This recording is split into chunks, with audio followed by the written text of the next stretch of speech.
let me shoot the intro and then we start. Wait, is it pulling from the plug? I think so. Check here.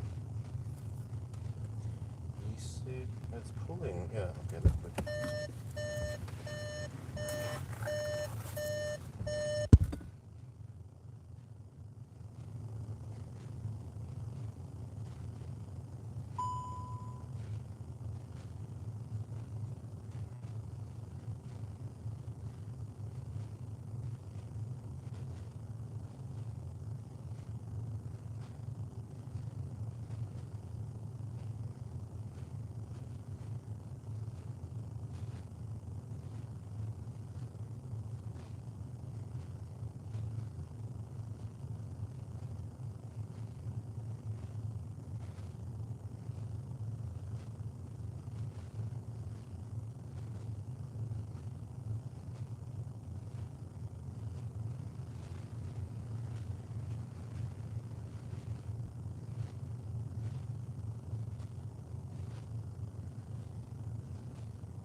Okay, so I've been preheating the car. Well, it claims 10 degrees Celsius. I don't think so, but we're at 100%. It doesn't show 100% here, but yes, it's 100%.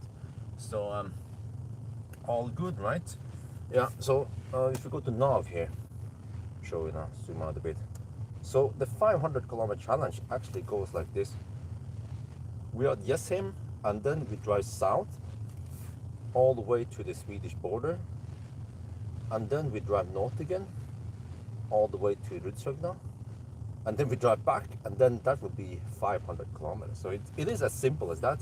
When we do final preparation, it's a little bit past 10 in the evening now, and then off we go. And then, yeah, okay, one very important thing here. Battery temperature starts at 7.5 degrees Celsius.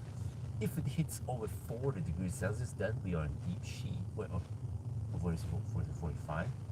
But we want to keep it around 35-ish. Now 35 to 40 degrees Celsius if it's possible. Yeah, so that means driving not too fast. Okay, anyway, let's go.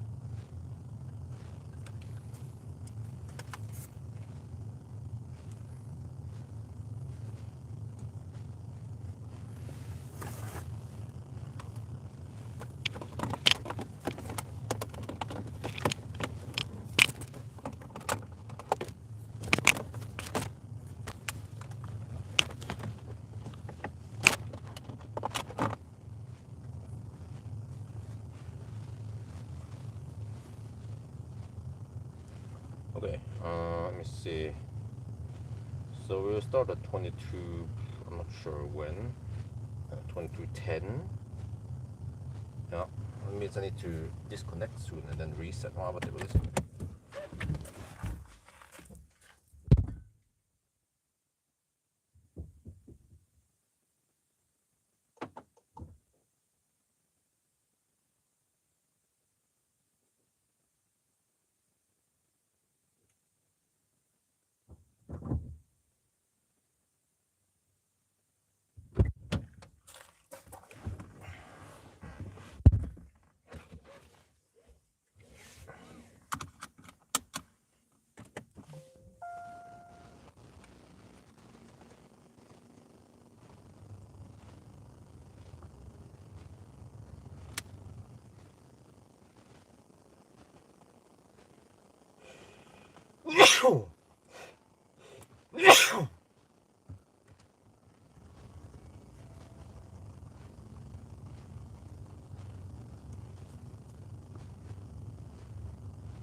Okay.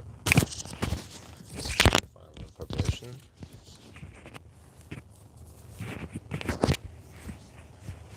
Also 2 Renault Scenic. Not sure. That's a good question. 2209. Why not?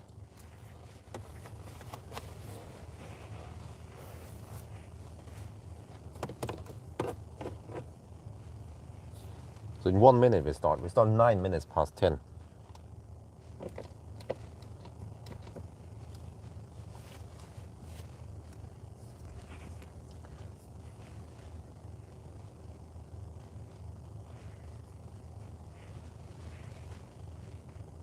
There, let's go. Kind of odd time, but whatever. We are master at calculating, right? So yeah, welcome to the live stream. I was a bit busy setting up everything, but we're gonna beat the dead horse. No, but okay, so the background here is that I'm curious about this. There will actually be several weeks, maybe several months until I have this car back again, because I'll be testing various other cars, right? So since I have it here, well, we're supposed to get the Juniper now, but then the Juniper was damaged, so it was not available, and I requested to get a Model 3 long range rear-wheel drive or something, and then they didn't have it, so I was like, okay, whatever, no big deal. So then I have some day available.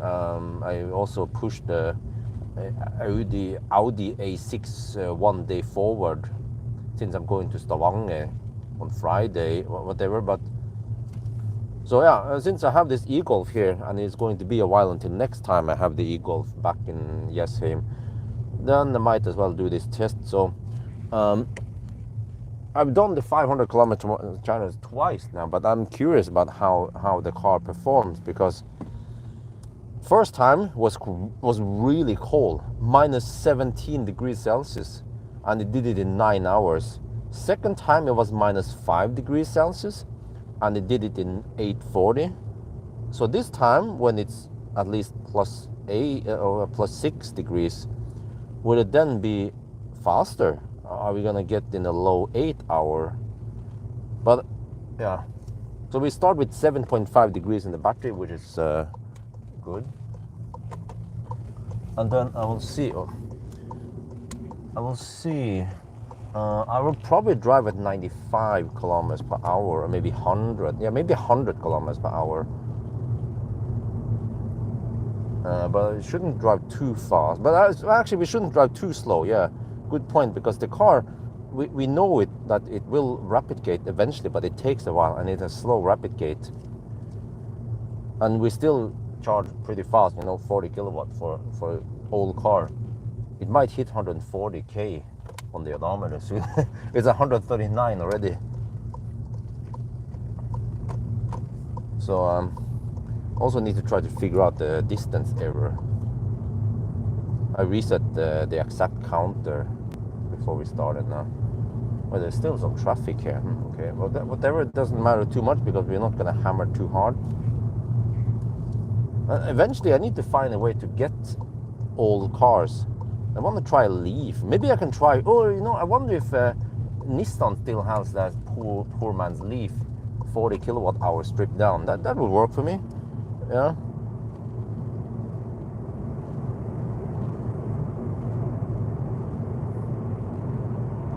Okay, so now I need to settle for speed.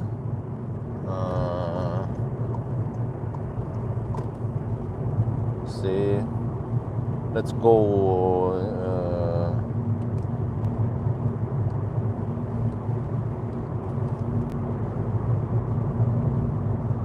100 on the speed, or at least. Is that Polizei? Or is ambulance?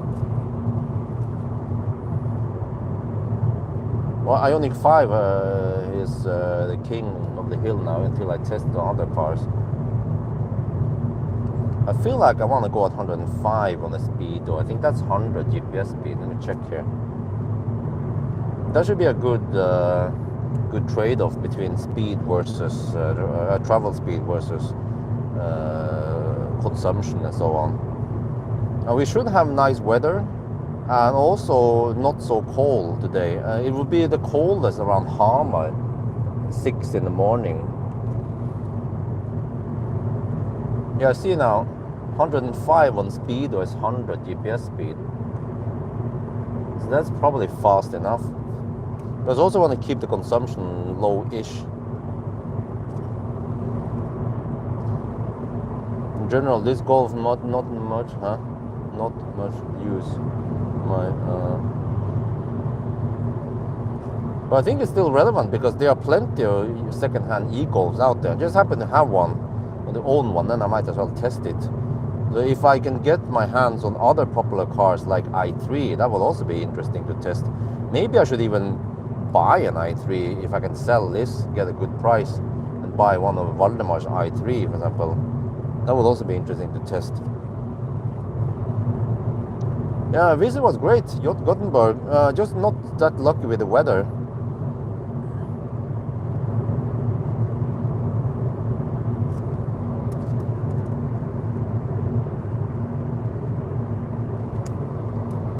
Let me shoot the video now.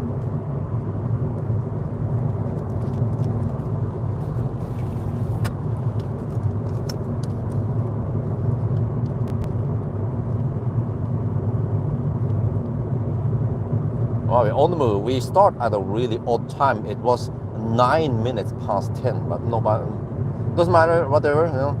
Yeah, so I'm cruising at 105 kilometers per hour on the speedo, and that is 100 GPS speed. I think that's good enough. If you drive too slow, then you will arrive slow. And this car actually charges relatively fast, and even when it rapid gates, it still takes 40 kilowatt for a while. So you don't want to drive too slow, because then you waste time driving too slow. Yeah, okay, whatever. I think this is more optimal speed. We might adjust it slightly as we go, but also want to keep the consumption low, because the lower consumption, the less we need to charge and so on, and less overhead we have. So this is the real challenge. Drive an 11-year-old car, you know, with it's going to hit 140,000 kilometers, and I can't see it right now, but okay, whatever.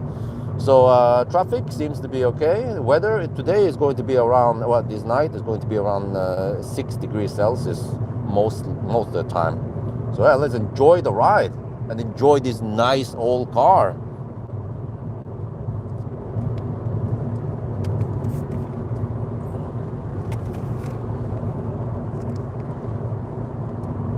But that guy has DRL on. He's probably blacked out in the back. Let's see. No, it's not. Oh, no, it's not. It's cold now. Oh, interesting.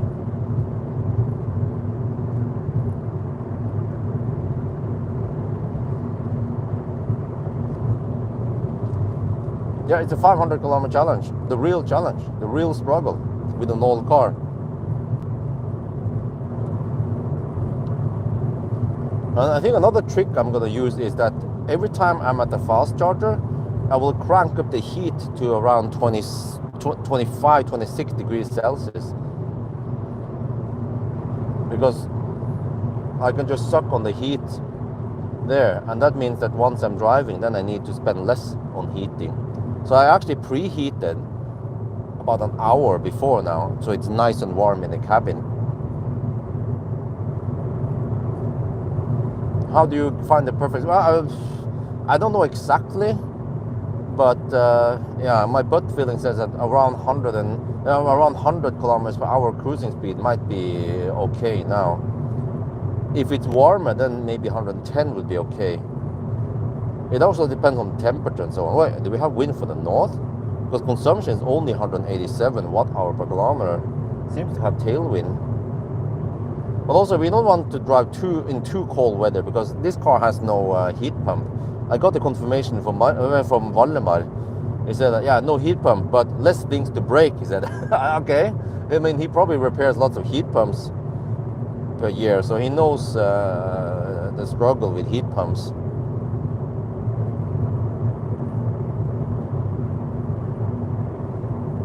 But yeah, okay, I mean, if I can make some content from the videos, the cars I own, then could be interesting if I can get a good price on an i3, for example, if Volvo wants to get rid of it. For example, a 33 kilowatt hour i3 would be a quite great upgrade. And I wonder if I also have app support on it.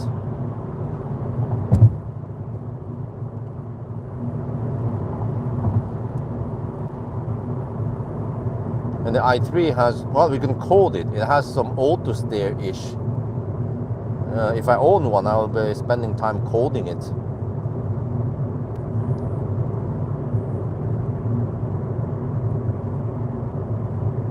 But yeah, maybe I need some help to set up car scanner, because you can. There was someone commented that you can set up a variable, for example voltage, and then you set up and then you link it towards current, and it will multiply, and you can show power in watts.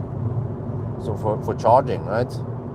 But yeah, I don't remember how it's done.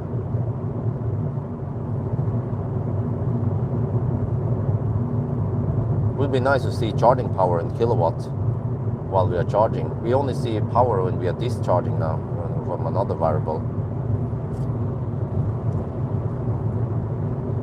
But yeah, the A6 I want, I was supposed to pick it up on Friday, but I'll be busy on Friday. So then I'll pick it up tomorrow and on Thursday instead. And then, because tomorrow I will have my little resting day. So I also consider driving the e-Golf Challenge in the daytime. It would be warmer, you know, around 12 degrees Celsius, which is better for consumption, slightly worse for overheating, but the problem is that it might take too long. I'm not sure, and I might not have enough time to deliver Isabel at the kindergarten and then come back in time before 5. So we also now need to rush this so I can be home by 7, so I can do the kindergarten run. The freaking hassle, man. Would be way better once wifey can drive to the kindergarten and back. The Firefly. Well, the Firefly is the brand, but they also, well, is it? Yeah, I don't know.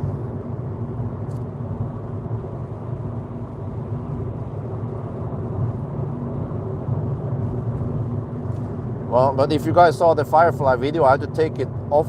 I had to delete it because there was some stuff that was not supposed to be posted about Fireflies. So, oh, sorry, I misunderstood the whole thing, because I thought she told me that I could promote this live stream on Friday. I'm like, okay, I'll do that. And then counter message, no, we have to take it down. It's secret until tomorrow or something. Or yeah. So, okay. I mean, eventually people are gonna know anyway, right?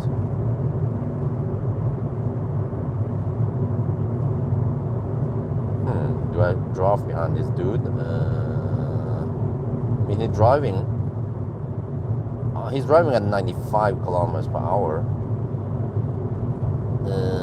Well, we can draft behind him, right? Like a ninja. Wait, let me check distance, following distance. Where is it following? It's here. Yeah, it's the shortest following distance. Okay, he's driving at 95, whatever. Let me draft behind him. Actually, he speeds up slightly. Okay, that's good. He goes more or less the same speed as me, around... Wait. He speed up a bit. Okay, let me go behind him.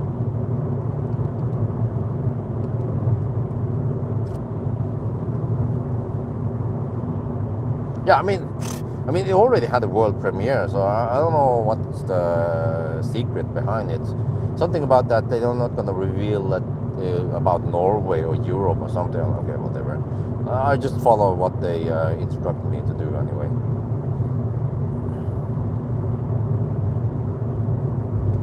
He goes slow in the uphill and then faster in downhill. Okay, whatever. Drafting is allowed, of course, but now he goes slow. Now he goes at 90 kilometers per hour. But he probably hammers it downhill. Okay, and then I'll follow him. 185 watt-hour per kilometer. E-Golf for the win.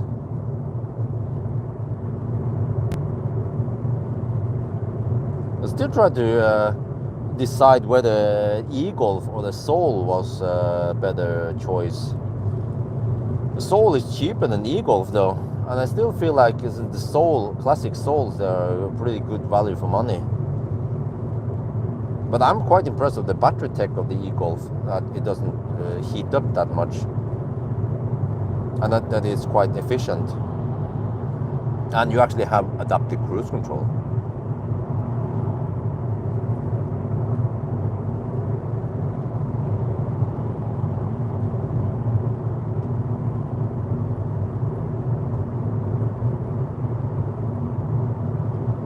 So yeah, wait, I forgot to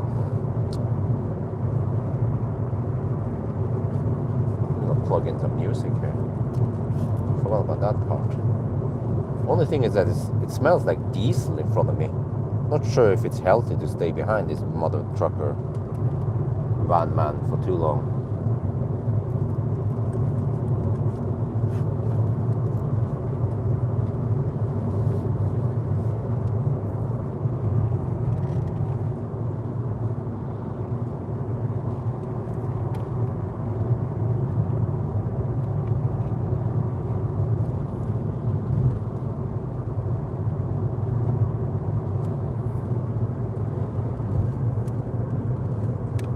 Man, the engine for the USB is so tight. How are you supposed to put it in? Wait, maybe I put it the wrong way.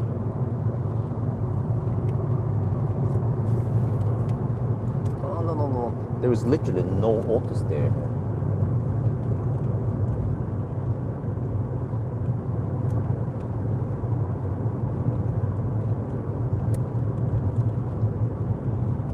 Holy crap below me.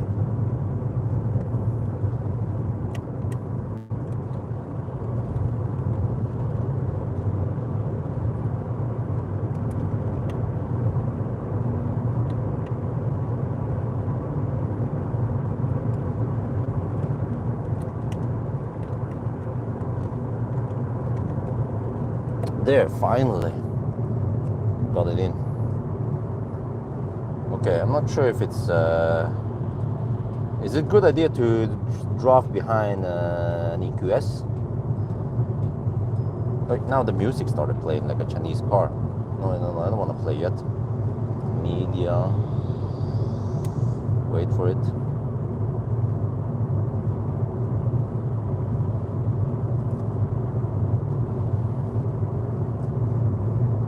I probably want to go faster, and this is going kind of slow.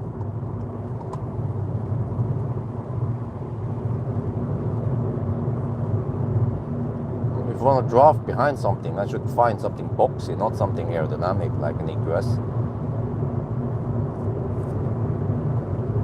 Oh, battery temperature went up 9 degrees Celsius now.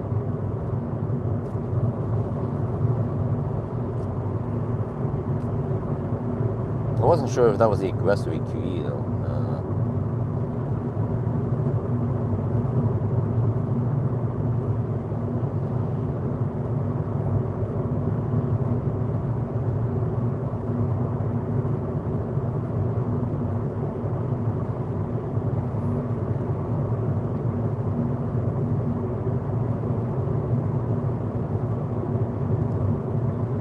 Well, this will be interesting. Consumption 184 watt-hour per kilometer. Well, that's good. Consumption was a bit high when we went to Alvdal, mainly because it was cold. Once the temperature drops below 0 degrees Celsius, then the consumption goes up significantly. So if the PTC is pulling 2 kilowatts, for example, and you drive at 100 kilometers per hour, that's 20 watt-hour per kilometer. Yeah. Heat pump would be great, but we don't have it here. It's a poor man's car. This is the real poor man's car. Wait, we're already down to around 75% battery. What? We just started driving. We've been driving 19 minutes. Yeah, it's quite difficult to see. In the daytime, I could see the EQE, EQS sign on the A pillar, or right behind the A pillar, if you have it on the side. But they're quite similar, so which is a bit bummer, because if you go for the EQS, the premium, then you don't see the difference. The same, especially with the EQE SUV and the EQS SUV.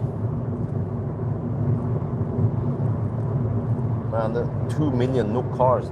Shit. Still haven't figured out where I'm supposed to stop and charge, but maybe I don't want to go too deep. Try to arrive at 10, actually 20% would be still okay to avoid too much heat buildup. We need to treat this car like a Leaf.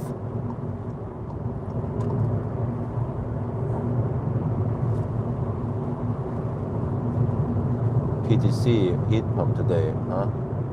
Oh. Huh? Bjorn in the comments. What the heck? Why did they mention me in the comments? What the heck did I do this time?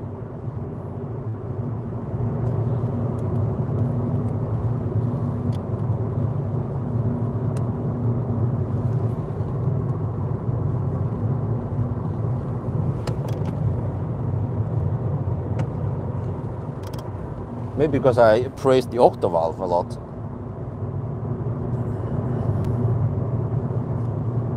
Was first with heat, but what the heck, man? No, of course they weren't.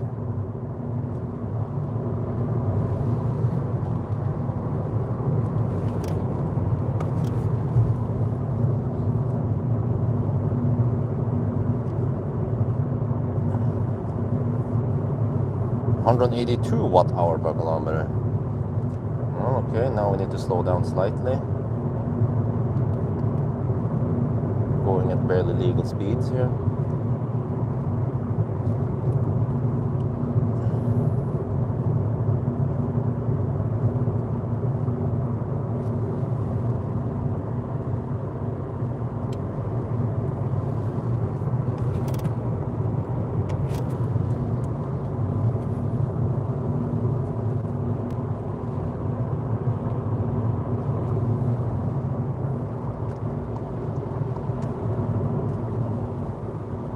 No way. Bjorn didn't test heat pump for now.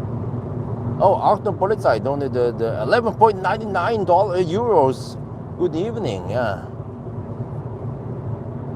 Good evening. Wait, what the heck is that? Oh. Well, that hopefully doesn't affect us on the way back, right? Wow, they almost blocked the whole thing.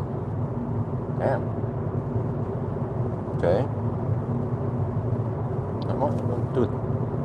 Fucking annoying Nisse behind me. Why the heck did it suddenly speed up as I was passing him?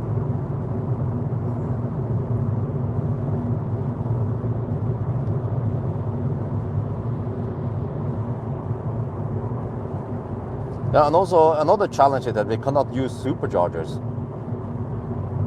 So I need to, find somewhere. But we are not picky on how many kilowatt we have. 500 amp, we don't need that. As long as you get 125 amp, then I'll be one happy panda.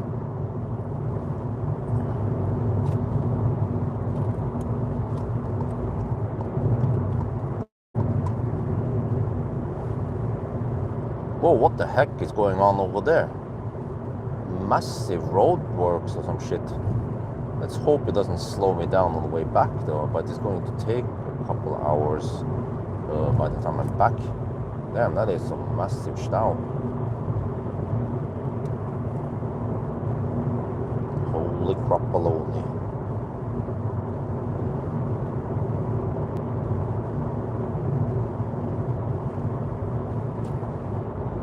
$171 watt-hour per kilometer. Oh, we already at 10 degrees Celsius. We started at 7.5 degrees.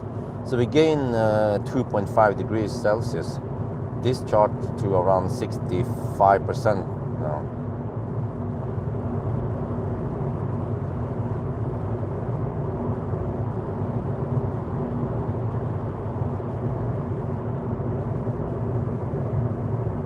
Oh, we need to hammer the corner.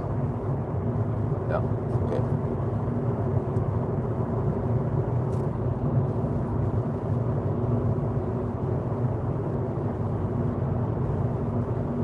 The corner the hammers earlier.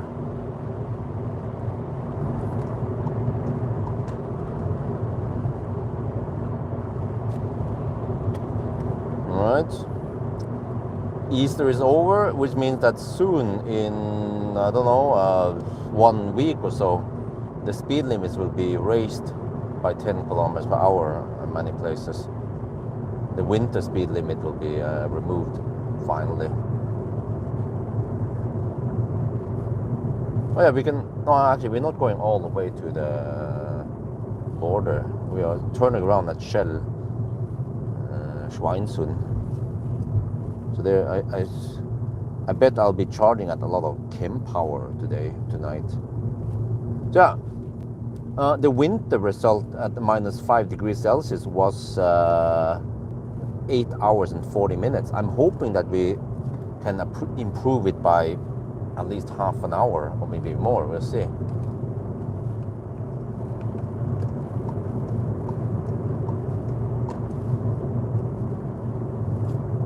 What do you guys think? How fast is this run going to be? The extreme winter test run was 9 hours, and then the -5 degrees Celsius was at 8 hours and 40 minutes.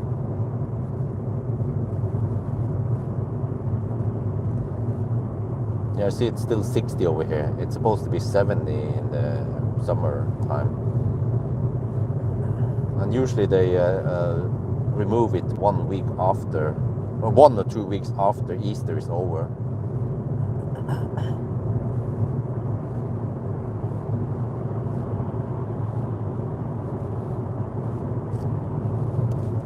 Wait, is the chat bugged again?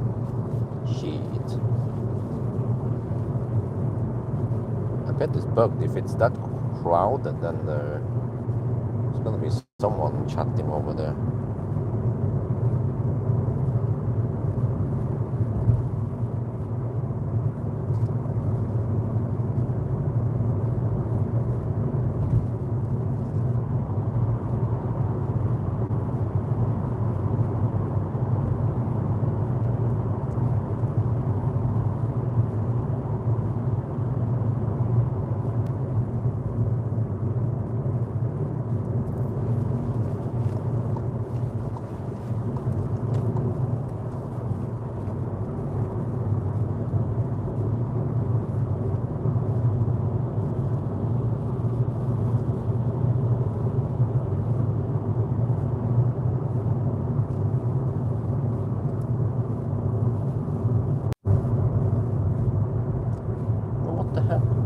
Default to the face cam. Shit. Okay, just restarted the stream. I'm not sure if it was bugged or not.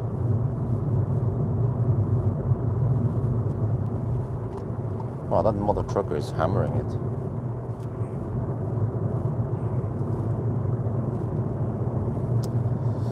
So yeah, see how it goes, right?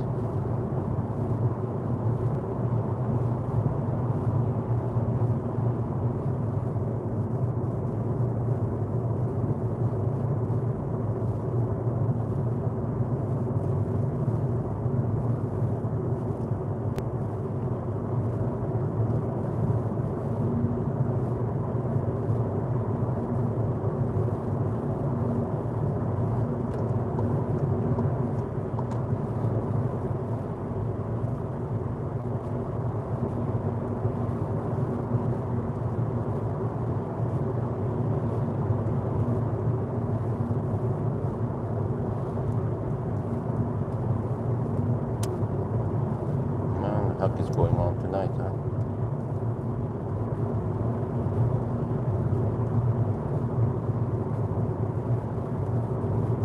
Well, this trucker is hammering it because all the other guys are driving so slow. Holy crap.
10.5 degrees. It's slowly heating up.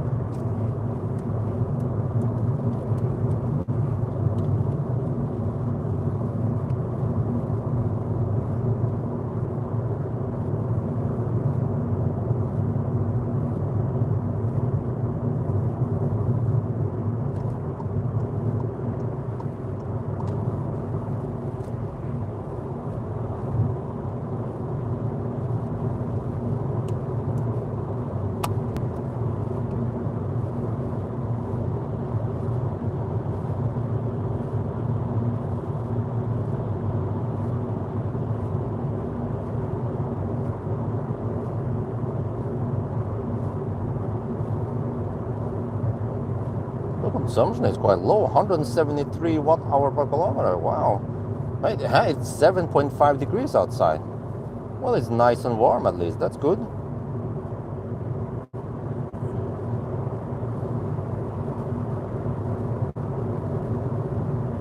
Well, it's 500 kilometer challenge only.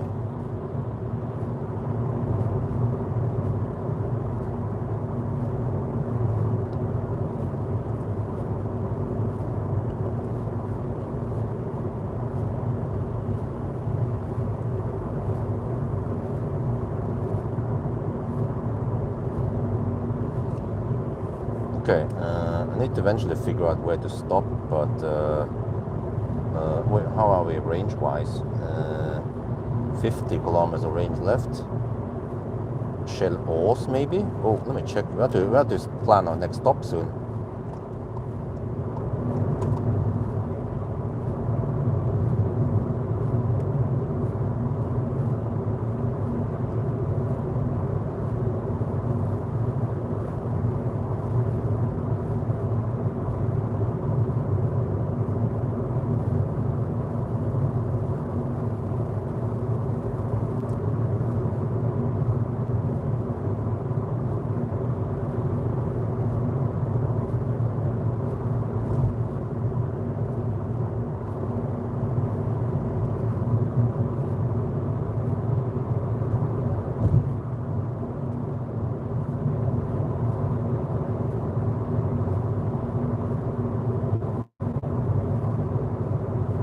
The Shell Ås.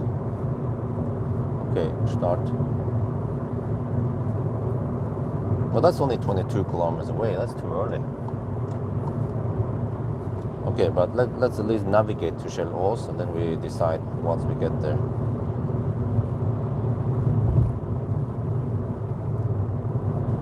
And what I like about this navigation, this infotainment, is that the navigation, the most critical navigation info is always on top of the screen. So when I look at driving data,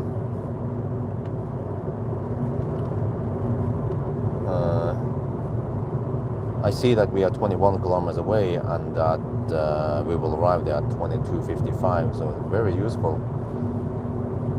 Try that information there. Well, let me see. If we are roughly at half battery, I don't want to go too deep, then, wow, we've done 49 kilometers. Well, if we stop at Shell Ås, it will be at roughly,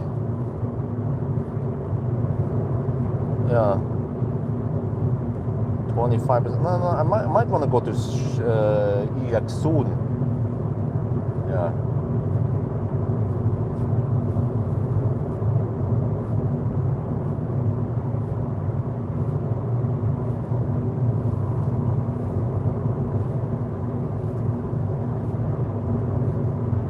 We don't want to go too deep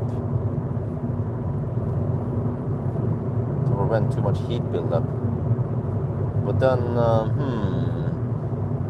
maybe I'll charge around 80%. Or I'll see. I have to also, once we are charging, I need to decide where my next stop will be and so on. But I might want to charge at 90% regardless.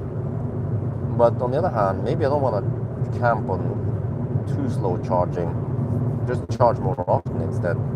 No, but then it would be very often, yeah. Don't want to charge every 50 kilometers. It would be great if we can charge every 70 kilometers at least.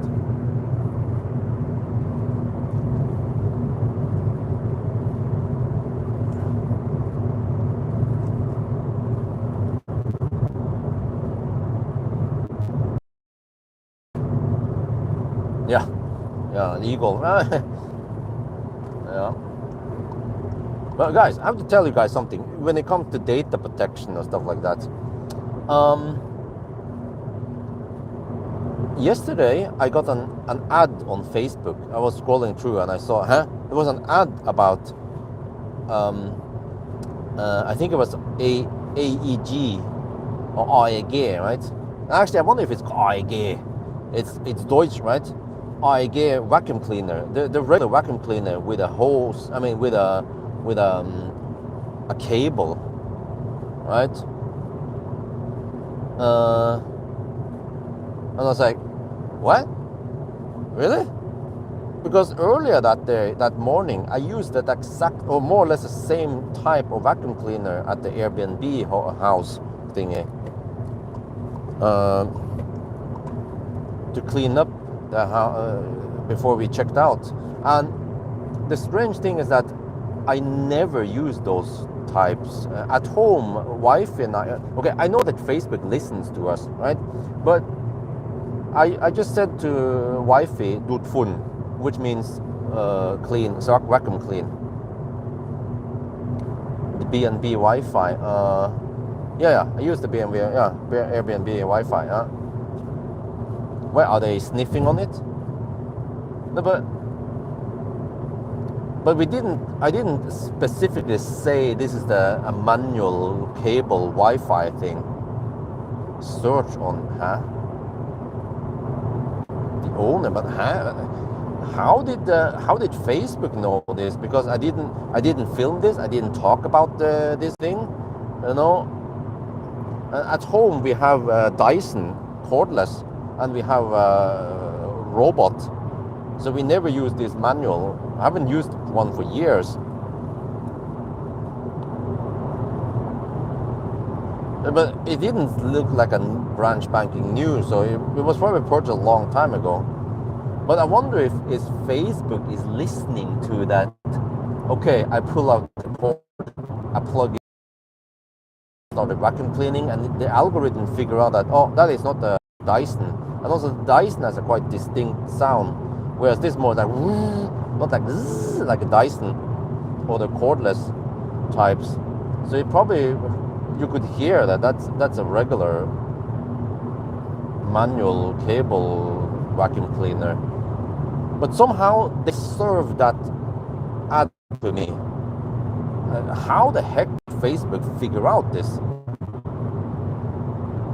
But yeah, I know, like wife and I, when we talk about something, yes, I could talk about something, and then suddenly it shows up on Facebook.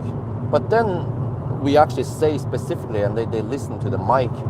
But now, I don't know, the only theory I have is that wifey was using her phone while I was vacuum cleaning. But normally I don't hold the phone vertically as if you will shoot the picture, right? You will hold the phone almost horizontal. So is the camera also snapshotting? Right? I need to uninstall Facebook, man. Oh, what the heck is this? Uh-oh. Don't tell me that's a detour. Hopefully just a slowdown. Oh shit. Really? This is a fairly long detour. I might need to deduct for this. But then I'll be driving slow, which is an advantage for us. Oh shit. Diversion on both directions and I'm not keen on that. I thought I checked the stuff beforehand, but okay.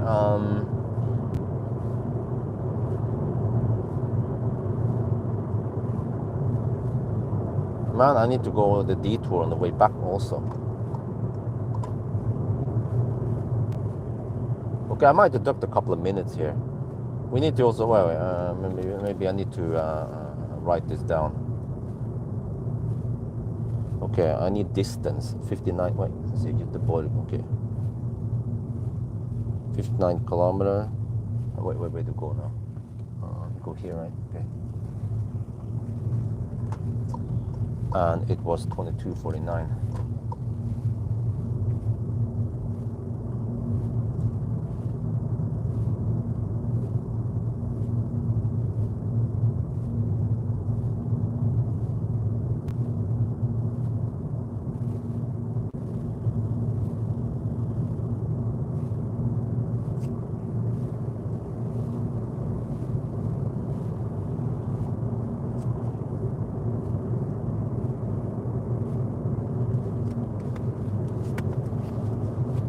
Okay.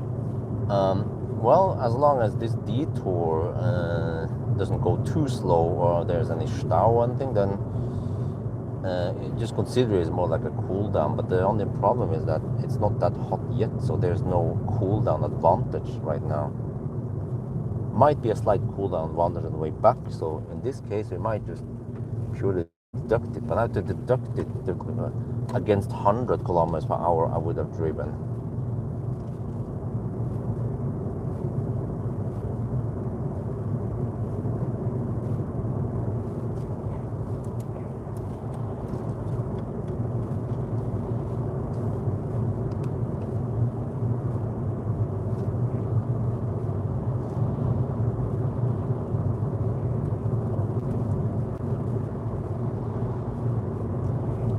Yeah, this is a relatively long detour because that tunnel is long.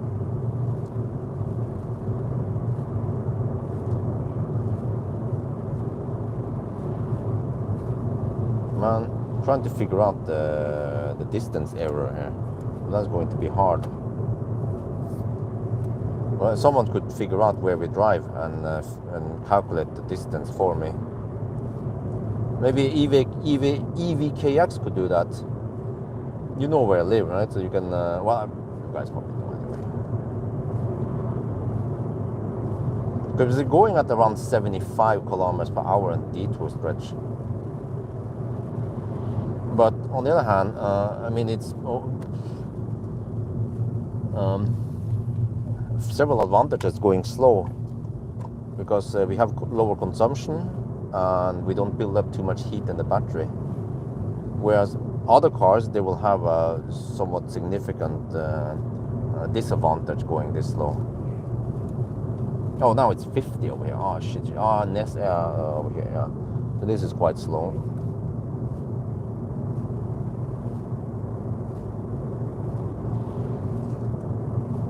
And the same detour on the way back also. Ah, shit.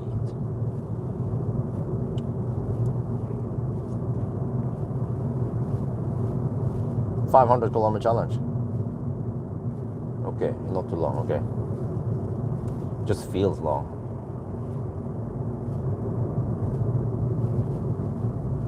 Well, yeah, we're down to around 45% battery. GOM claims 50 kilometers of range left. Let's say at least 30 kilometers. Wait. So Shell Oz is way too early. We're 7.5 kilometers away. Soon, possibly then. Let me just go to nav and check. Route. Okay, stop.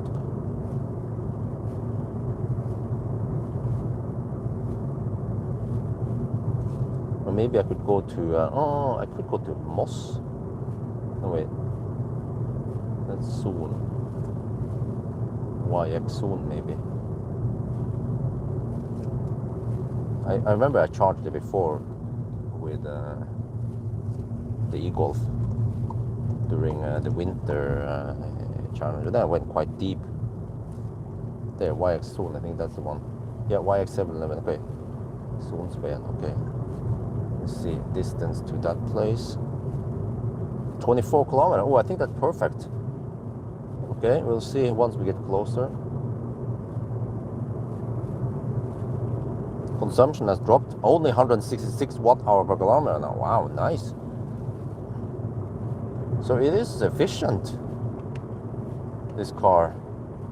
That's why it was able to perform well despite lacking thermal management. Wait, is that there's a fossil Ioniq. There's a fossil classic Ioniq in front of us. Who buys those, man? Well, I mean, it's a plug-in hybrid, right? No, I think it came in two different versions. It came in like a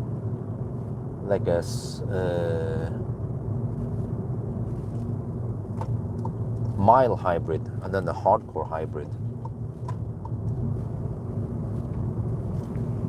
Okay, let me see. 65 kilometers now.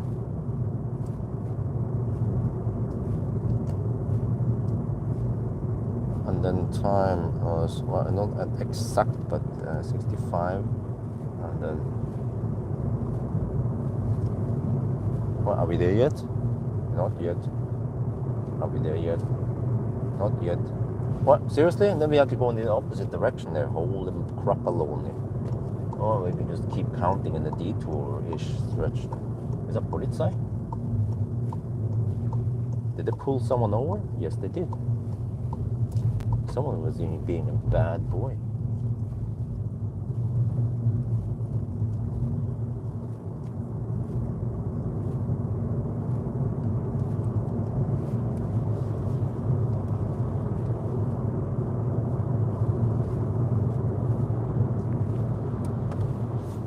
How long the stream is? What do you mean? We'll probably finish in 8 hours. Well, dude, that guy's on high beam.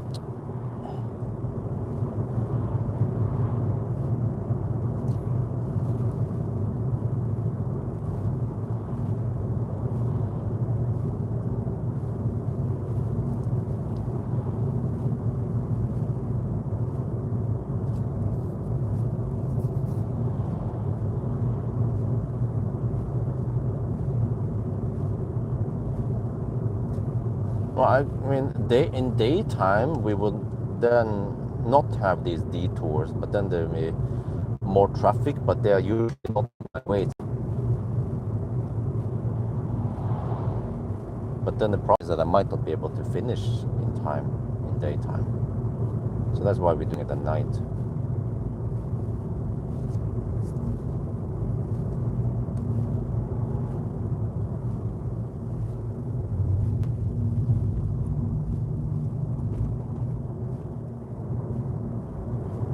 Well, I mean, this guy, how slow is he gonna drive, man? It's a Toyota driver. It's a Toyota Pro Ace driver. Going at 60 kilometers per hour on the motorway, really? Well, is he gonna speed up eventually, or? Okay, whatever. So I'm expecting to be the slowest on the road here, but no, apparently not. Okay, but yeah, let me check it. 68 kilometers and 22:57.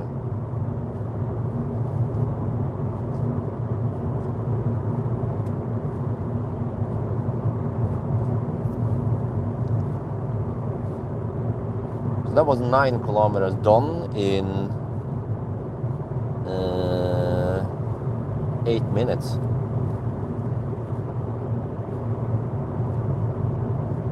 Average speed 67, around 70 kilometers per hour.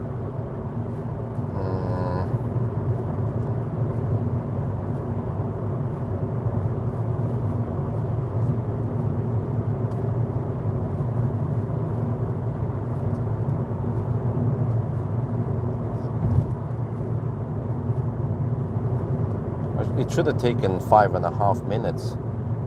And then it was at 8 minutes.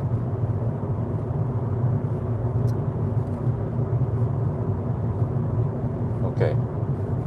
So we were delayed by 2.5. Okay, you know, I think I'll just count it as a 1 minute delay. 1 minute deduction.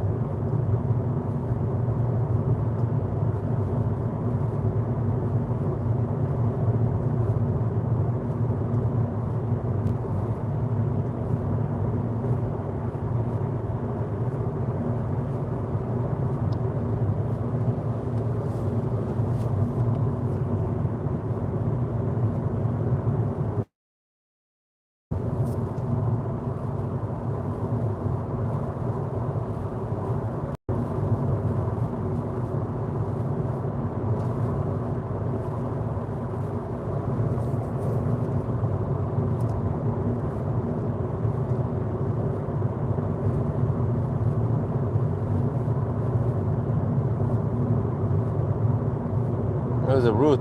We drive to Schweinsund and then turn around and then go to Rudshøgda and turn around, and then that'll be 504 kilometers or something.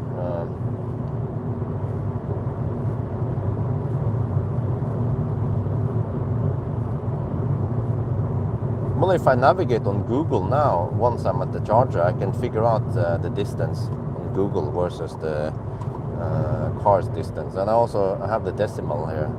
Because we are 16 kilometers away from Son, and we have 31 kilometers on Gom, so I think that would be perfect.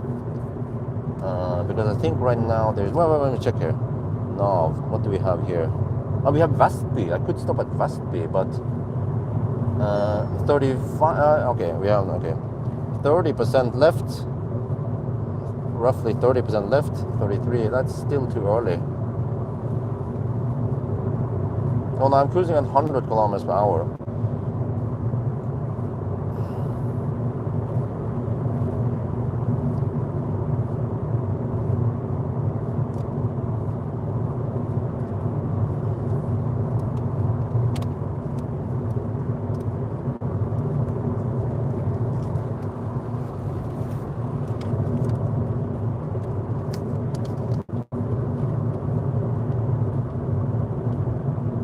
We're now at Vestby, and yeah, we had some detour, some slowdown.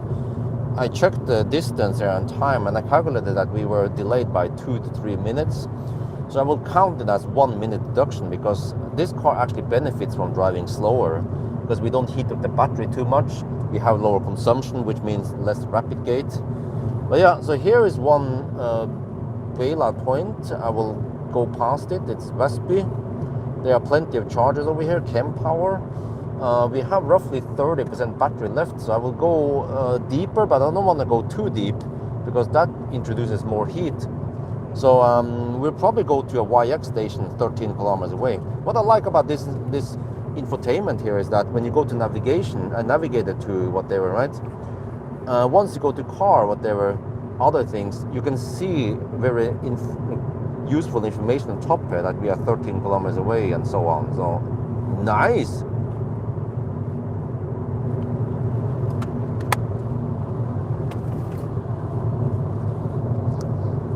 No, I'm going at 105 on the speedo, and that is 100 GPS speed. So I think that's a good balance. And wow, it's 6.5 degrees outside. Okay, Gom starts dropping kind of fast now. 23 kilometers left on Gom. Oh, we're 12 kilometers away. Seems like we're going semi-deep, maybe to 10%, 10-15%. But at least not 5% or below, which is not ideal.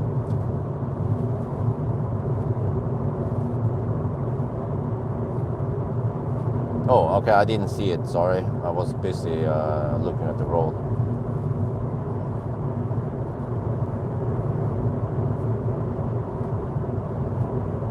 Okay, battery heated up to 12.5 degrees.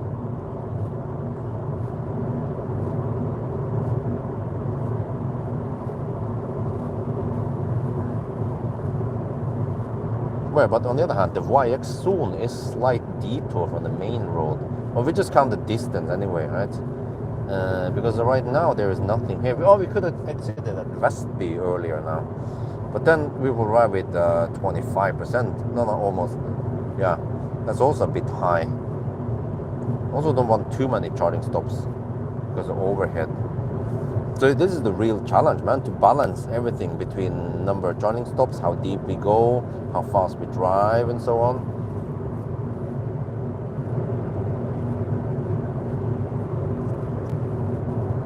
Might want to slow down a bit, but 9 kilometers away from YX soon. There are some Alpitronics Uno X station or Uno X chargers. So just tap with a card, and it probably costs 4.8 NOK per kilowatt hour, which is cheaper than recharge. So okay.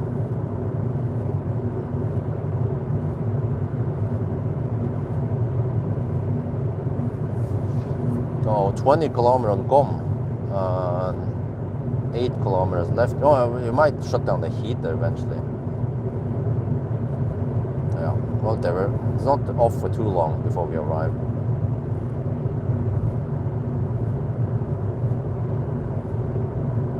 Consumption is 184 watt hour per kilometer.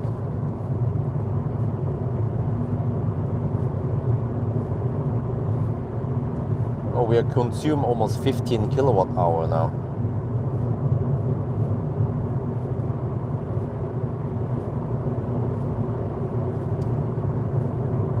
That means we have 2.5 kilowatt hour left to go 7 kilometers. Oh, we're gonna go semi-deep. Okay, in that case, might want to slow down slightly. Yeah, slow down to 95 kilometers per hour GPS speed. Because also another thing, once you go deep, then the faster you drive, the higher power output you have and the more heat buildup you have.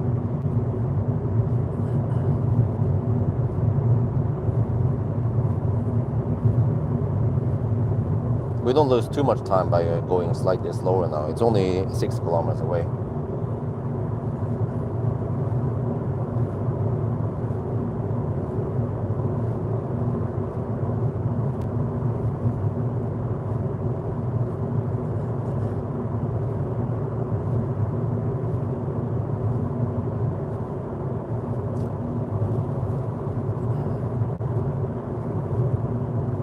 So actually for the first, at least the first 3 charging sessions, we will get more or less perfect charging session without any rapid gate. But then once we go beyond around 35 degrees Celsius, then it starts rapid gating, but just gently. We'll still receive 40 kilowatt initially, but then it tapers off faster. And then, so the whole idea is that we want to keep the consumption low so that by the time we reach the 4th or 5th charging session, then we're almost done with the challenge.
Going kind of deep. I think we have around 20% left now.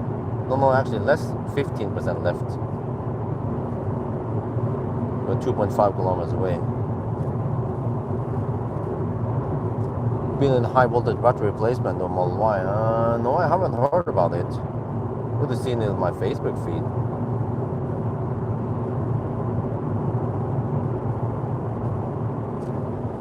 Okay, well, it's almost 90 kilometers on the first leg. Can someone find the Google distance between my home via the detours? Wait, more detours? Really? The fuck, man? Hopefully this is just a slowdown, not a freaking close road again.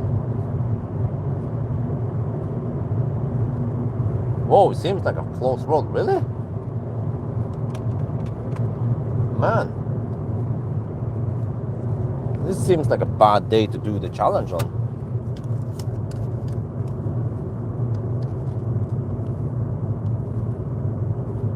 What the heck, man? We're almost at the charger. I'm going kind of deep, but another close road? What? Okay, whatever. We just deduct. We just have to be fair with the deduction here.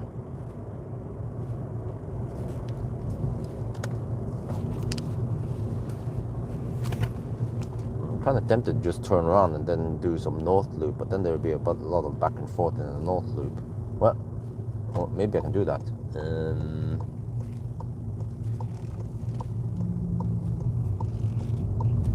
Like, seriously, how many more slow-ass detours do we have to deal with? I mean, we are actually right on the detour stretch right now, okay?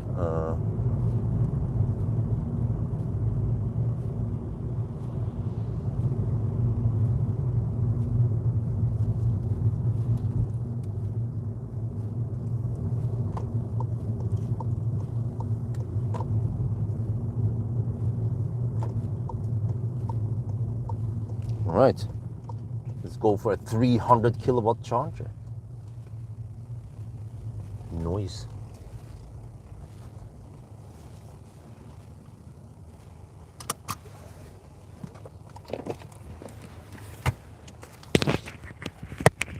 Okay, 88 kilometers. Well, actually, make it the exact distance here. Soon. What was the temperature? Oh, let's look. See, this. Careful to reset anything. Service. Okay. Switch. 88.1. Okay. That's 88.1. Okay, let me switch back again. No, it reset the trip. Seriously? Dude. No, it didn't. Looked like it would reset. Switch to E-range. There you go.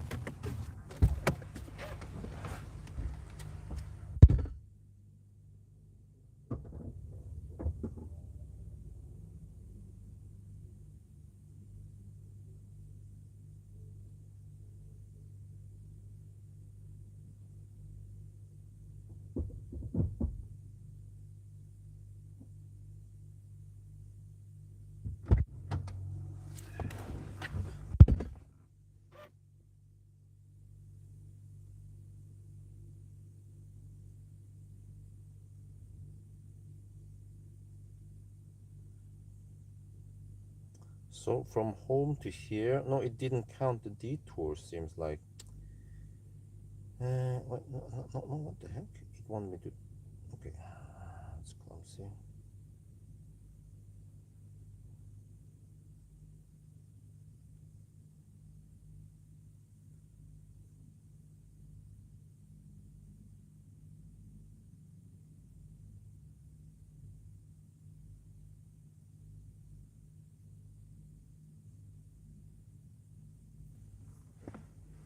Okay, we're charging.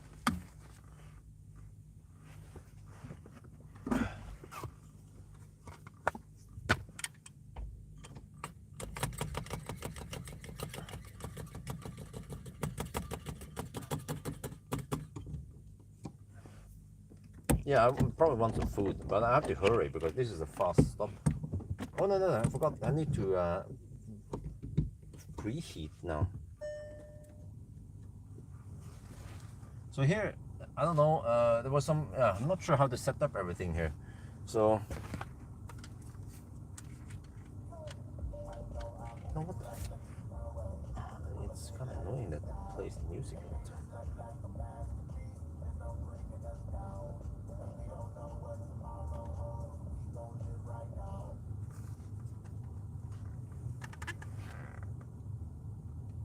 We are now at the first starting stop, and yes, we arrived with around 12 degrees Celsius. And right now we're charging at maximum speed. We'll get maximum speed until around 35 degrees Celsius. So unfortunately, I don't have it set up here. You can do it something like you set the voltage versus current, and then we multiply. But okay, I'm not that much of a ninja. But there, current here should be 125 when it's maxed. So all good so far.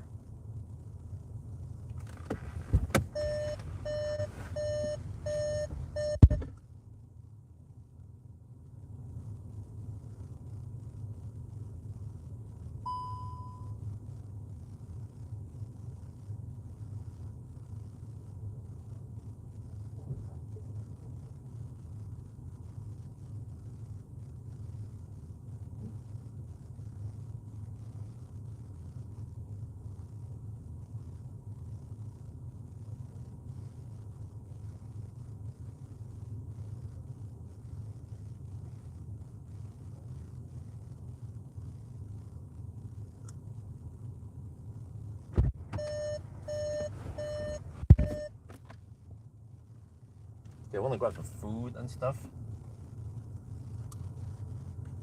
Yeah. But I might want to lock down the car temporarily when I'm gone.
Okay, get back, fire up everything. Now this is the trick. I want to heat up the car as much as possible. Okay, are we there? 125 amp.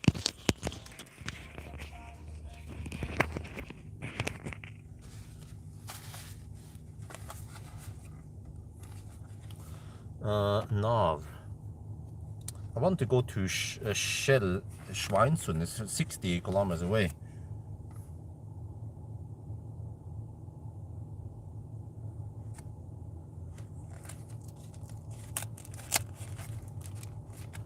Also need to figure out the distance error. But right now I don't have time yet. I have to quickly eat. And also there's a detour, but it's 9 kilometers long. Holy shit balls. Well, just go for it, I guess.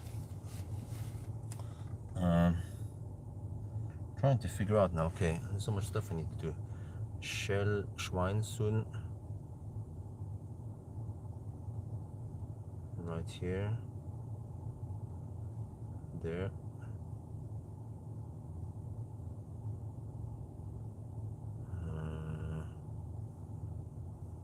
Shell, there you go, found it. Start. Okay. 62 kilometers away. Alright. So if we charge about 90%, that should be safe.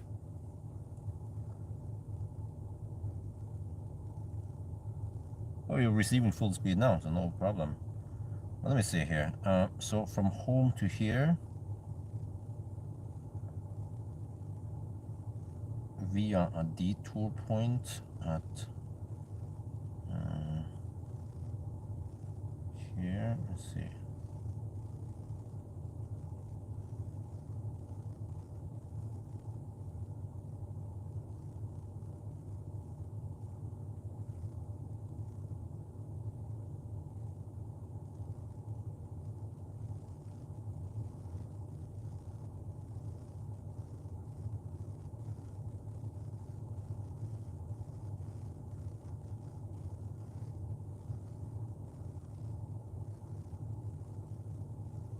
.88 kilometers. Okay, the distance is exact.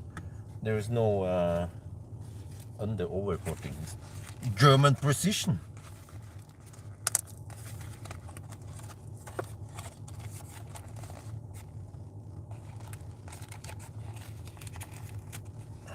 Tesla Model Y or Kia EV6. They are both very good cars, actually.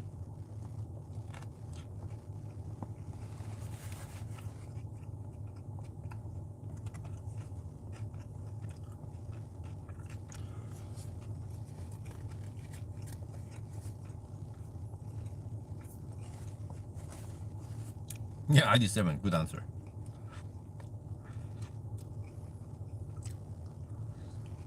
What about Series 5?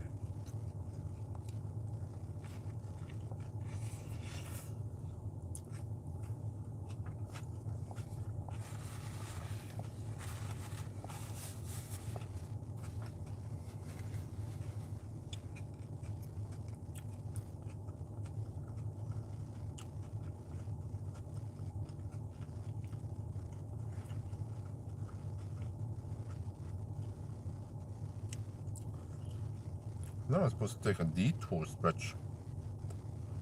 Right?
Now, I'm actually slightly throttling it on purpose. Because I want to heat the car, which needs to be done anyway.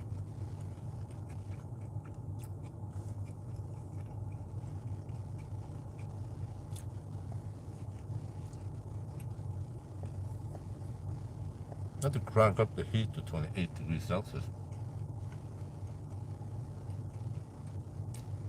More reliable. I think they're roughly the same.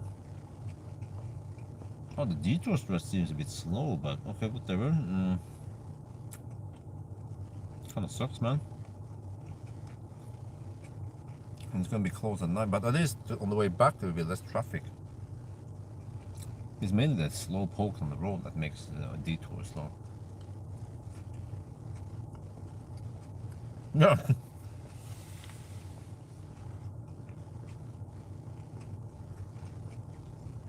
Yeah, this will go up now, and then it drops as we drive.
Mach E. Well,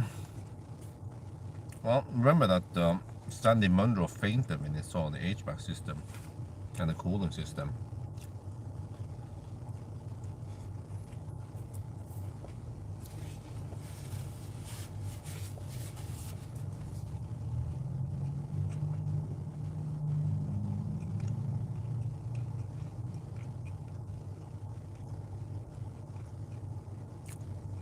Man, this detour is a 9-minute detour, 9-kilometer detour. It feels forever.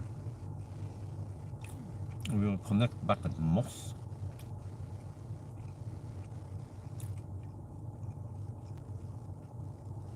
But I feel like if we turn around now, then we have to drive a lot back and forth at the North Loop, which is colder. What do you guys think? Huh? Do we turn around now, or do we go all the way to Schweinsund?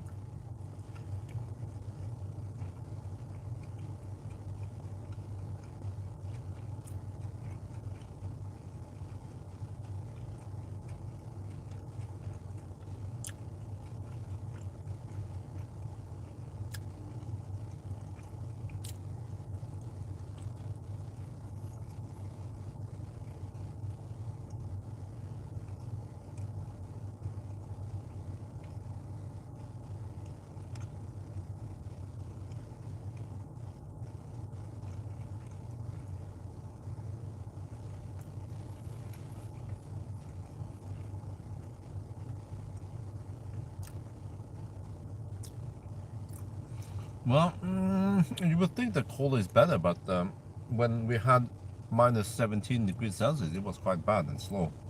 The consumption is higher.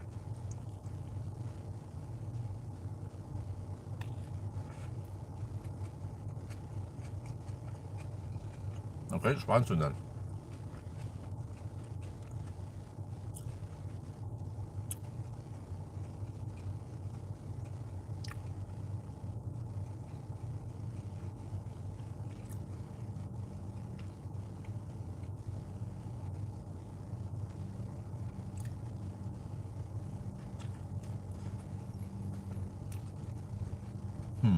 Taishan, okay.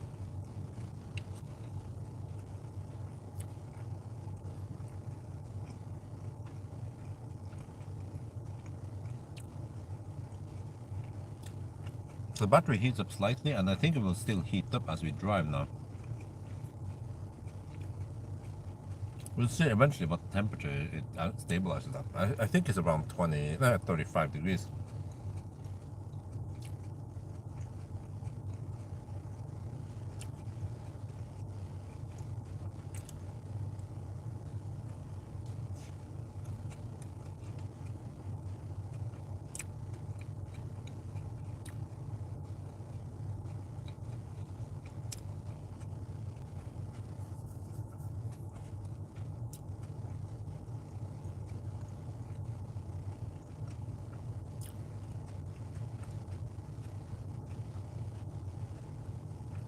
Well, we're supposed to be home in 7.5 hours. Really?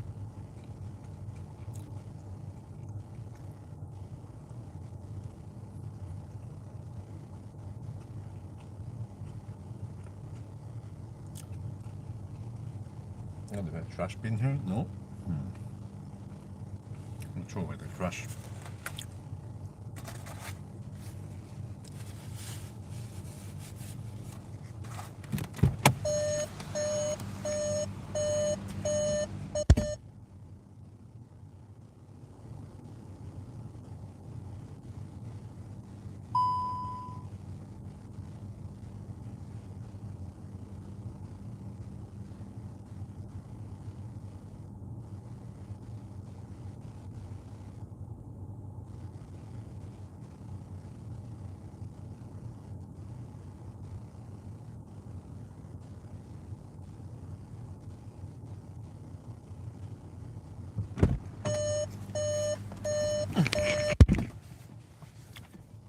Okay.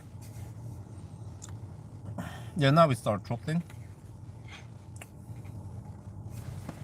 What's the percentage? We had 80% taking 30 kilowatt now. I see on the Alpatronic display. I have to make sure I have enough juice to go to Schweinsund.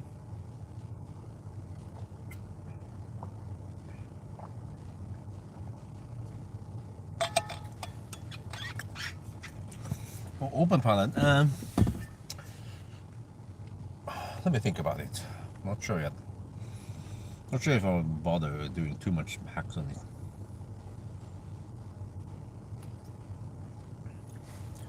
Let me see if the state of charge scale is linear and I have around 80%. I expect 17.5 kilowatt hour. I'm not sure if I can get that much. 14 kilowatt hour. Oh, the consumption seems to go up now that we're stationary. Okay, that's not good.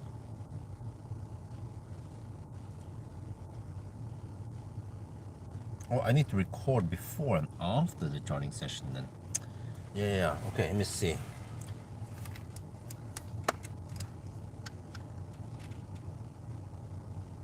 Actually, I don't know. Is it the same? Let's check here.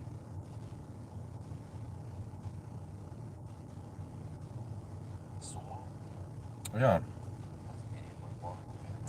The consumption went up. Time is locked though. What? Huh?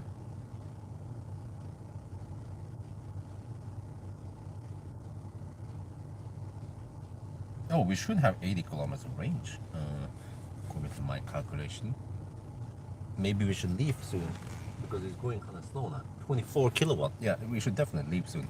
But of course, you want to camp. It sounds crazy, but you want to camp a little bit on the high-ish state of charge now. But I think, yeah, it's time to leave.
Okay. 23:34.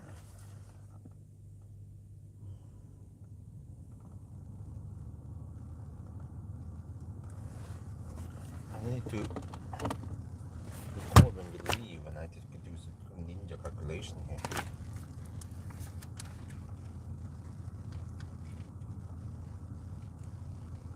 Soon after charging.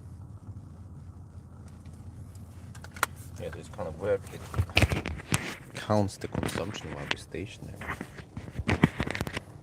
Okay, now we go the detour.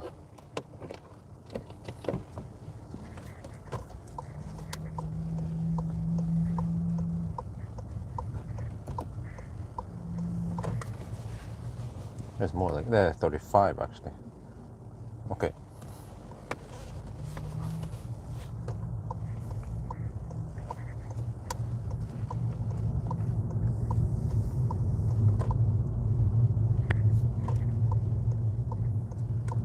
I hope I think they're from the right place.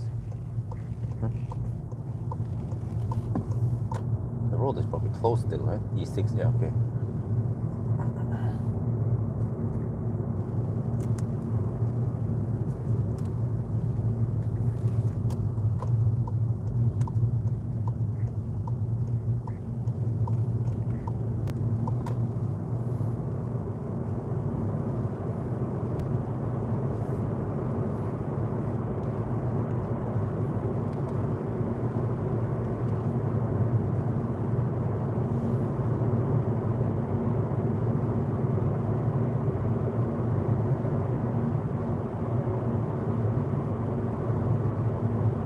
Hopefully the detour doesn't last too long.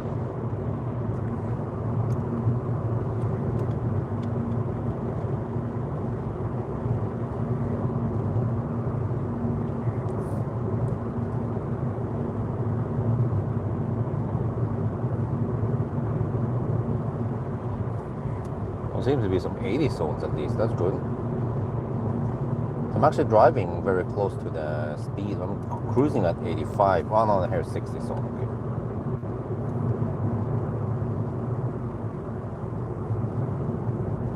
Okay. So battery heats up to 21.53 Celsius.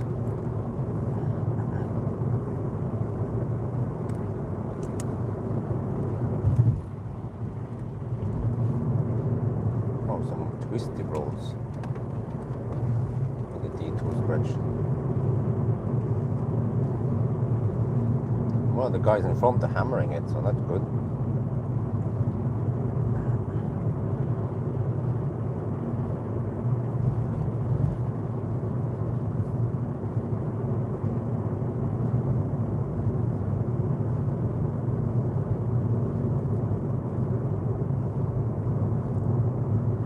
Now this is some crazy detour stretch. Let's slow down a bit here.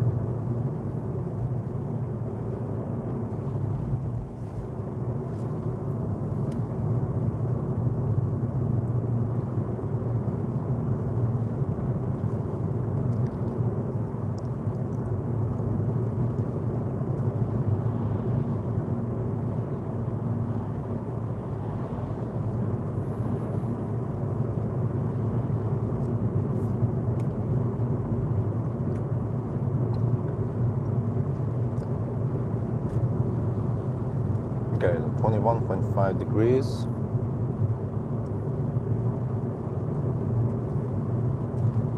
Should still go up. We charged around 86% or something. Took a little bit over 20 minutes. But I mean, we're almost there with 91 kilometers, so we're almost done with 1/5 of the challenge.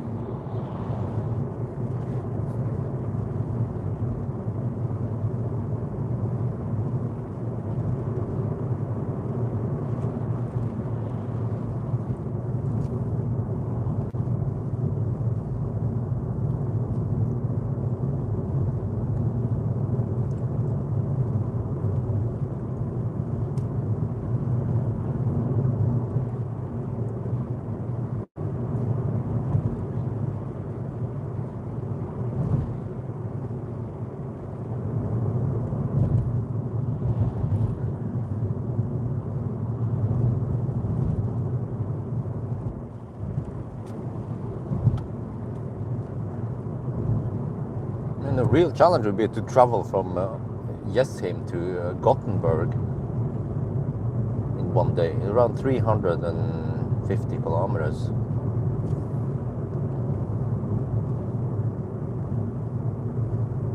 Oh, there's some crazy ass detour. No, I hope we're on the right path here.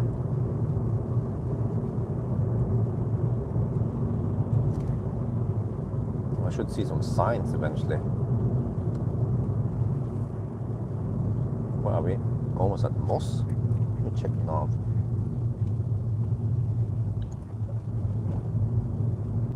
No, it's just 5 minutes. We're still in the detour.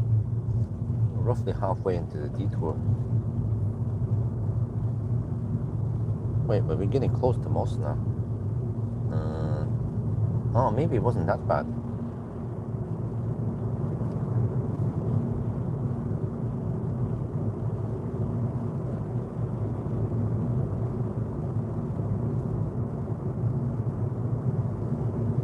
Well, I mean, it doesn't matter really, but I just don't want to go too much back and forth in the North Loop. I feel like I've been going a lot back and forth over there in the past.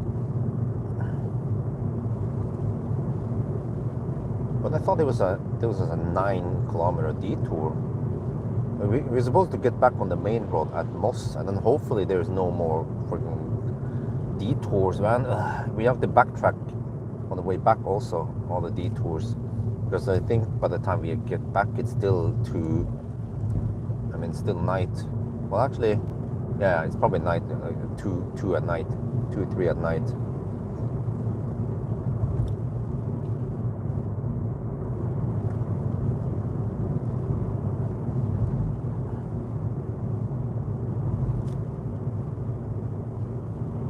We'll check navigation here.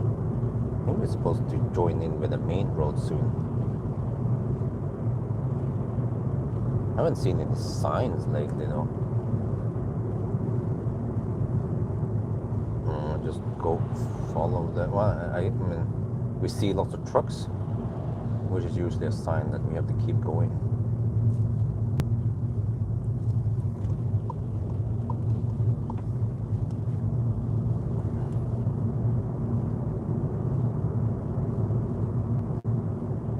Oh, Mercedes diesel just tipped $5. Well, thank you very much. Oh, so the Streamlabs bought this. Okay, that's nice. Yeah, thank you very much. So we can see, we can see their donations. Great.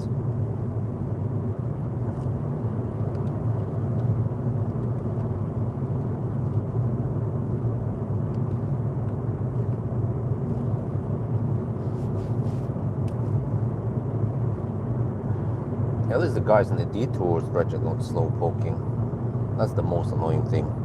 But what the heck? I have to take this long ass detour via Moss to get back on the main road.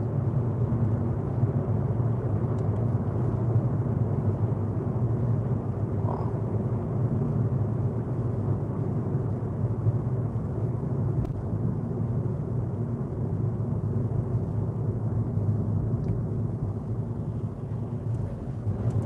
This thing rides like a go-kart.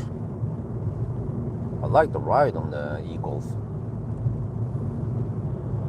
It's quite sporty, but still comfortable.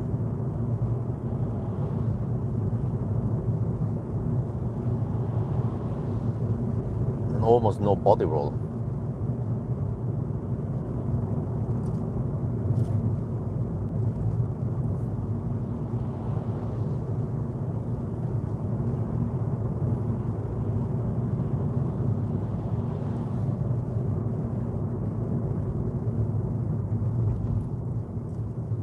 Okay, are we there yet?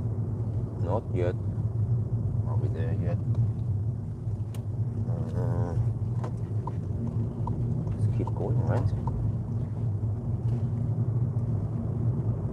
Still haven't seen any signs towards Moss. Göteborg, go straight, okay. There, Göteborg. Finally a sign. Oh, I'm kind of lost now. If it wasn't for this dude in front of me, then I'll be totally lost. Oh, then we have to go this stretch. Ah, okay. We should be back on the main road soon now, in a minute. Then I calculate. Yeah, now I recognize where the heck we are. So we were west of the main road.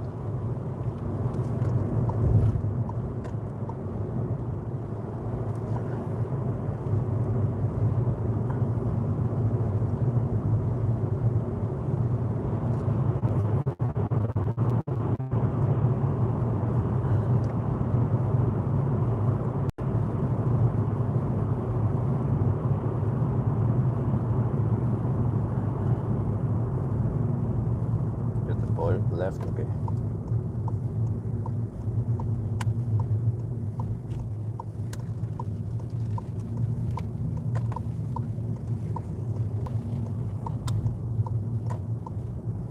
Right, 98.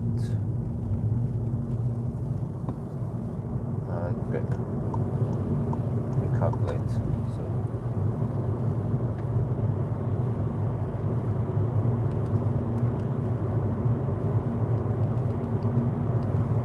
There, right, 98 and 23:45.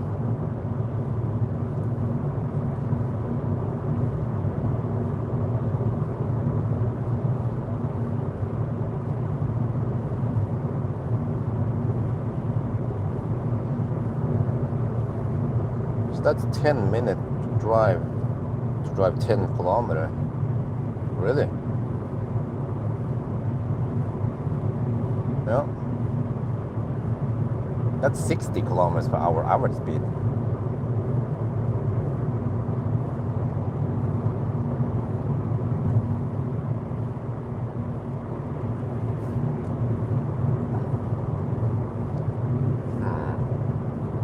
Let me double check here. 88 to 98, yes. 10 kilometers, 10 minutes, yeah.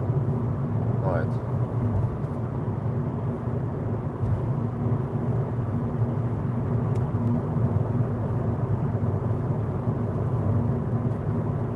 Should have been 6 minutes.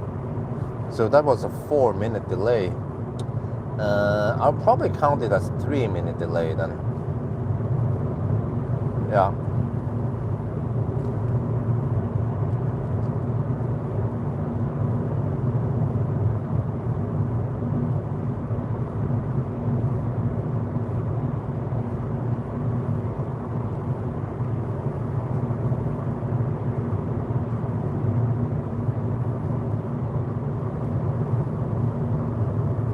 Events as well. Thank you.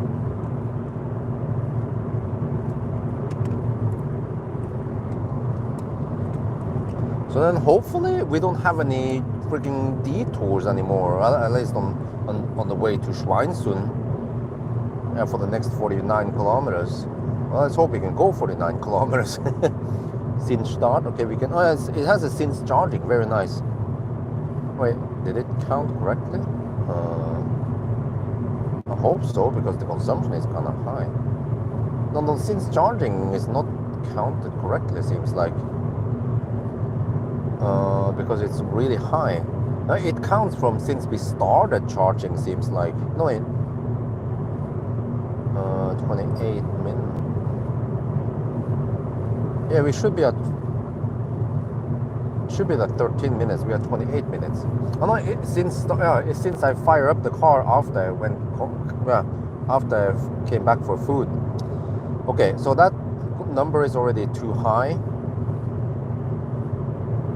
Because it claims 236 watt-hour per kilometer. Oh, okay, I need to wait. Didn't I restart? Yeah, I restarted. Strange.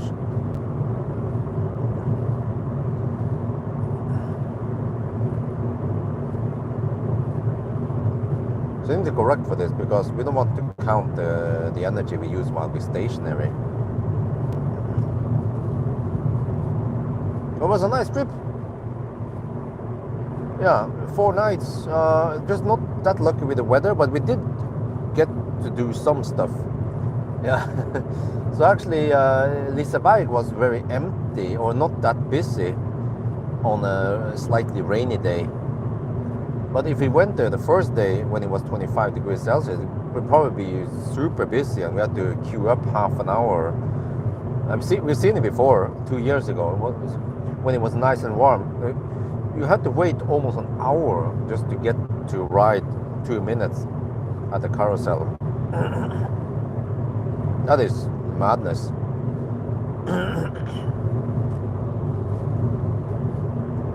Oh, there's actually someone driving slower than me.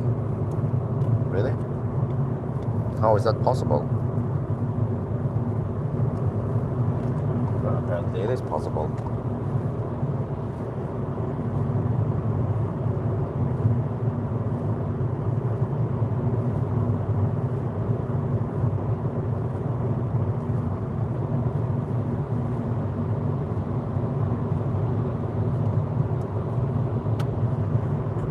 That's a real poor man's car right there. Oh, 6 degrees Celsius. Yeah, the advantage of going to South Loop is that it's nice and warm here. Eventually, once we head north at Mjøsen, then it's going to be colder.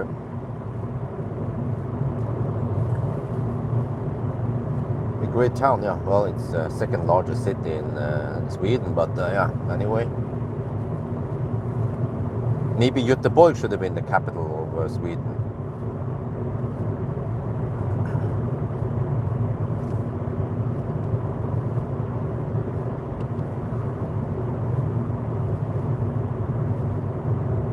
Just like Istanbul and Sydney, right?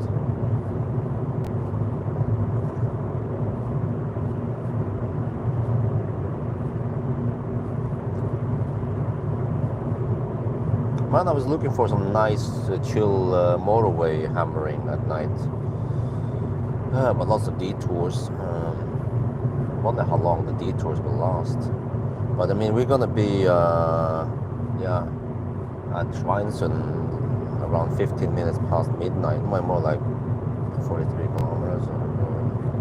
Yeah, 15, 20 minutes past midnight, and then we turn around and we charge. Okay. Oh, it's going to be around 2, 3 at night by the time we go back via the detours again. I'm not sure if I'll backtrack to the same place. Well, actually, I could stop at the same Uno X station. Distance is about right, or at least there, and then the next stop will be around Oslo, maybe Cleavage. But the battery temperature is not going up that much. 22.5 degrees Celsius.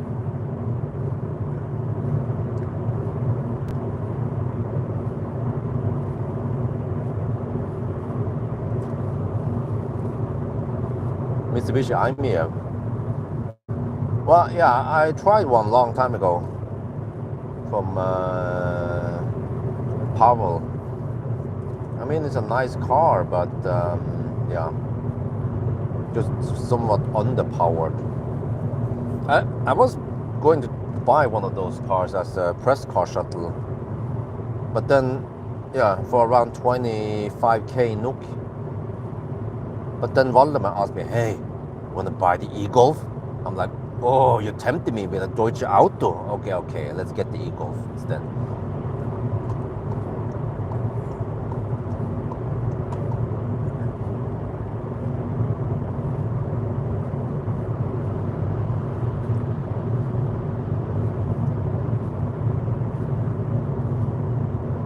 Well, especially because he offered free service. They already did a brake service on it because they saw rust. And I was like, well, not much I can do. And the car will be parked at various places for weeks. So next up is Mølle. Yeah, actually from the 24th of April, in 2 days, it will be parked at Mølle for a little bit over a week, and then Kia EV3 for 1 week, and then ID3 Pure. Well, lots of good cars coming here for 1 week, and then Citroën EC3 for 1 week, and then ID Bus long version 1 week, and then Cupra, Tavascan. And so it's just back to back to back. And then Polestar. No, the Polestar 3 hasn't been confirmed yet. Huh. Okay, so then we're talking about June already. So I won't see this e-Golf at home for more than a month. Almost 2 months. That's why we're doing this challenge now.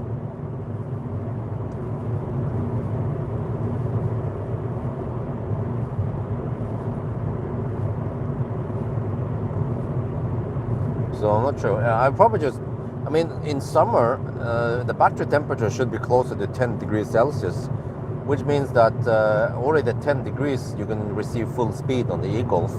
So then I can just top up quickly, getting 40 kilowatts somewhere in between the runs. But every time I swap cars, I only need to drive around 10 kilometers. So it can take a month before I need to top up somewhere. So, well, I mean, it works. We don't need a too expensive car, as long as the car doesn't go kaput on me while it stays parked. I don't want any 12 volt problems. But for now, I haven't had any problems with 12 volts.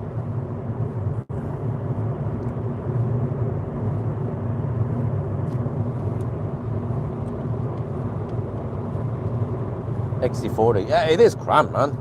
I mean, almost feel like we have roughly the same space in XC40 as the e-Golf. You know, it's, I don't know, man. The C40 is, it's just based on fossil platform, and the back seat and the hump in the middle eats up space, and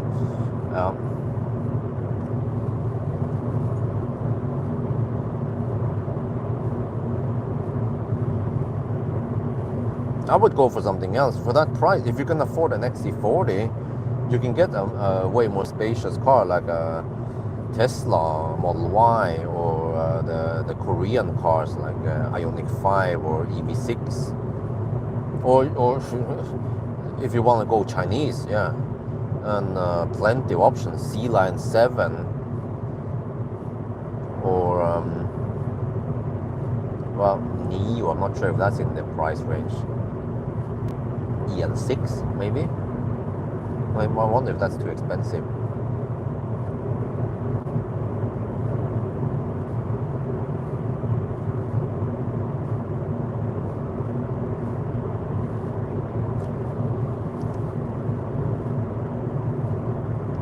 Man, it's almost midnight already. Shit, are we 2 hours? No, wait. Yeah, we're almost 2 hours into the challenge. Well, we have to deduct 4 minutes so far. So it is as we started at 10:13. Yeah, so in 15 minutes we'll be at the 2 hour mark.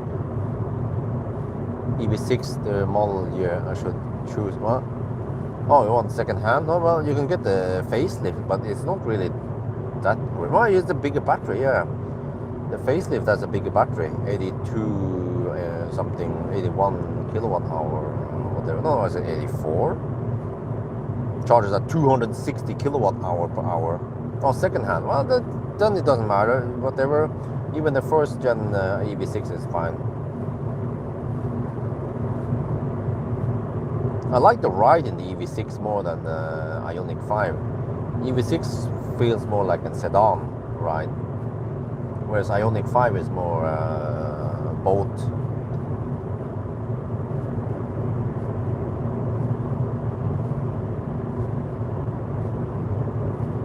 Wait, I have enough juice, right?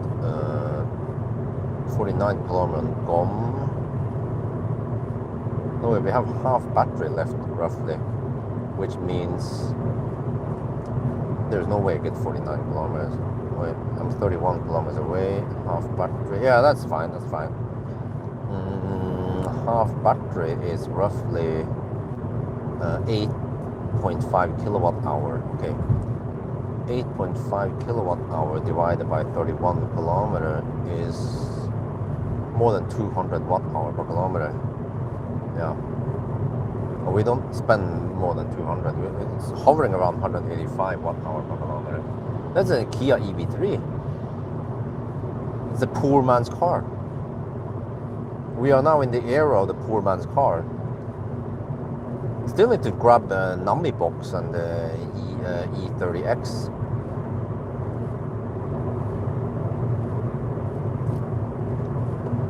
Because the next stop will be another electronic and Shell. Yeah, I prefer Shell because then I have gas station there. I could go to No Man's Land and plug in someplace, but then everything is closed over there. So.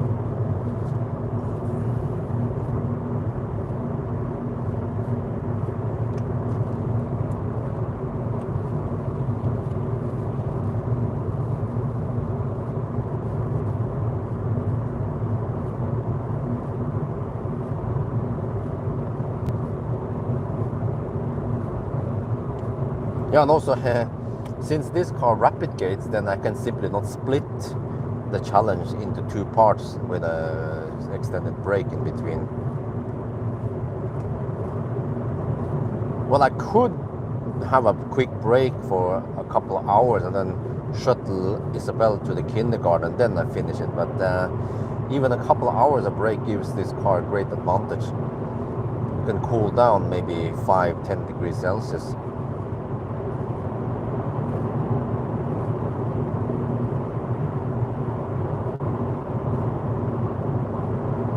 Maybe I could test that just for fun after the challenge. Just see how much the battery cools down after 2 hours roughly.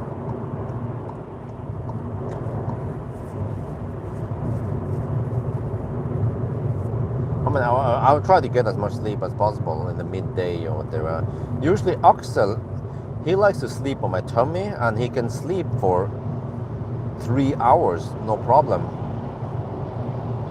And as long as I'm dead tired, then I can sleep in one position without moving too much around. So yeah, if I can get some midday nap or morning nap with Axel, that'd be great. Yeah, that's so enough so I can survive until the evening, and then I usually pass out around 9 in the evening nowadays, along with the kids, and then wake up around 7. So that's my new sleeping schedule. I used to go to bed at 3 or 4 at night, same with wifey, just randomly scrolling stuff or watching movies or whatever, right? And then we'll wake up at 10 or noon, right? That time is over for the next 18 years. Wait, is GOM adjusting now? I hope so. GOM says 40 kilometers of range left, but we are at 40%. Let me see, 1% is roughly 17. 1% is around 170. No, 1.7. No, 1% is roughly 170-ish watt-hour per kilometer. So we can count like that, yeah. And then consumption is roughly 170-ish. Which means that I should have close to 40 kilometers of range. Yeah, okay, so that makes sense. And we are 24 kilometers away from Schweinsund. Yeah, this is one of the last bailout points. We have here and we have the next one further down the road. And then there is a gap, 20 kilometer gap until the border.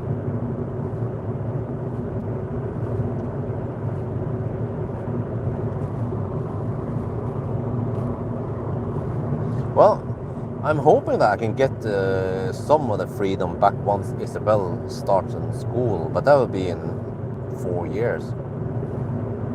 No, wait, 3 years. I forgot they start at 6 now, yeah. So Isabel can be more independent.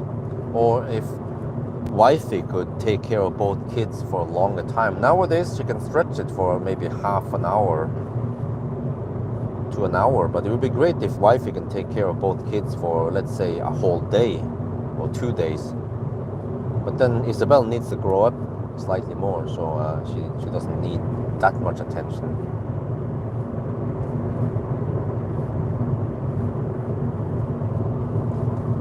But I want to try a 1,000 kilometer challenge at night a full length to Hollandsåsen with a Audi A6 coming up soon. But it depends on Isabel. If she can pass out around 9 and then I hammer it, then I should be home by 7-ish, right? In the morning, right when she wakes up.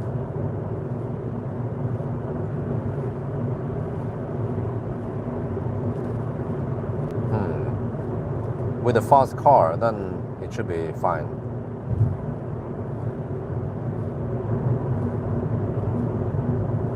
And then as long as wifey can survive with the 2 kids for half an hour or something until I'm home, then that'll be great. Yeah.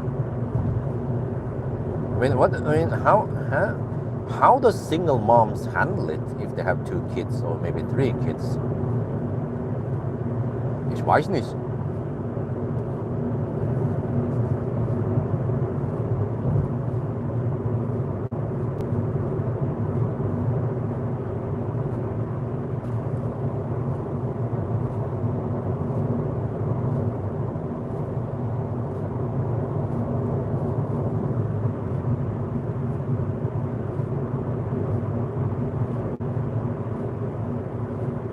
Oh yeah, also the whole trip to Göteborg, I calculated everything, and it cost me around 1,100 euros total for Airbnb and food, charging, attractions, parking, whatever.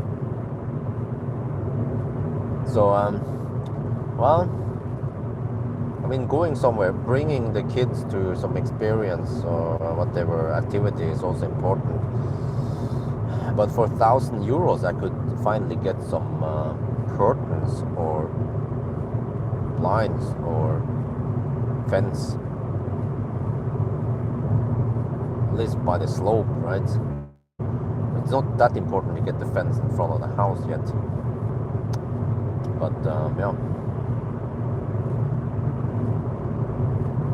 sometimes we need to do that stuff.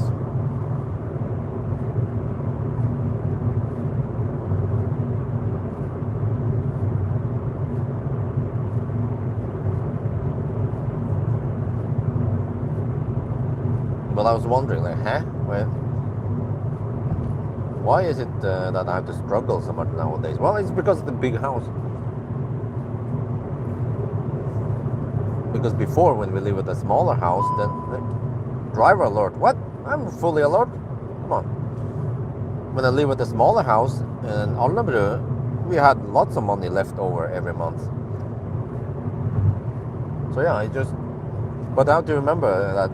I have to remind myself that now that we live in Jessheim, then we have the comfort of lots of space, and also we don't have to deal with Rus. And the time is coming now with Rus.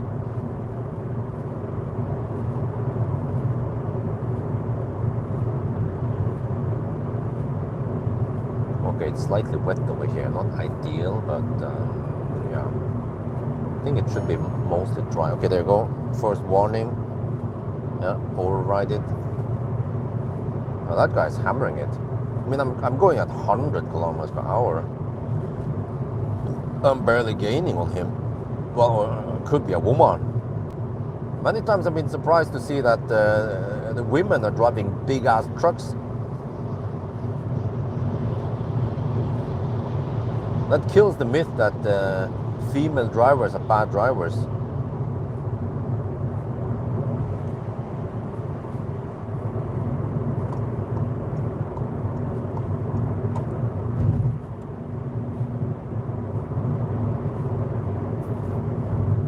Okay, so we actually will hit the Schweinsund at around 2-hour mark, a little bit past 2-hour mark.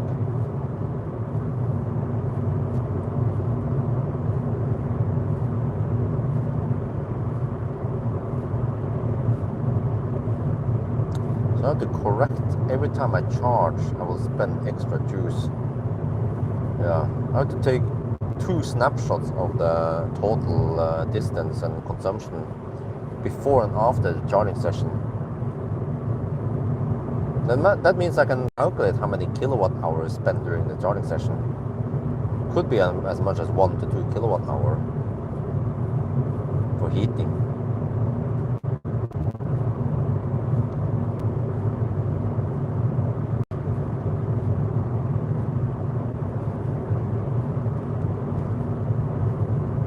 But yeah, let's say if it's 1.2 kilowatt hour, it could possibly mean that I can save 1.2 kilowatt hour on the next leg. And then if you drive 60 kilometer, that means 20 watt hour per kilometer. That's quite big.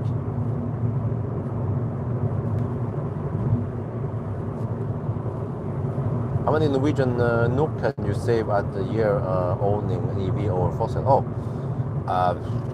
Depends how far you drive and so on, and some toll roads. But as long as I charge at home, then local driving becomes almost free, or really cheap at least. Maybe just yeah. Well, again, depends also on what car you drive and so on. But if you ignore the car price, because you need to drive a fossil car, right? Anyway, a fossil car also costs money. Then it just boils down to the per kilometer expenses. And then for EV charging at home, if you have, let's say, 1 NOK per kilowatt hour on average. No, actually, I think it's lower than that. With smart charging and so on, you can probably get away with less than that. Maybe 0.6 NOK per kilowatt hour. And then if you consume 150 watt, okay, so like 150 watt hour per kilometer.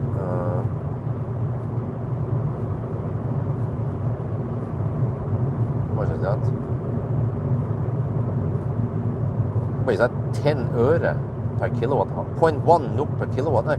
0.1 NOK per kilometer. That is dirt cheap. Fossil, on the other hand, if you count 20 NOK per liter and 0.5. No, with coal run, yeah, I forgot. When you drive coal and with a coal engine, you could consume a lot more, maybe 0.7 liters. Well, or 7 liters per 100 kilometers. Then we're talking about 1.5 NOK per kilometer. Holy shit! Wait, is 1 NOK? Wait, did I miscalculate something here? No, are you sure? Because, oh, you mean 1 NOK per kilowatt hour. Well, we have strømstøtte, and many times I try to charge when we have, let's say, 30-40 øre per kilowatt hour plus the fee, grid fee. So yeah, around 0.7 NOK per kilowatt hour. Also, if you sometimes you get a little bit of grid reward, or I try to charge at night. So I try to, of course, avoid those high peaks, and those high peaks, they usually don't last too long anyway. But either way, we are still talking about 10 to 15 øre per kilometer versus 1.5 kroner per kilometer.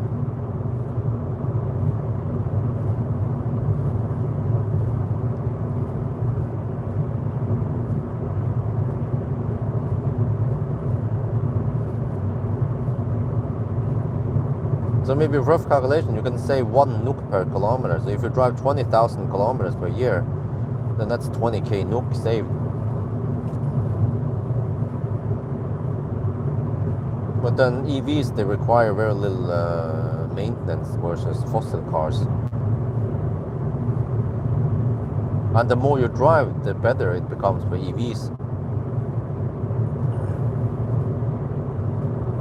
Oh yeah, by the way, I can announce it here. If there is anyone here who owns a Tesla and wants free supercharging, you can email me.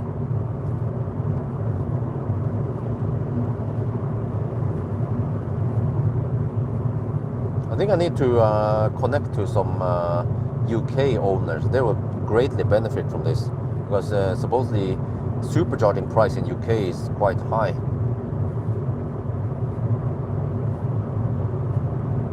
But I mean, it benefits you the most if you supercharge a lot.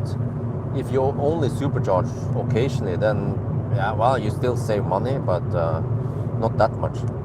Unless you're sunnmøring. Okay, we're almost at Schweinsund. We just hit the 2-hour mark. 147 kilometers after 2 hours. Ooh.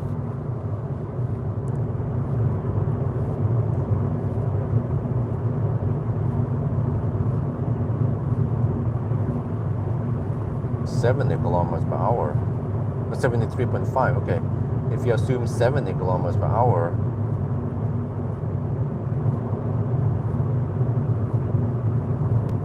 wow, are we talking about 7 hours? No, 8. If I can get it down to 8 hours, I would be super happy. That would be a 40-minute improvement. But then I have to average 62.5 kilometers per hour. We are currently at 72.5. Okay, we need to see about this. Yeah, actually, there's no way we're gonna go. Even 70 sounds too high. Maybe around 65 kilometers per hour is more realistic.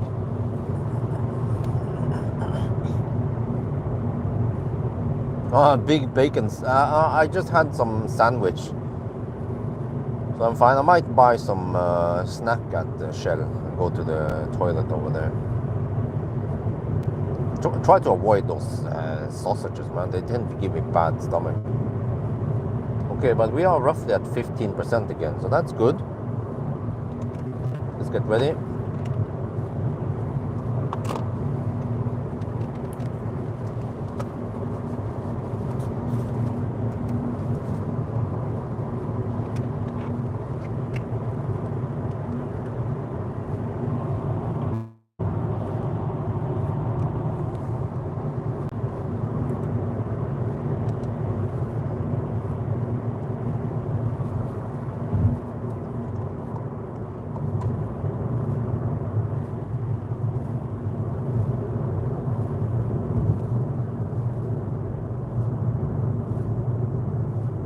Oh, 26.5 degrees, so we gain 4.5 degrees on this leg.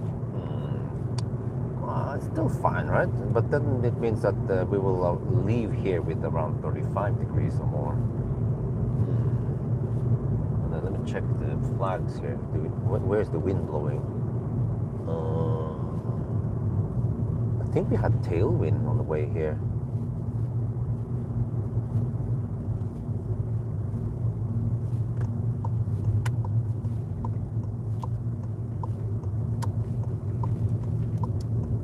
There's someone there. Whatever, I just need a shared 40 kilowatt something.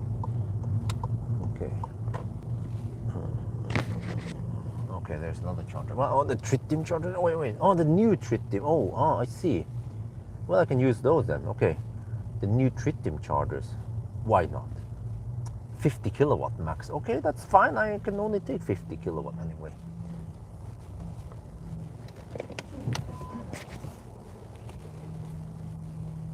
Can't even take 50 kilowatt. I can take 42 kilowatt.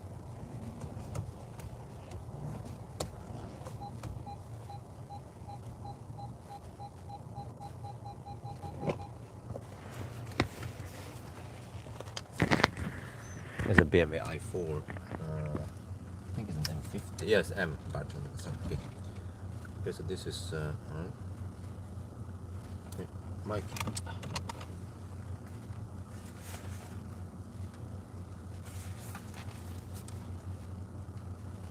Schweinsund. 7.5 degrees here.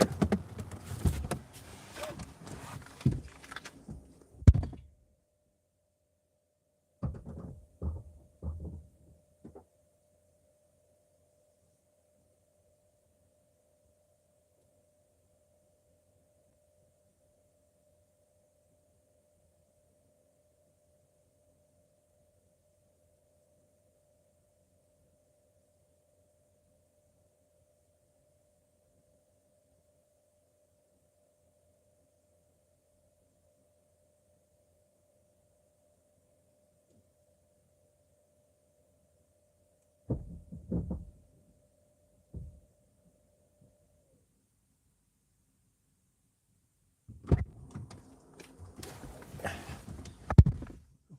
put in the shaft.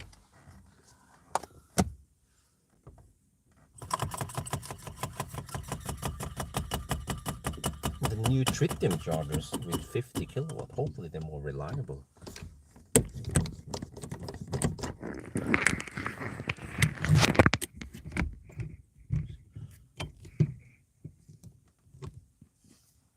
Okay, there we go. Start the engine and then also crank up the heat.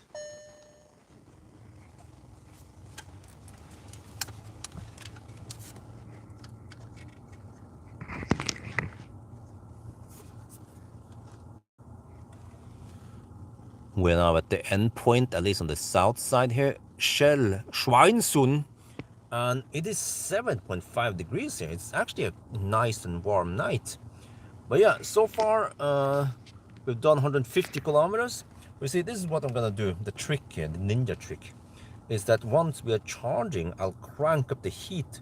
Actually, 24 degrees is just okay-ish temperature here. And crank it up to 28 degrees. And that will actually suck some power from the battery, from the charging. But this car, the Eagle, will suck extra power for heating, but the plug is limited to 125 amp. That's why this is now dropping. Well, yeah, so battery heated up slightly during the drive. That's nice. Still not rapid gating yet.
Okay, now I need to leave.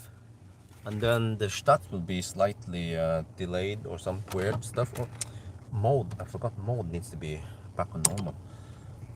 Okay, so I'll be back. Restroom time now.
Oh man, that took a while, but we are already at 72%. Need to quickly heat up the car now. Didn't get that much time for it.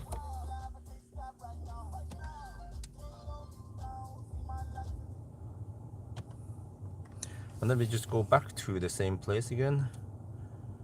Stop route guidance.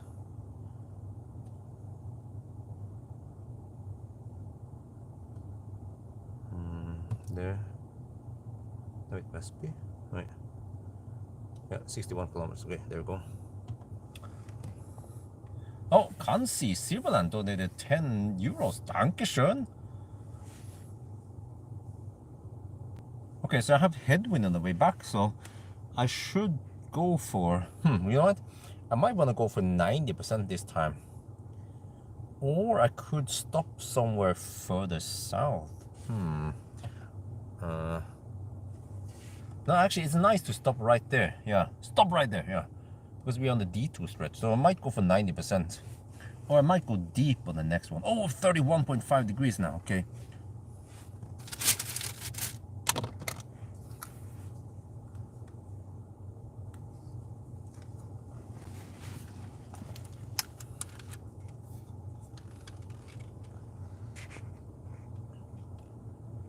Okay, I had to go to the restroom. It was a long-ish stop, and we are already at almost 80%. And then, oh, the battery has heated up to 32 degrees Celsius, but still not rapid gating. But yeah, I bought some fresh buns. It smelled really good, so the seller told me to not close the bag here, otherwise it's going to be a bit mushy. So let's try some freshly baked buns.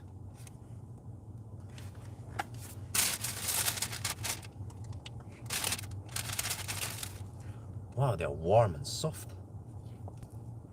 Whoa. I mean, it's still nice, but you know, it still lacks that taste of fermentation. Vespa buns, they're still better.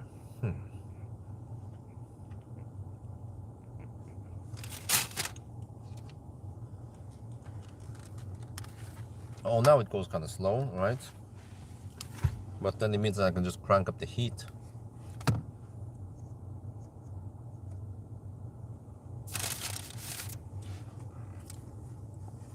I don't see it.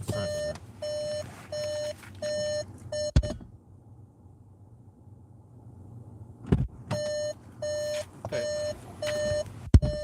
81%, 27 kilowatt.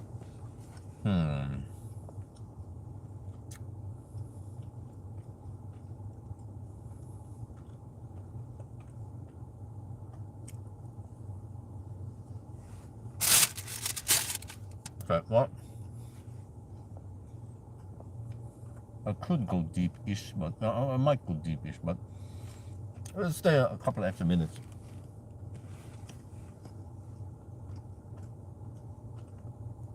I need to preheat the cabin. This needs to go up before we leave. So a couple more minutes, then we go. I forgot, if I know it's going to be a long toilet break, I could have programmed the car to preheat. Precondition, I mean. Yeah. Whatever, a bit too late now.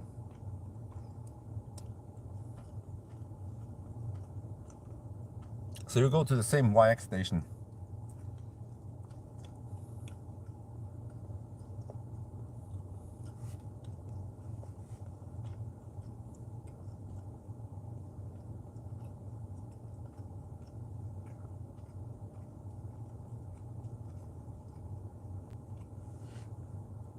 We're taking around 25 kilowatt. Not 20 something kilowatt. Range version of the Eagle, huh? What do you mean? Different range, huh? What? Well, there's the FL300, but this is the old one. Let me see, 6. I'm taking around 20 kilowatt only. Okay, that's kind of slow. I think we should leave soon. Not sure if it's slightly replicating already. Maybe not. I'm gonna pay attention to this. Does it drop or what happens now? I went for a rosinbolle.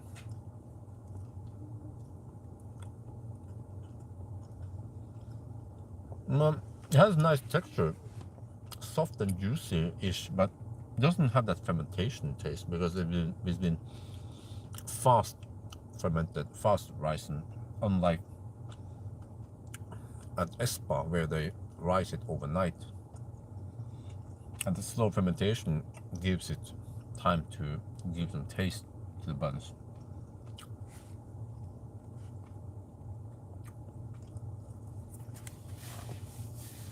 Okay, anyway, get ready. I'm gonna leave anytime soon now.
Okay, that was 22-minute charging. Still not that slow.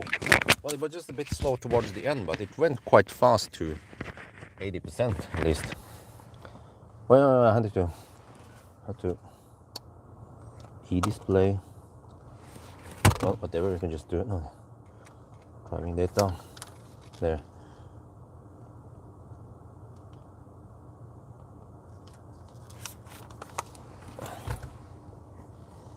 There, now since charging is correctly reset.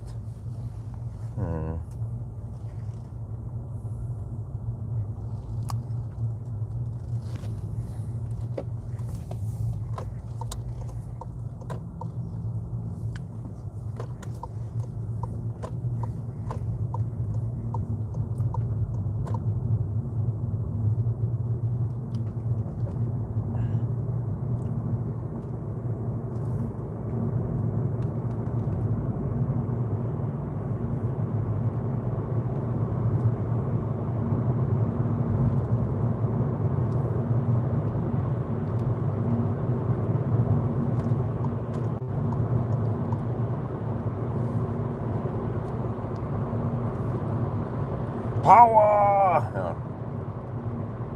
Okay, so yeah, then now it's interesting.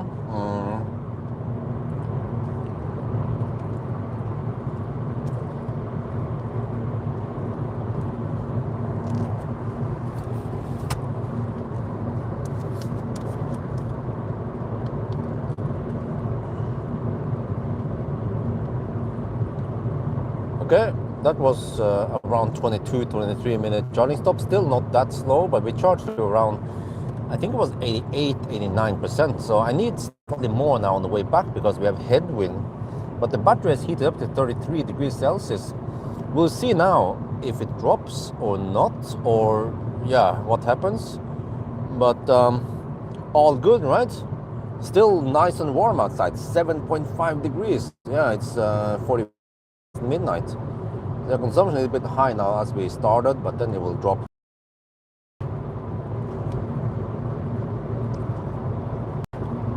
And then once I drive, I will drop the temperature to 24 degrees. 24 here feels more like 20, 21 degrees in other cars.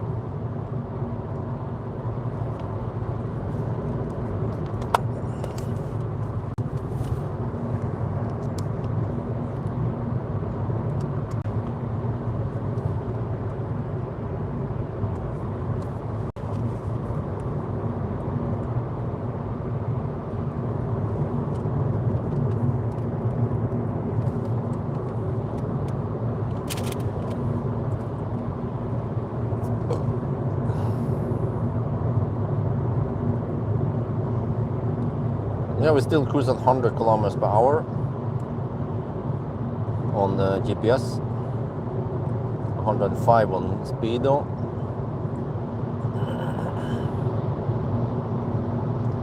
Oh, okay.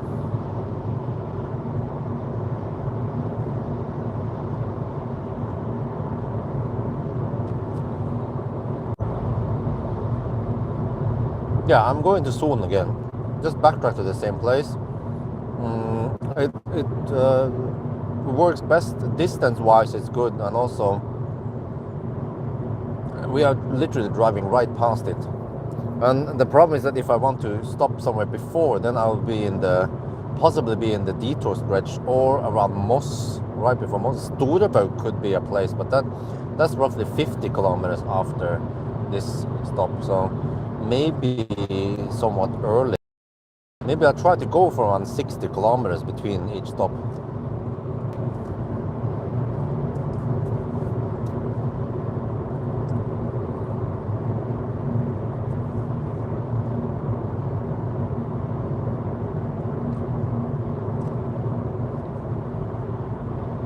So I am.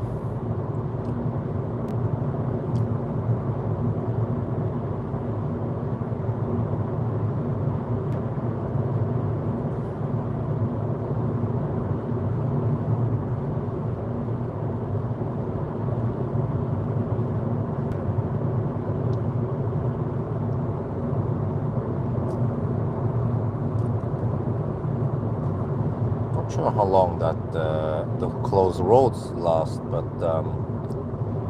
most likely we have to backtrack via the same detour stretch on the way back now.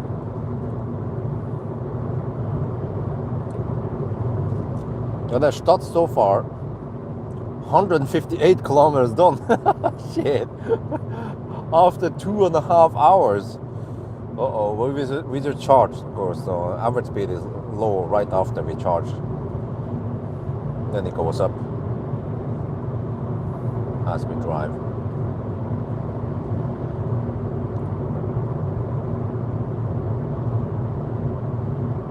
And then total consumption is 191, but I think it's misleading because it's including some stationary consumption, so it should be around 185 maybe, the real consumption, which is not that bad.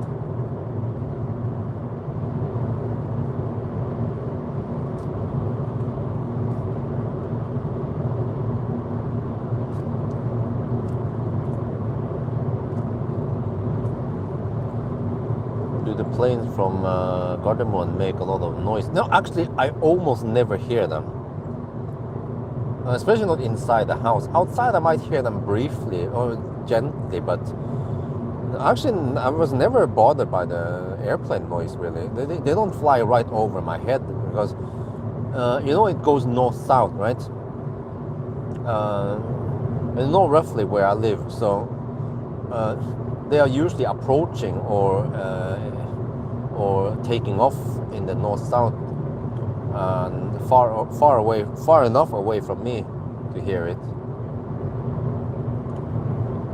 But yeah, I consider opening the pool soon. Because actually in about a week or so it's going to be 18 degrees Celsius, and as long as you crank up the heat in the swimming pool, we can to 30 degrees, we can totally swim there in the daytime, at least before noon. But that means mostly on weekends, because in weekdays then Isabel will be at school, and then by the time she's back around 4, then the sun is behind or the other side of the house. But I might want to take my time to prepare the pool. I want to open the pool soon, open the cover so I can let in some rain. I can start collecting rainwater, maybe for if there's significant rain, that I can get some free rainwater and save some water there. And also, once I start the pump, I might have to prepare everything and start the pump. And then I want to slowly heat up the pool, and not heat up the pool when the electricity is too expensive. But on the other hand, the pool can only pull around 3 kilowatt since it's heat pump. But yeah, I could try to run the pool on some cheap times. And then it can retain the heat there fairly well. It loses around 1 degree Celsius per day.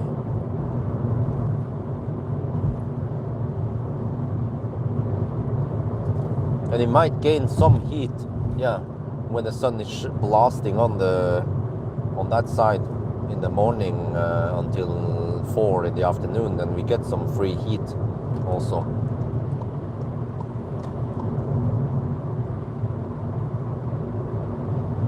I also need probably a couple of days to clean the water, but hopefully it's not that dirty.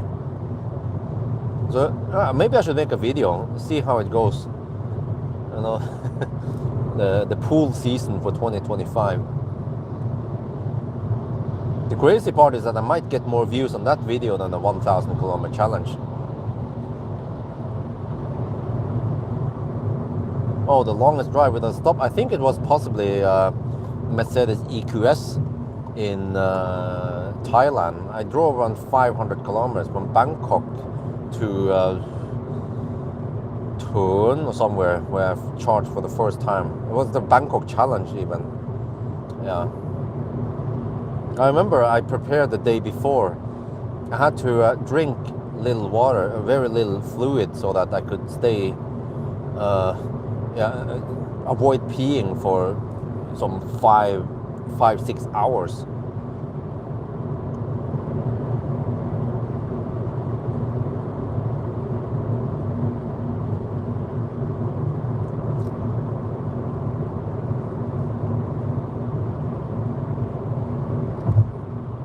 Oh, the since charging is a bit high, 240 watt-hour per kilometer. Well, we could just count that I have around 70% battery left, and we are only 45 kilometers away. Oh, okay, but now on the return we might have slightly higher consumption. And also at night when it's colder. So maybe then 1% equals to 0.9 kilometer. Some experiments, what? Would be good. What kind of experiments?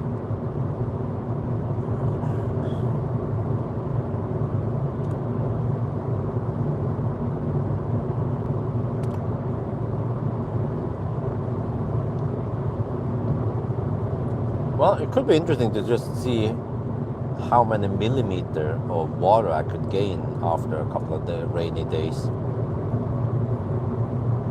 Oh, with the Model X? Oh, you're talking about that? I thought we were talking about the pool. The problem is that Tesla or EVs are not that super interesting anymore. So if I made some video, it must be extreme, like that guy who was destroying the Cybertruck and the F-150, right? Then it might get some views, but some off-roading nowadays doesn't attract that much views.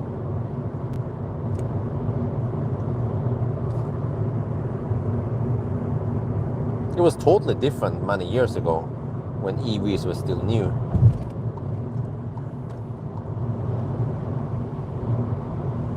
But to me it seems like as long as I just make these range test 1,000 kilometer banana box, then it's okay view and people watch them. They watch them mainly for review, test to see how the car performs and if it's worth to buy it or not.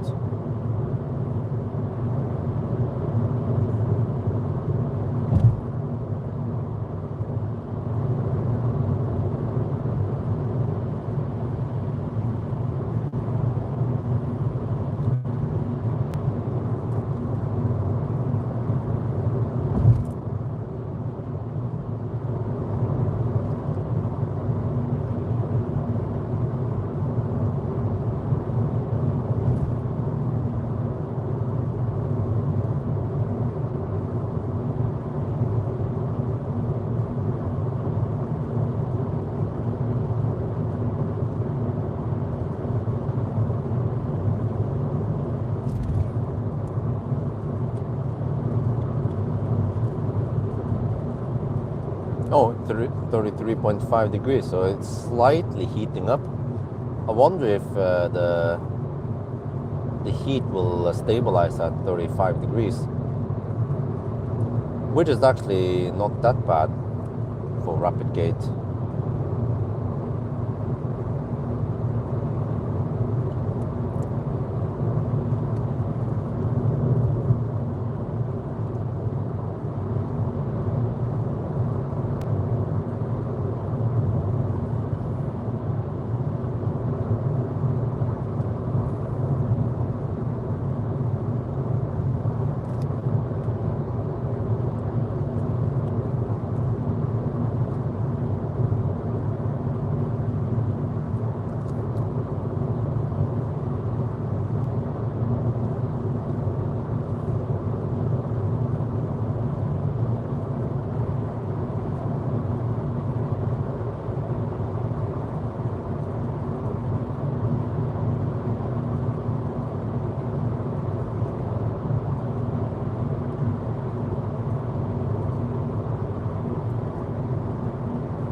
Channel and your content have entertained me for many hours. Wow, cool.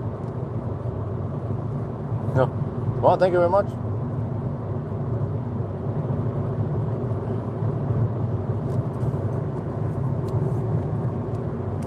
And I enjoy driving and doing all these tests.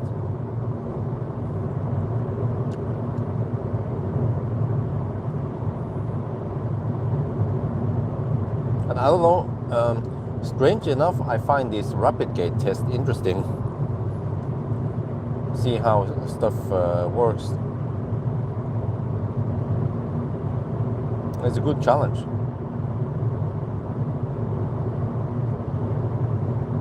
But yeah, eventually I need to move up the list and try other all EVs in 500 kilometer challenge.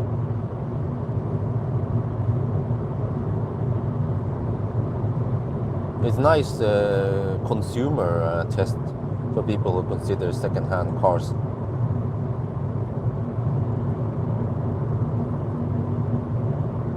But also, I'm a bit surprised that the e-up beat e-Golf. I think e-Golf is supposed to beat e-up. e-Golf has a bigger battery, but e-up charges faster, of course, and has higher voltage and so on. It's slightly more efficient. But the e-up was done in springtime, I think, or it was warmer. So we'll see now if we can beat e-up.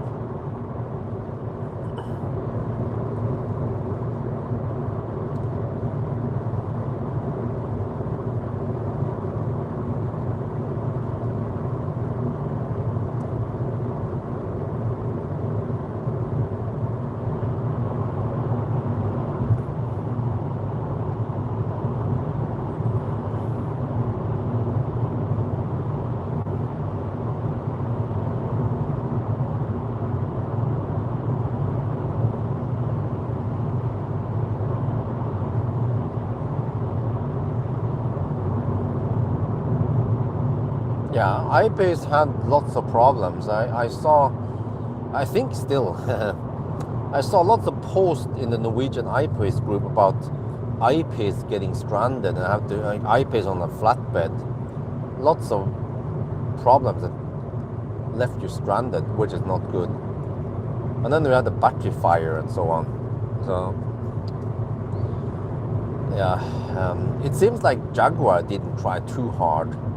Plus that when I tested it recently, it seems like they haven't really updated the software, and the software was quite annoying. Annoyingly slow and laggy, and also not logical, and messy menus, and really clumsy way of doing things just to access some settings or something. I was like, huh? How could people love that car so much, man? They must be blind.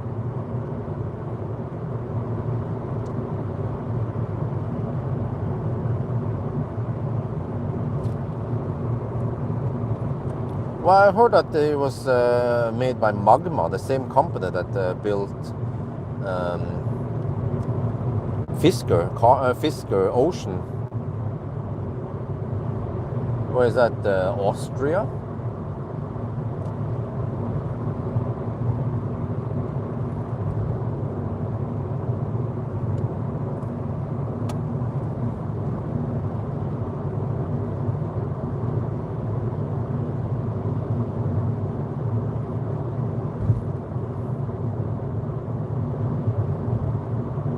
No, it seems like they're doing some cleaning. That's why they are closing maybe the road. Or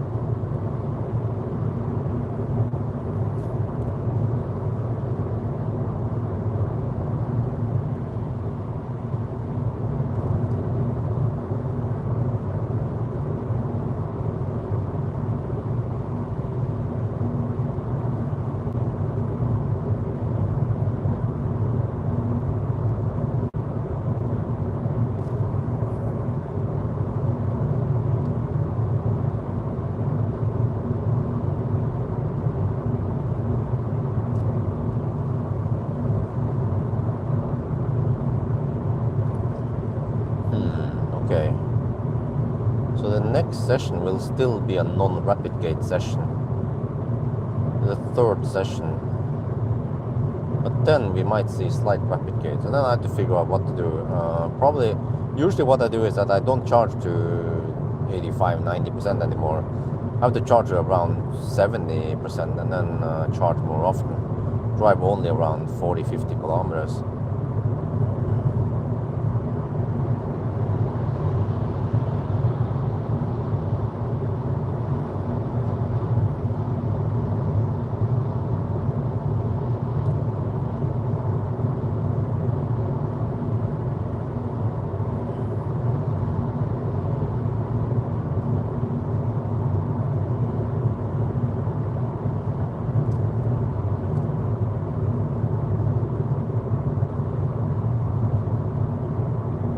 EHS9, I'm not sure. I haven't heard about it. Wonder if they are going for that newer EHS7 or whatever. I had it booked, but then suddenly they had to move it, and then the now I haven't had any. I don't know, but those cars, the 7 whatever HS7. I haven't heard many people talk about them, so maybe they're not that super popular. Many Chinese cars, there's low interest for it. Like Series 5, almost nobody watched that video. So it depends, right? MG, okay, Xpeng might get lots of views, depends what model. But then some of the Chinese cars I tested, but very low.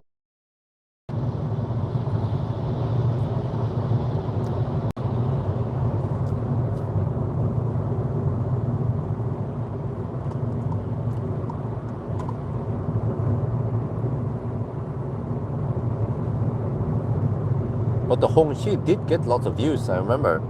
But then I don't see that many cars on the road.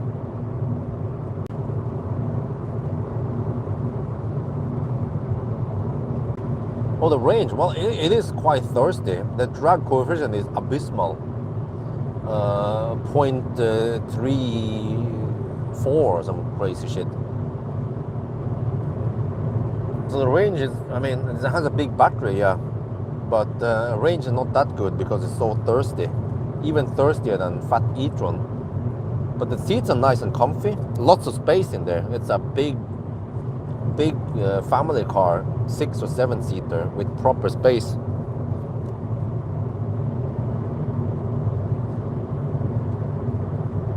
But the software is kind of annoying also. Clumsy menu and so on, and somewhat annoying behavior and things.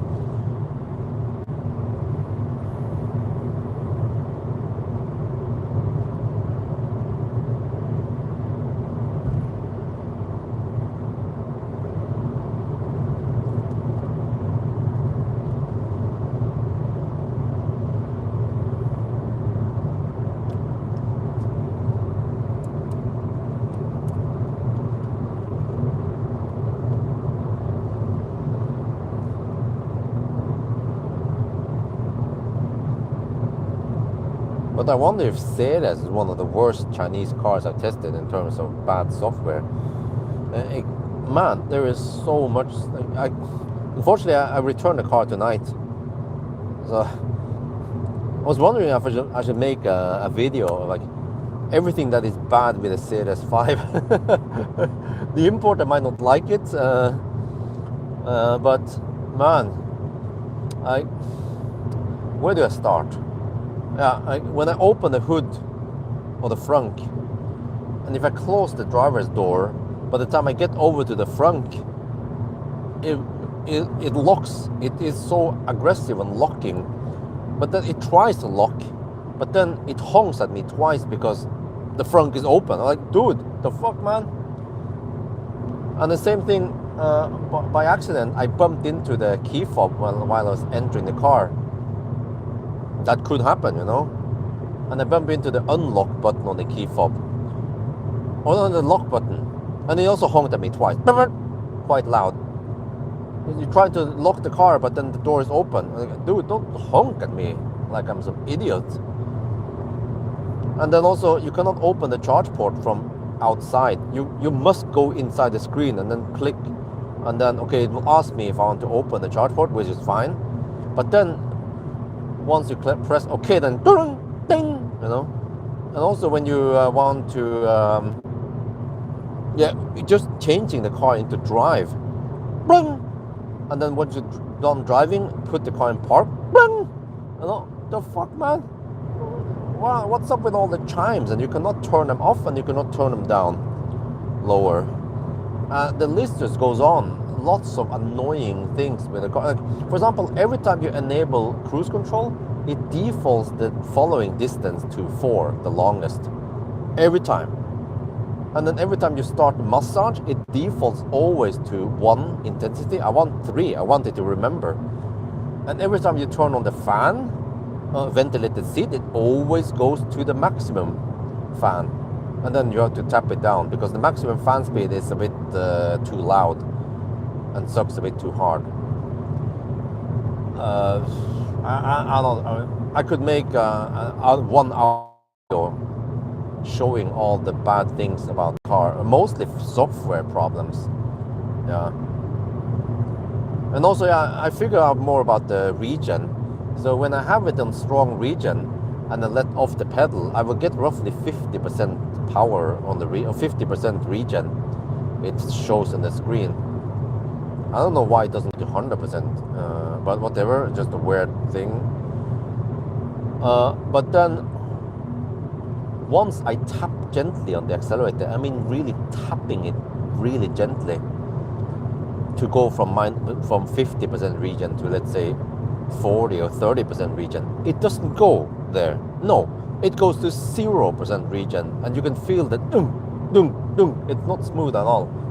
Super annoying behavior. And also in the screen, in the trip meter, there is a trip stat on the instrument cluster, but it doesn't show you consumption. It shows you time and distance and stuff.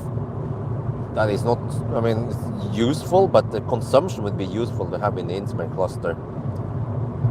And also the way they type, it's not consistent. It says AVG consumption, AVG speed or something. But then some places the AVG is an uppercase, and some places is and the speed is an uppercase and or capitalized. I mean, and then the bad translation when you use the whatever equivalent to pet mode, it's just like, don't worry, the owner came back soon to the car or some shit. Like, bad translation, bad language all over the place. Dude, like, how could they put that shit in production? Okay, I guess most people don't care about this, but if you want perfection as a car manufacturer, you know, you want to have correct grammar and language and good smooth software and no annoying bugs and bing bongs or and also the percent estimation at arrival is so bad that I don't understand it. You will see more about this in the Göteborg trip, but when you navigate somewhere, it will say, you will spend 10% getting that. Like, dude, and then I calculate, it expects me to consume only 88 watt-hour per kilometer consistently. It's not just a random thing once. No, it happens all the time. First I thought, okay, maybe it uses CLTC range. No, but CLTC is roughly at least 150 something watt-hour per kilometer. So I don't know where the heck it gets 88 watt-hour per kilometer from. Like, it could, like, you know, for example, I don't know, you guys get my point, right? The percent estimation is so bad, it's way off, and it doesn't adjust during the way. During the way, it would just, okay, you consume more, and then it would just, from the remaining distance, still use the 88 watt-hour per kilometer and estimate. So it's like, holy crap, I've never seen anything as bad as that before in any car.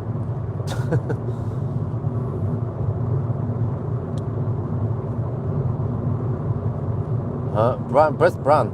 I actually consider Neo one of the best brands. Xpeng and Neo probably. BYD, they are very good, but the software part is a bit annoying, like horsepower hour, and like, dude, get that shit right.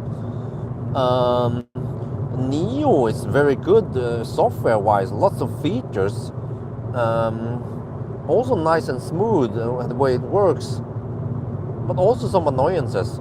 But same with Xpeng, also some annoying parts with the Xpeng. But I still feel like Neo software is the best of the Chinese cars, and then Xpeng on a good second, and then but the BYD, what else did I forget? Well, Hongxi and the other stuff, they're also annoying in many ways.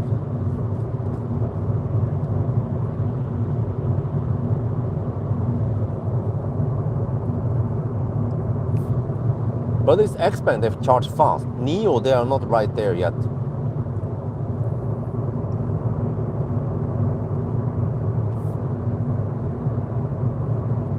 But then they have battery swap. Yeah, who cares about charging speed, right?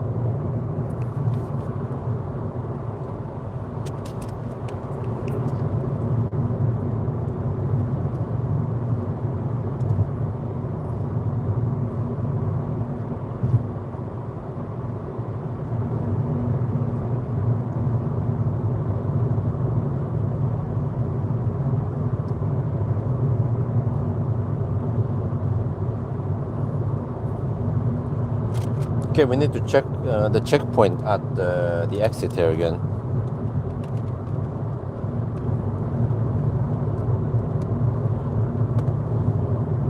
The detour.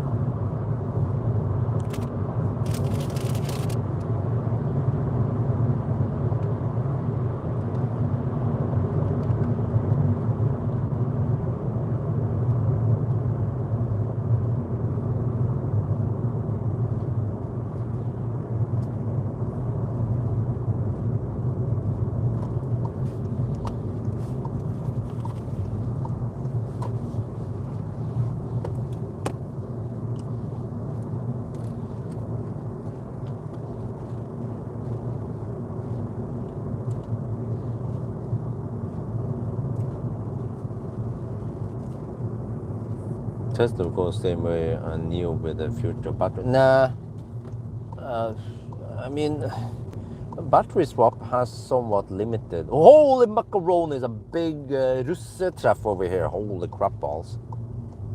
Damn. Well, you can imagine, this was the shit outside of Alnabru for years, man. Well, at least over here is some kind of industrial zone, so it's not, they're not affecting people. Yeah, I think I'm supposed to be on the right lane. Yeah, should be right lane because left lane goes left, right lane.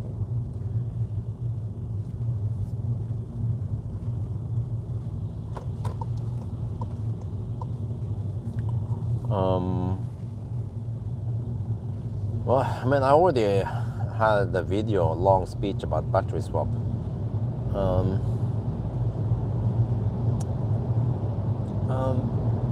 I wonder if the swap technology is a bit expensive per kilowatt hour, or I don't know. But it's somewhat limited to only, like, you need to have that same form factor, that same similar wheelbase. You can't have too much flexibility there. And then also, we already see now, you know, Firefly has battery swap. But wait, are we supposed to go here, Oslo? Wait. Now I'm kind of confused. I think we're supposed to go here.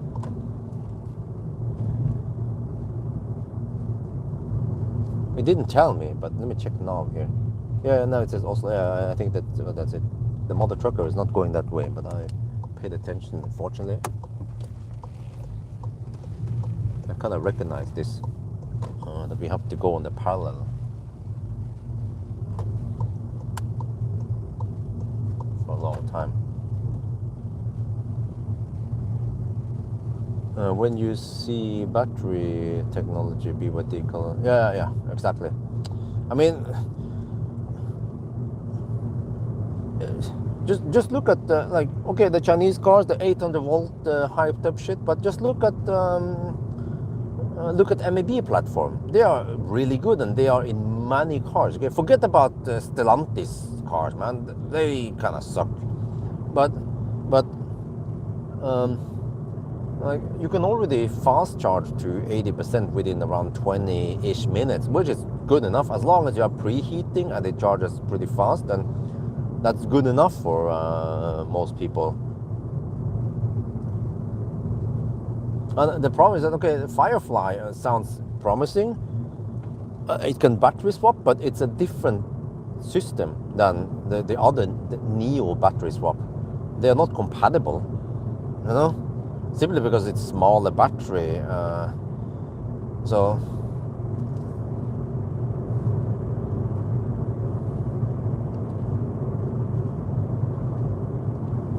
But CCS is quite universal. Even trucks can charge on CCS too, right? Or you can charge what was it again? Electric Zero bike can charge on CCS. Oh, was it? Yes, it was a Zero bike, and also the Lightning bike, right? Boats can charge on CCS. Trucks, airplanes can charge on CCS. Everything works on CCS, but then battery swap is very limited. And then, yeah, I mean, battery swap would be good if this was 10 years ago. But also, is it the problem with Tesla is that, okay, if Tesla went the battery swap route, well, what would happen in 2021 when they open the supercharger network? Oh, I mean, if they open the swap network, if they build up a massive swap network, the car manufacturers is like, okay, do we want to join the swap, Tesla swap? We have to redesign the cars, but because Tesla did something smart and they went for the CCS from Model 3 and so on, then it's standardized, no problem. So, yeah, I mean, Neo, in China it works, the battery swap, because China is different, right? it would work in high density places like maybe like New York, yeah, or other places with little space, lots of people living tight together. And battery swap will be king. Plus that also in places where the laws are not that sophisticated yet, so that you cannot install your own charging station if you live in a high-rise building, which is weird because high-rise buildings, they have electricity, right, in the garage, and you only need, I mean, you could perfectly get away with only 16 amp, 3.7 kilowatt home charging, no problemo. But because they don't have that infrastructure prepared, then battery swap makes sense there. But it's just because they haven't done the right things like Norway did, right? Change the law so you are allowed to install your charging station there. Also allow have some AC charging available at street level or shopping mall level. I start seeing some 50 kilowatt chargers now at shopping mall. That's perfect for modern EVs. Spend 2 hours there, DC fast charging. But also don't have any punishment or anything like that if you happen to charge over 80%. Those customers, they'll be spending time at your shopping mall. They're valuable customers. Don't punish them, otherwise they won't spend that much time next time. So the whole battery swap, well, it works great within a very limited scenario, but for the rest of the world, CCS is king. Also, when the heck is US going to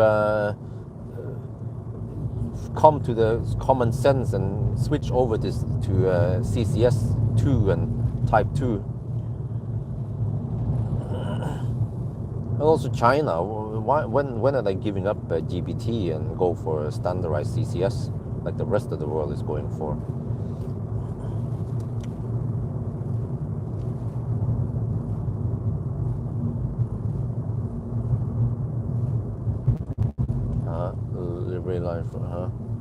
Range for the BZ4X. Don't remember, but you can check my range test videos.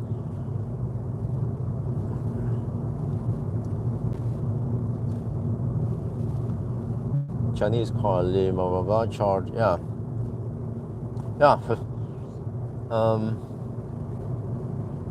I wonder if that's the next thing. It seems like pumping out 350, 400 kilowatt charger is not that big of a problem anymore. Power has a big market share now. They can deliver 400 kilowatt shared, or they can always upgrade them also. And also Alpitronic. So as long as we can get access to 400 kilowatt or faster, then cars could take that kind of power, right? But they need to also not fry themselves. Wait, I'm only 3 kilometers away now. Okay, I'm kind of low-ish on juice. Well, perfect timing then. I haven't paid attention there.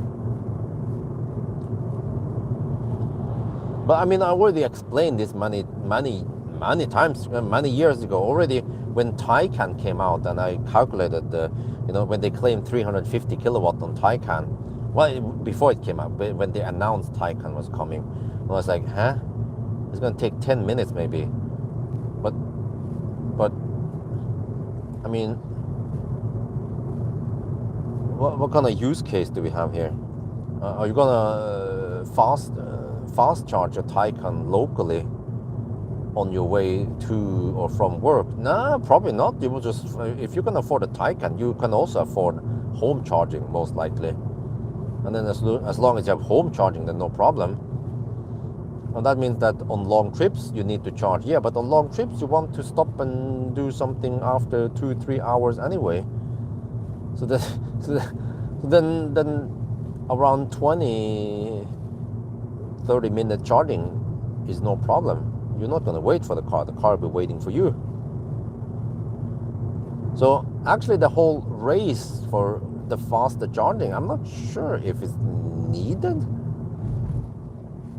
Nowadays, it seems like people don't pick the cars with the fastest charging. Otherwise, everyone will be buying Xpeng G9, right? Or the Korean cars, for example, the fastest charging EVs. Those are at least affordable for most people. Seems like people, MEB cars charging fast enough. Even Teslas are charging fast enough because they are so efficient.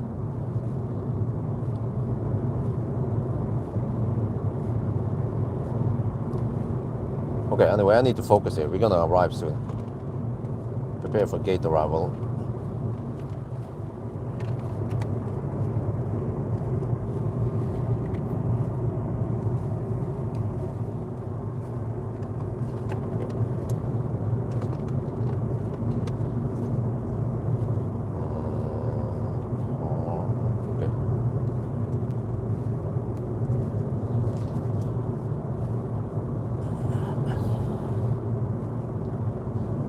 But at least ultra fast charging has the advantage that you could just plug it in and then, leave the car. But battery swap, at least in Europe, requires you to be there in the car. Well, at least one person. That's one problem. Another problem is that battery swap, at least in Europe, there's opening hours. So,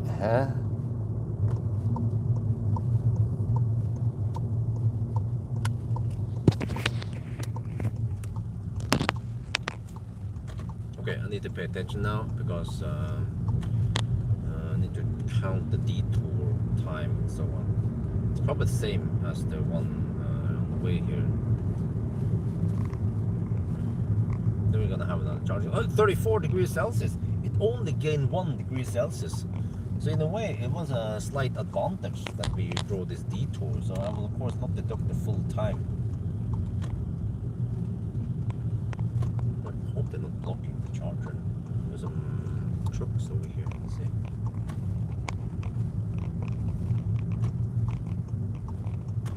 Okay, it's clear. Oh, is that a fossil part at the chart? No, it's not. It's an EV. It's still on this car. Shit. Okay, anyway, I'm gonna need this. Hog the 300 kilowatt charger. See? That's a nice Tesla. Yeah, 214 kilometers now. Soon again. Came around 20%.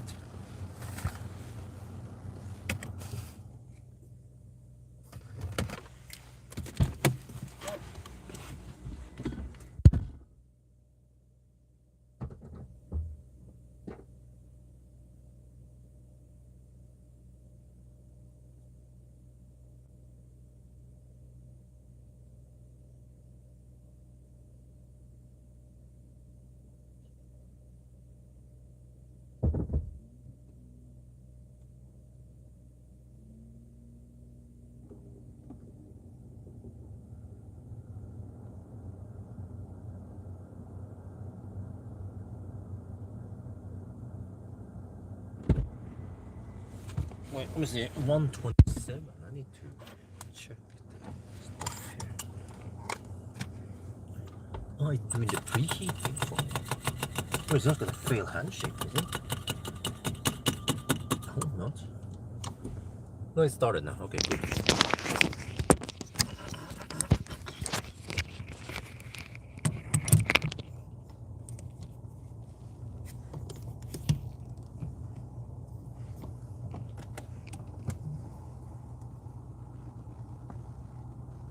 So that was 13 minutes in the detour time. Wow, really? But 204 kilometers. Okay, this is clumsy.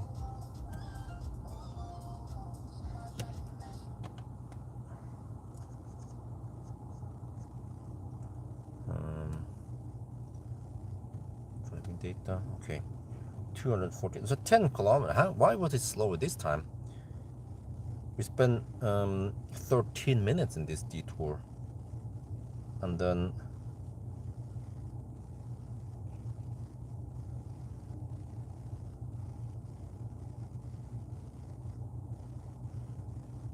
it's supposed to be 6.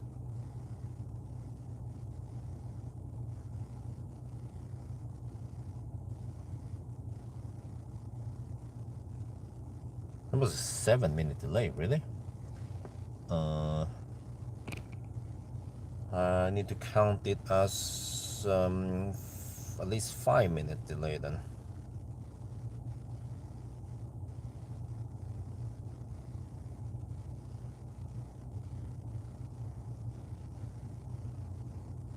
Okay. Arctic Circle. Ah. Nice. Okay. Anyway, well, I should need to shoot the video. That we're still taking maximum speed.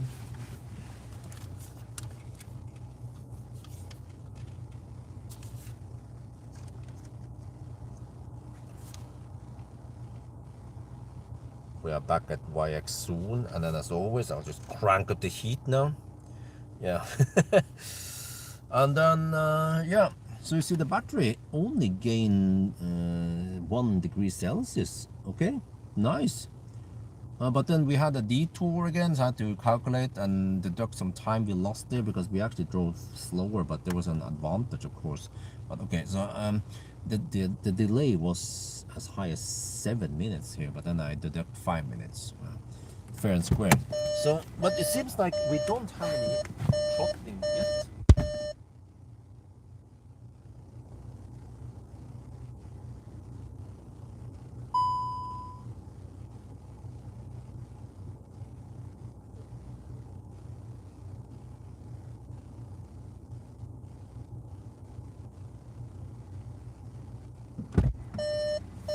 Okay, I have to go to the restroom again.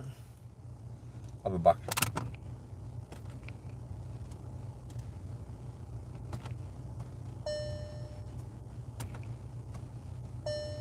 Oh, it forces me to the... Okay, whatever.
Oh, okay, I'm back.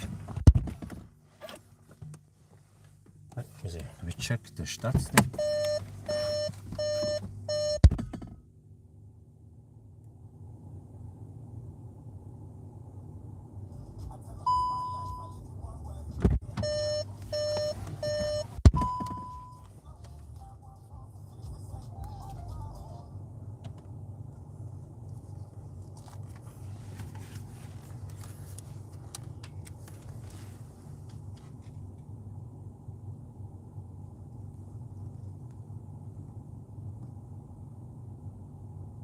Okay, went to the restroom, came back. 72%, 44 kilowatt. Yeah.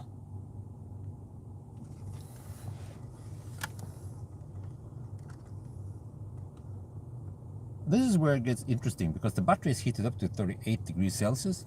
This is right around when it's supposed to rapid gate, so we'll see. Yeah, this might be the last session we have with nice charging speed before things start slowing down.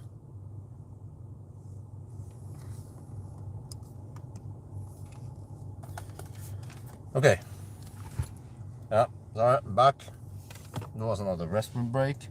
Wait, maybe I should buy a drink now. No, okay. Next stop will possibly be Circle K Berger. Or maybe before, we'll see. Maybe I'll just navigate to... Yeah, actually, Circle K Berger would be nice, but... Yeah, Skedsmokorset, but there's nothing there. Well, no, I forgot ST1. Oh, yeah. Yeah. It's up and running, right? I think so.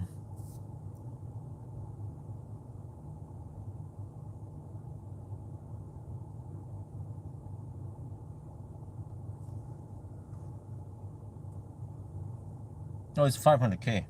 Yeah, if 500, yeah, 500 kilometer challenge.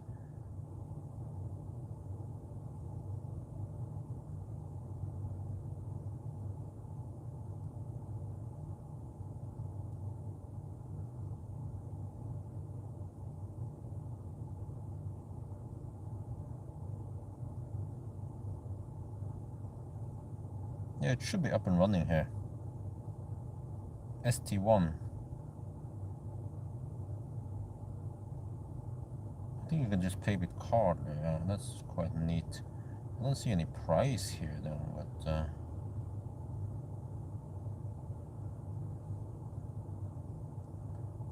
so it's either ST1 or Berger.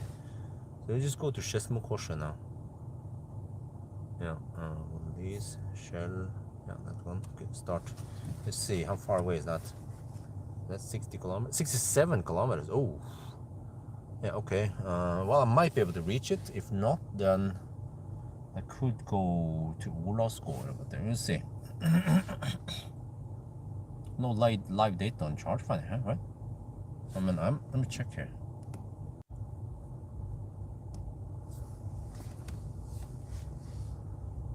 Oh, damn, the whole Russet bus thing is here now. Holy macaroni.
Holy man, it's gonna be so crowded over here.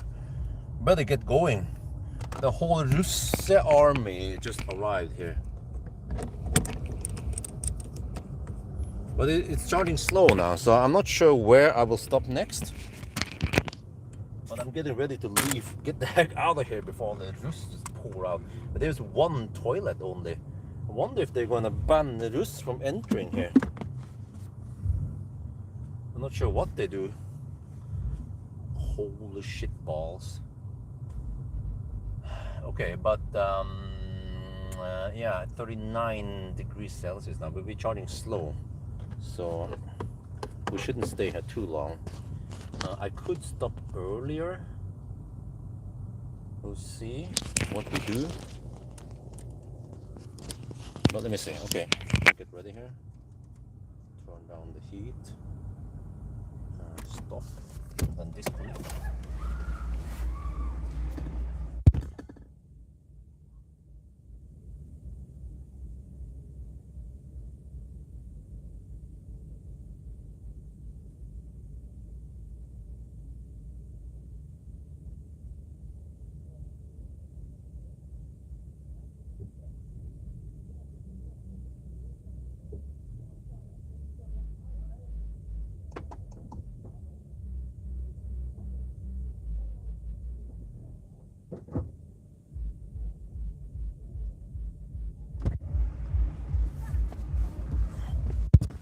Interesting. Seems like they don't want the Rus to enter here because, yeah, well, because they are Rus.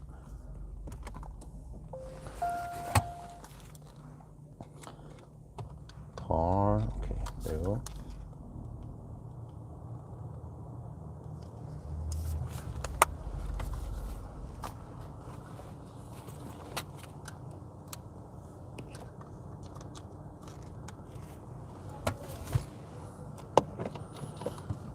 Well, too bad, guys. You guys can't enter the gas station. They don't want them to enter. They're gonna flood the station with people. Probably at least 100, 150 people here, and they come here to puke and pee all over the place. Holy shit balls. Let's get out of here.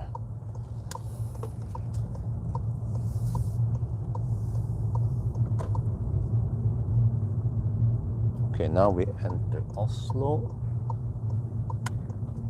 We should be in that direction.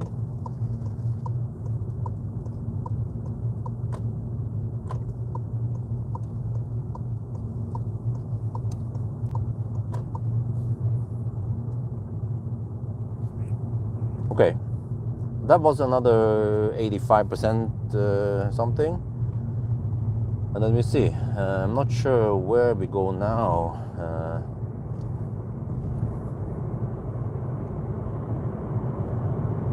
Possibly at Skedsmokorset or maybe before.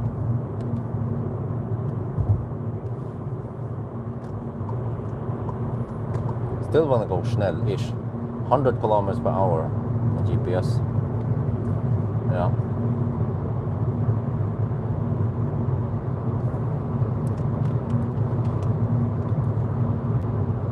And where's the mic? There. Yeah, 39.5 degrees now. We'll see if it drops or not.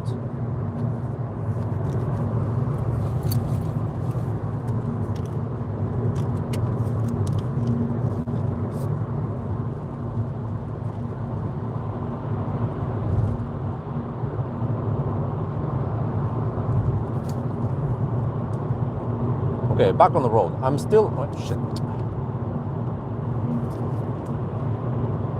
Right, back on the road. I'm still cruising at 105 speed or 100 GPS speed. I believe that's still the most optimal speed.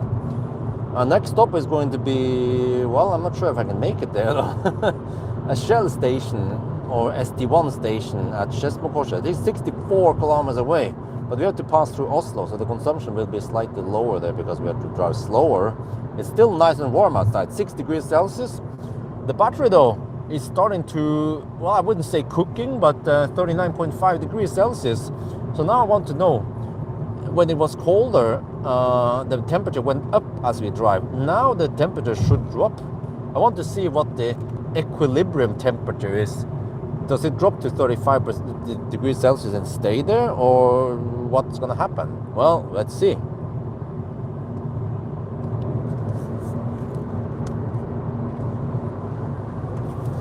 So yeah, I'm quite flexible. I could also stop at Furuset. Circle K Furuset, that's a nice place to stop, always open, enough toilets over there.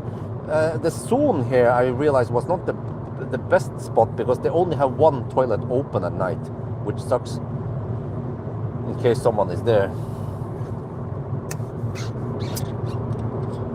I prefer Circle K stations.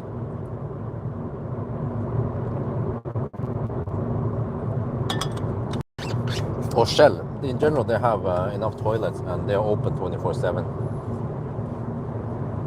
But yeah, so far so good, right? We have, yeah, we're getting close to the 8-hour mark. Let me check here, stats. Getting close to 8-hour mark, and we have done about 220 kilometers. So we will hit the no, not the 8-hour mark, the 4-hour mark. We hit the 4-hour mark.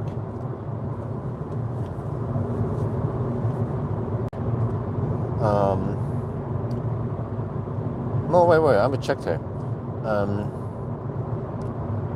So 22:09. So we have to count. Okay, 22:09 plus 5, 6, 7, 8, 9 minutes. So it's 22:18 then. That means 1 hour and 42 minutes before midnight.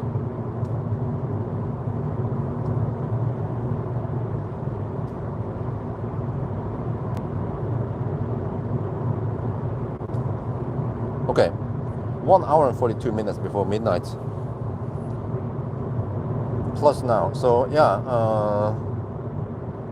we have to wait a while before we hit the 8-hour mark. But now is when it's supposed to rapid gate soon. Shell had to close when tunnel open, so it's an automatic only now, huh? When the tunnel open, huh? What tunnel?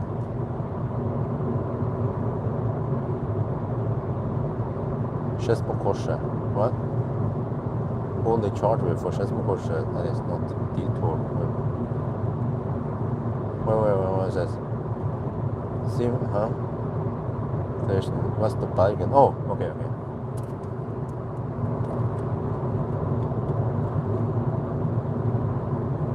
Oh wait, you leave. Okay.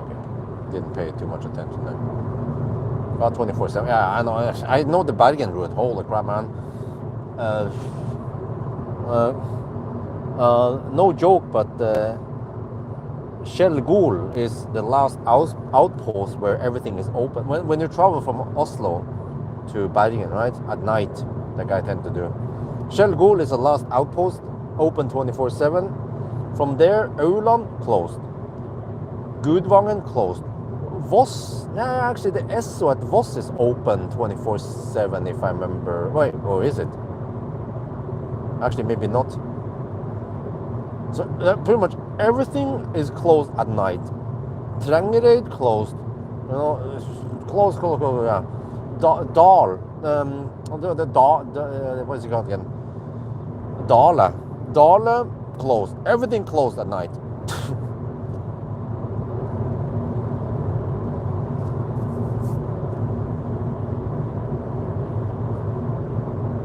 So I remember in the old days, I used to bring food with me. So I would stock up and then sleep in the car, eat noodles and shit, and then, won't be too dependent on whatever is open and closed. But now I just have a different driving schedule, and I tend to drive more in daytime, and I visit gas stations that are open 24/7.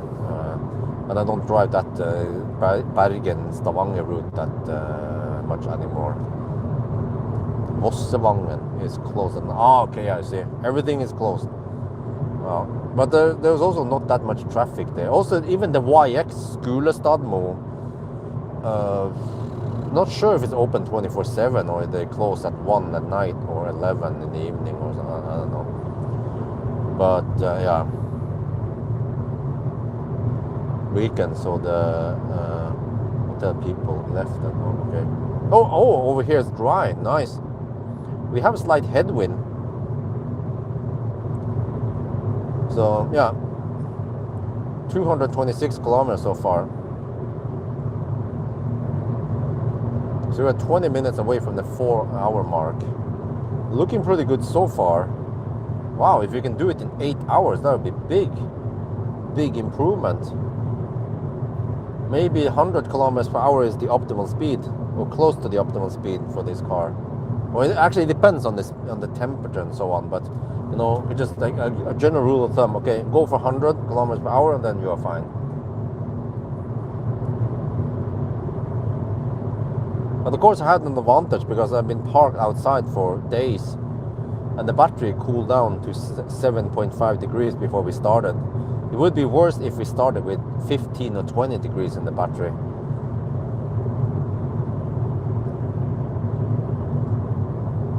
And now it becomes really empty at night. 2 at night now. A regular weekday. Wait, what about the next detour coming up soon? I think it's still a detour, right? They don't open yet. They might open around 4 or 5 at night, but not 2 at night. But Shellingtown and YX, oh, okay, let's stay.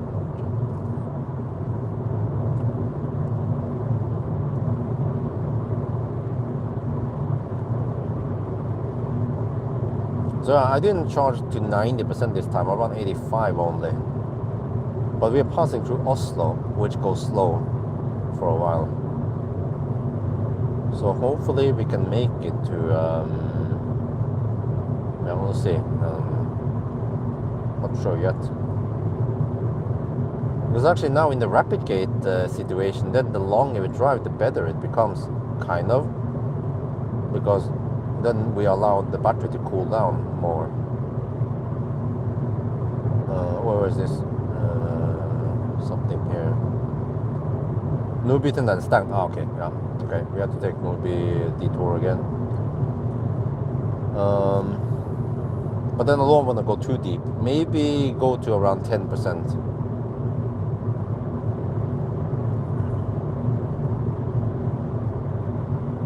So I could stop at Furuset.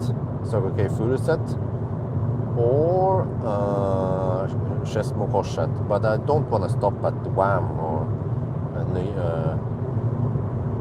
Hellerudsletta area, whatever it's called again. There, it's a detour and it's closed at night. Well, actually, there's on the other side there's something, but also a slight detour. There's some chem power on the on that side. Övre Årdal. Really? Why do they make cars with a little range as this? Nice. It's all cars 11 years old, and for my test so far, it seems like we have around 10% degradation, possibly more. That's still remarkably low, 10% for a small battery that has done lots of cycles.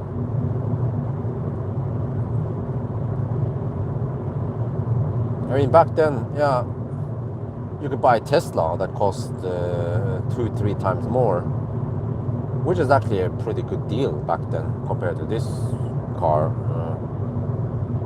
For like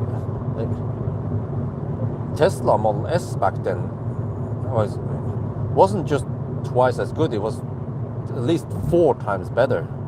Charges way faster, has a bigger battery, and even after many years, I mean, the Falcon, for example, still has a very good range and it's still very usable. But Leaf, for example, just degraded to beyond usable. Okay, here's the detour again. Not sure how slow this one is going to be since we have trucks in front of us.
Okay, so there's another detour, another slowdown here, but this is hopefully the last one.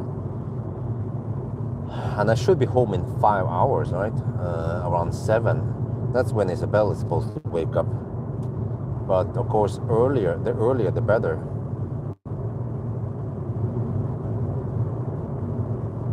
And then just for fun, we can try. Okay, I will possibly be back home around 7, where the challenge stops at 6 or 7-ish, I'm not sure now.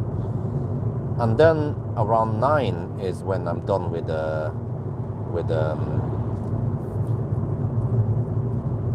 kindergarten run. And if I just keep all the camera equipment in here, we can try to well, then I'll be kind of low-ish on juice. Yeah. Well, we can just try and visit some fast charger nearby and charge it and see how fast we charge after 2-hour cooldown. That would be interesting, but I need to pay attention. I need to park the car outside. Yeah. Yeah. Also, I could park the car outside and then AC charge for 2 hours. Well, actually, if I AC charge for 2 hours, that would be a good deal. I will get around 7 kilowatt hour into the battery after 2 hours. That means I can allow myself to drive a little bit and cool down the battery further before I need to charge. Or I could plug it in with 20% battery left. Wait, oh, they're cleaning. Okay, ABC. I just follow this mother trucker then.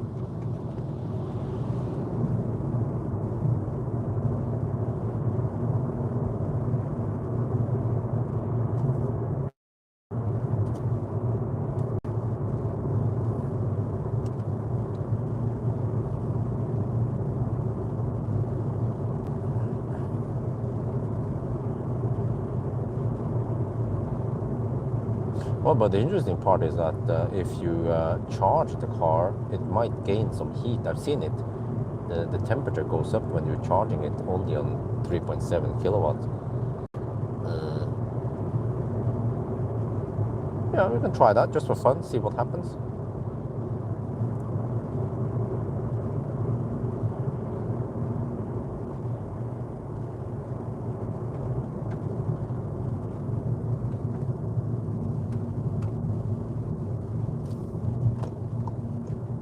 Well, the truckers are actually hammering it.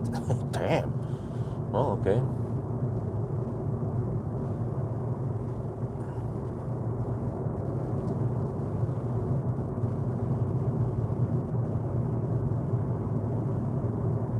Yeah, but do you guys remember how much did this e-Golf cost when it was new?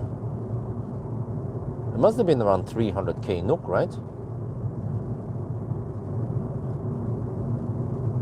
And actually, if you double the price, you can get a Model S with 3 times bigger battery. But it's not just 3 times better, because they have thermal management. They actually have heat scavenging. You know, the Model S 10 years ago, 11 years ago was quite awesome. And it has a battery heater. You know, it's just way more advanced than these primitive EVs.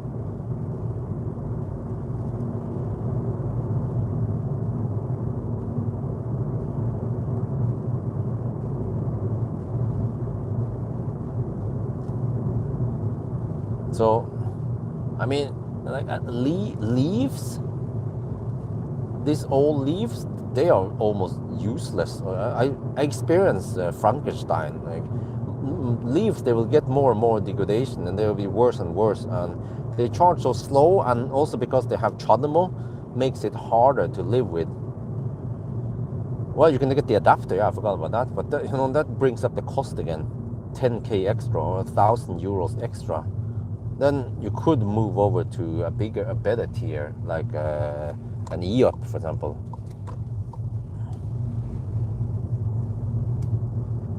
$280k, okay. Yeah, this seems to be a lower trim. No fancy leather seats or anything. But you can get a Model S, not the P85, right? Millennium Falcon with actually some okay equipment, almost fully spec with a dual charger and the sound package and the winter package and what else was it again? Millennium Falcon cost 680k when I bought him in 2023. But you can get the non-performance for around, I wonder for 600 or no less, 500 something, 550 maybe k NOK. So that's only double the price of these small battery EVs.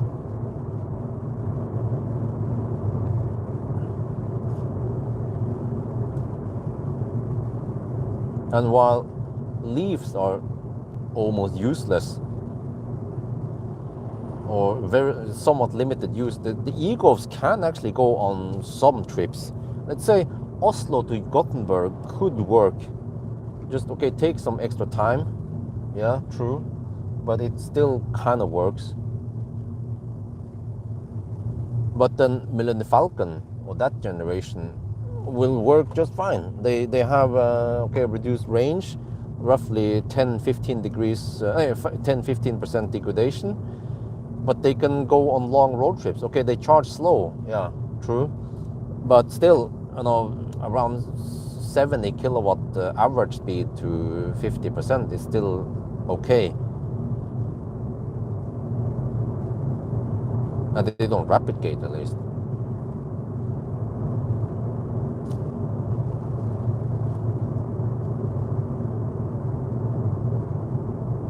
And the thing about Millennium Falcon is that it can go, you can hammer it from Jessheim or Oslo to at least with the Valla. Hey, what the heck is that? Dude, freaking taxi driver drive on the pedestrian road. Holy shit balls. Did he just take the wrong... Did you guys see that shit? I have it on the live stream camera. I mean, I always say that taxi drivers are bad drivers. That was solid proof that they're bad drivers. He didn't know. You're not supposed to drive on a pedestrian road? Shit. Oh, man.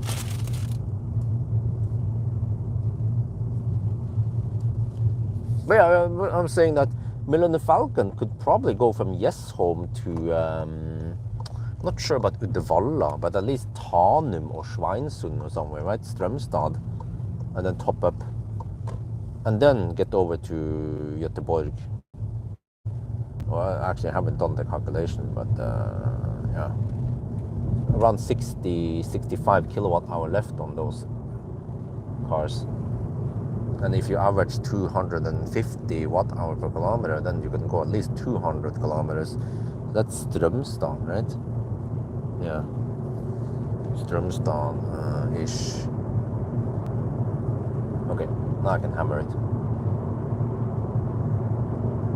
Oh, holy crap, man, that mother trucker is hammering it.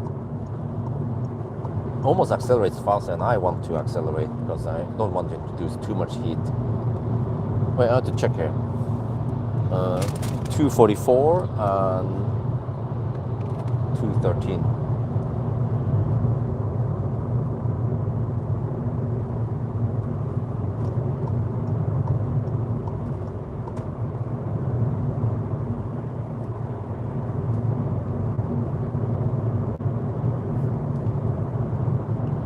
Another 10 minutes in the detour.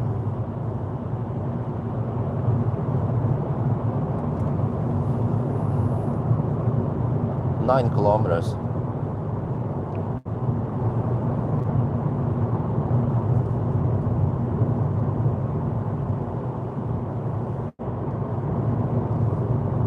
Okay, supposed to be 5.5 hours, so well, it's a 4.5 minute delay. Okay, I count it as 3 minutes then.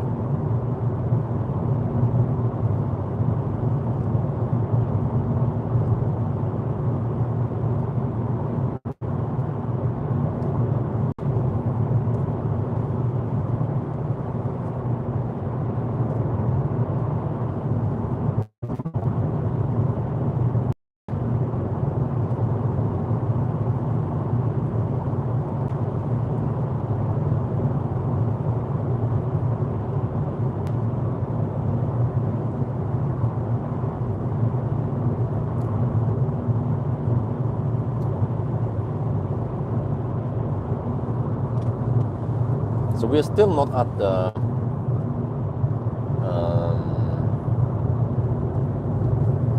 4-hour mark yet, but we are about to hit the halfway mark now. 246 kilometers.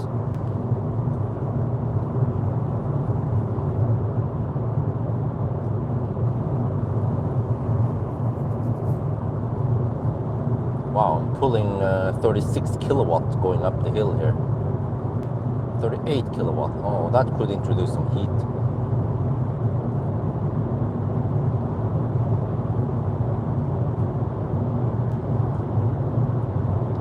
Don't want to go too fast up the hill.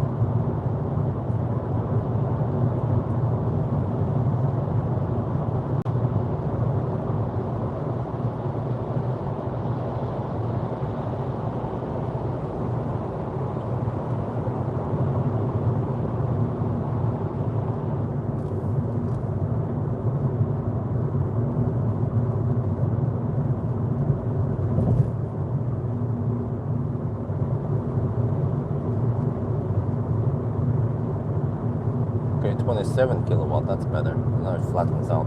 Oh, freaking Russebus. The mother truckers, they need to overtake the slow-ass Russebus. Well, I could even just undertake them here, since the other lane goes so far. Let me see how much do we have? 400 meters? No problem. I'm gonna do this.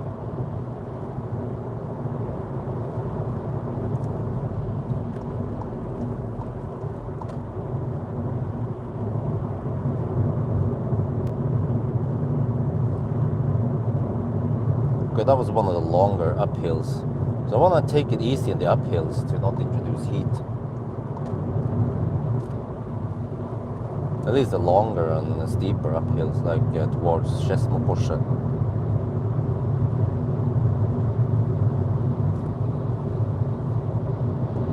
Yeah, it's gonna be 20 degrees next week. So I'll be able to test the Audi A4 in some nicer weather. Range test and 1,000 kilometer challenge.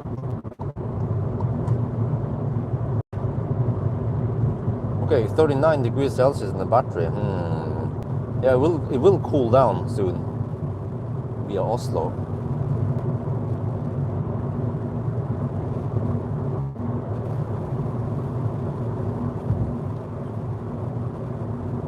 Yeah, that's why I need to prepare the pool season.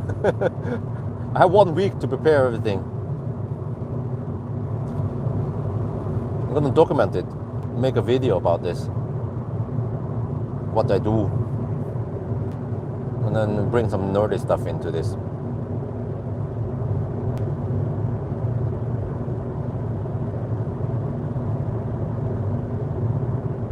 Wait, maybe I should put like a smart plug on that thing if it can support it. Yeah, it should be able. If you put a smart plug on the Shuko, the heat pump, the pool heat pump is connected via Shuko. So I could put a smart plug there so I can measure how many kilowatt hour I spend on it. But I have to hook it on some existing stuff I have, which I don't have.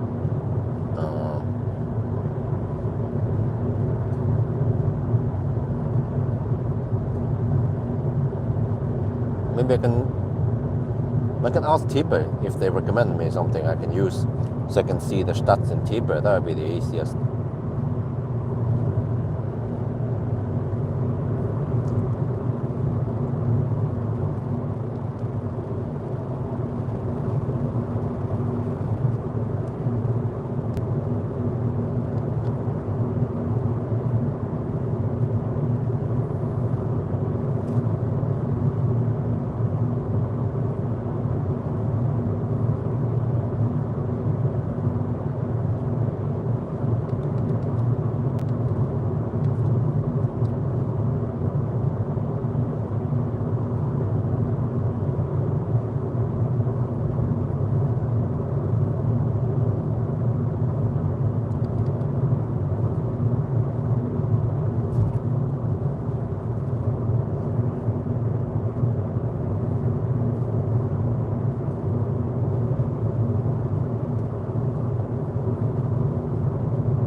Okay, battery's at 39 degrees.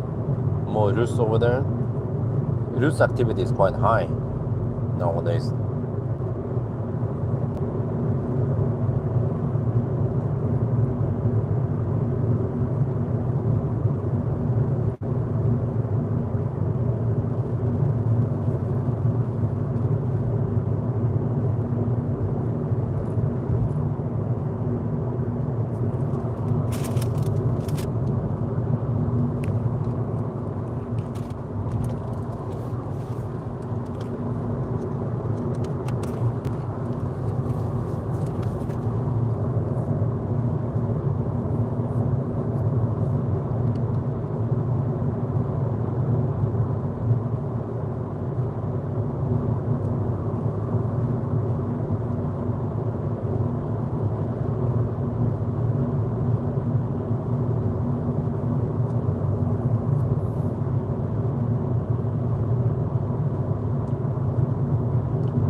Okay, let me see.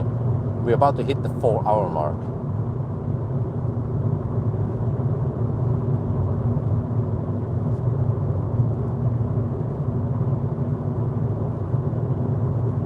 We have to take current time plus 1 hour and 39 minutes. That is that is the 500 kilometer time. There. 4 hours, and then we are 257 kilometers, and consumption is around 190 watt-hour per kilometer. Well, not too bad.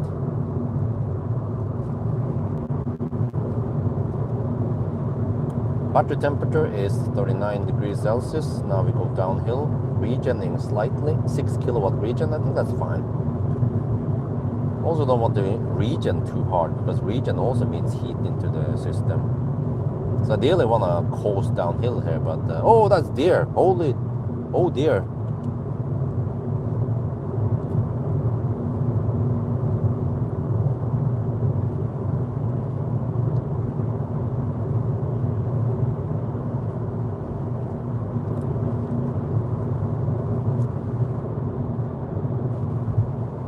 Yeah, on this challenge, I have higher average speed than when I went to Koppang and back again.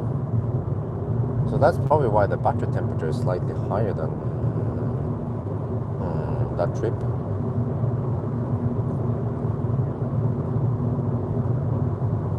EC4, what? Yeah, I tested it a long time ago. Also EC4X.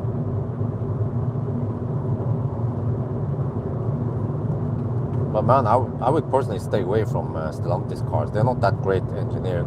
Also, software is quite annoying and clumsy. For something European, and it is surprisingly bad. I would actually take a Chinese car over Stellantis. If I must choose.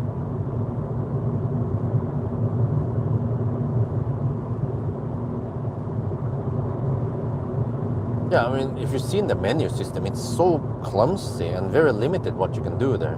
No preheating, and the 3 slashes or the 3 stripes for the drop-down menu, and very messy, not very intuitive. And many cars don't even show percent on display, battery percent, I mean, instead of charge.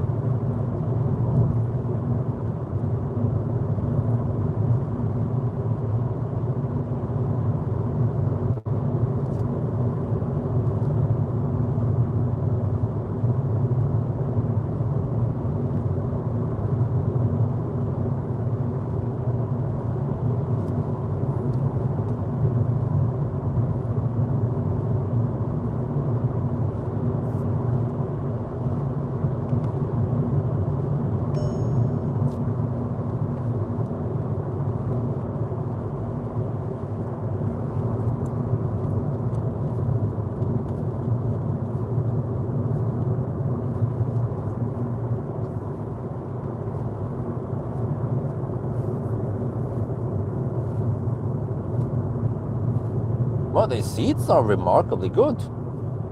I mean, they're not the sportiest seats, but they're nice and soft, or not too hard, and yeah, comfortable. Not butt hurt at all.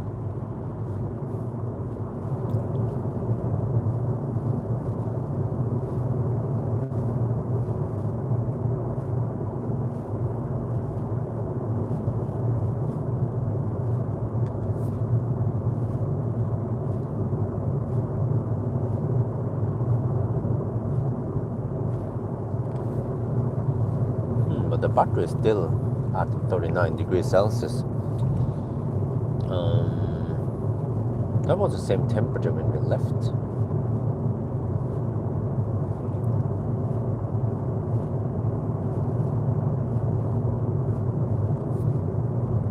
So maybe when we cruise at 100 kilometers per hour, then the battery stabilizes at 39 degrees. It doesn't go hotter, but it doesn't drop. So if you want it to drop, you have to drive slower, which is not ideal. But I mean, actually, that might be what we need to do. Because if it's too hot, then it will rapid gate significantly. But we're going to see now, soon.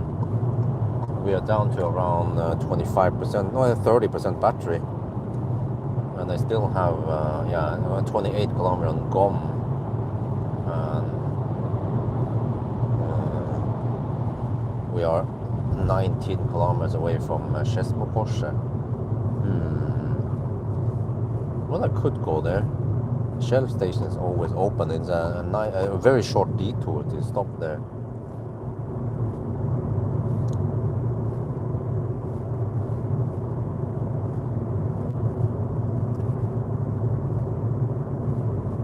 Overheated yellow, okay.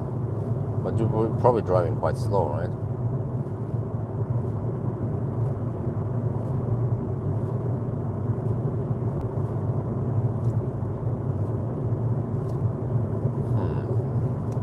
What do I need to do to cool down the battery then?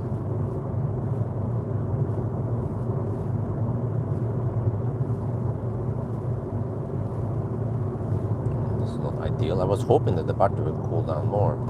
I mean, it's 6.5 degrees outside.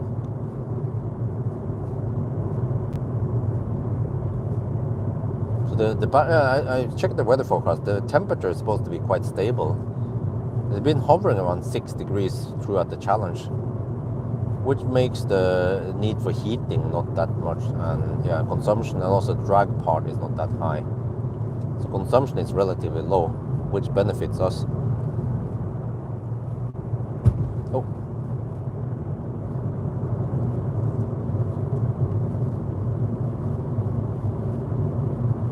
Okay, but I see now that Furuset is too early.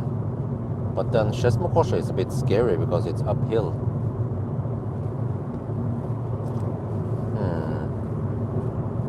Olavsgård, but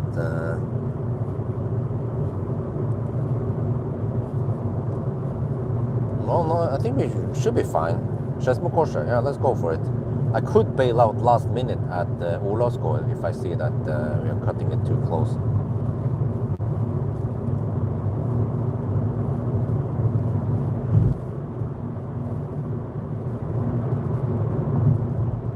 This might be a little hot session, and we'll see what's going to happen at 39 degrees when you plug in. Wait, there's something here. Okay, this part I might not deduct. Okay, this was one lane. Okay, no big deal. Oh, they have slow speed limit. Okay.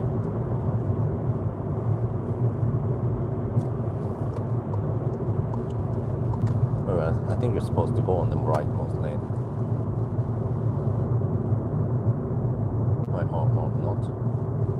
Okay, so earlier there was stau here because of too much traffic, but now at least it goes so smooth. Which lane are you supposed to be in? I can't see right now. Okay, it's supposed to be this.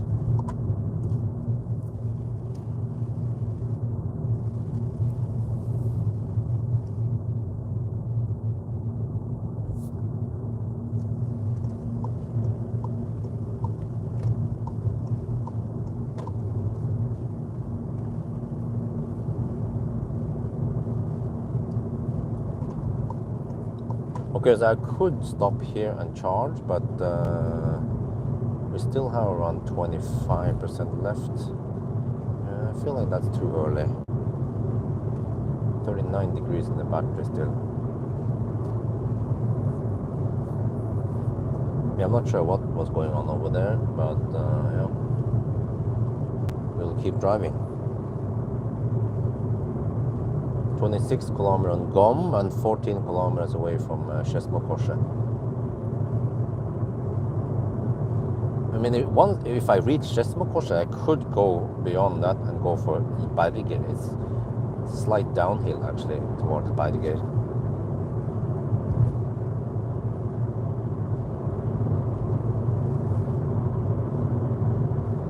But another, yeah, I remember this. Also here.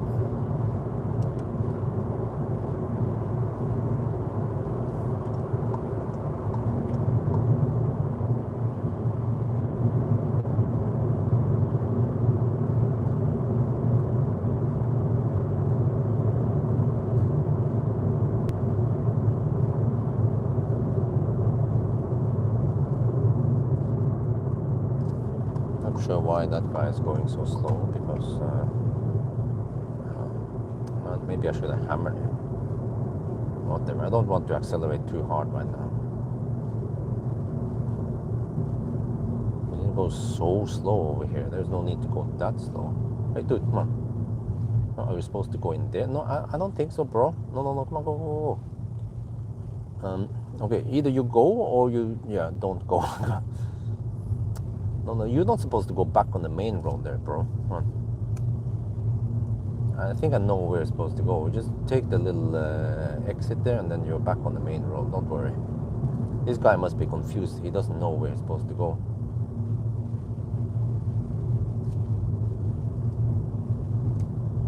Go left here and then you go right in the next roundabout and you're back on E6.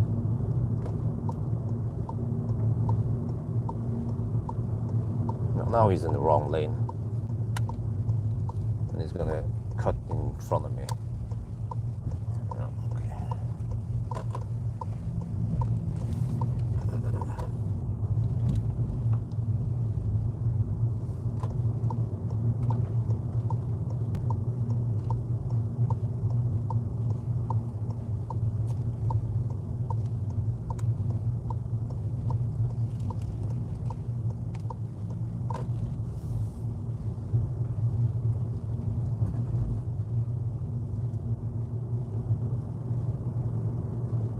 Yeah, still 39 degrees Celsius. It doesn't cool down that much, huh?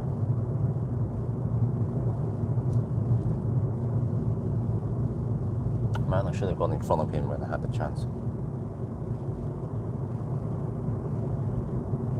Might need to deduct a minute here because of the slowness. Now it's starting to become slow.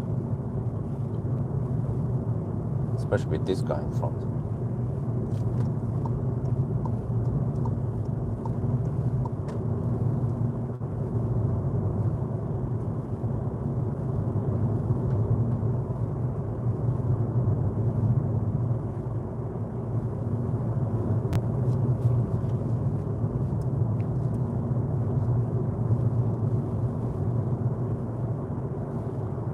I think they're doing some cleaning here.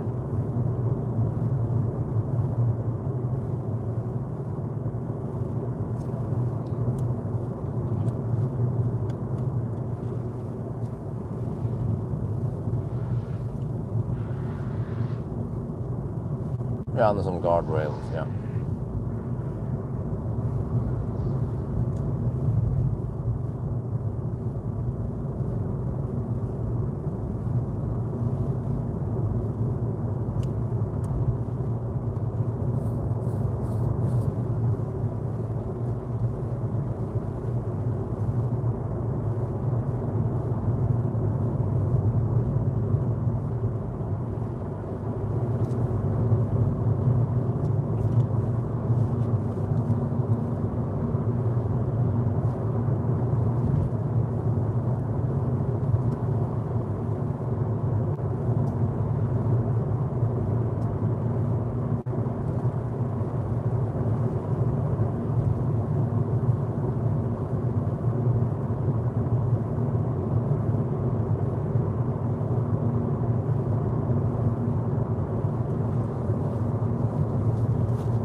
Alright, we're down to 17 kilometers of range. Around, how much is this? 15% left. We are 8.8 kilometers away from Teslabjorn. Let me check now here. Yeah, I think I want to stop there at Teslabjorn. Or do I go deep? Oh, 39.5 degrees. Oh, this is not good. You might get only 30 kilowatt once you plug in. Maybe I was going too fast. But I'm going kind of slow now. Only going at around 85 kilometers per hour.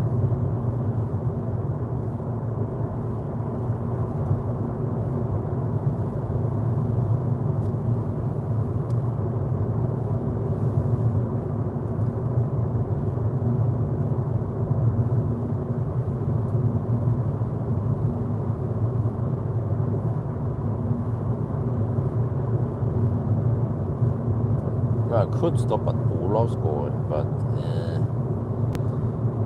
a little detour, I don't feel like it. Plus there's nothing there open, everything. McDonald's, Burger King is closed. Over there is called again, on that side, on the left side here. But there's a gas station on the right side. If you exit, go beyond the bus station a bit, there's some Chem Power and a gas station over there. I'm not sure if that's open. But also a slow-ish detour, lose a minute, which is not deductible.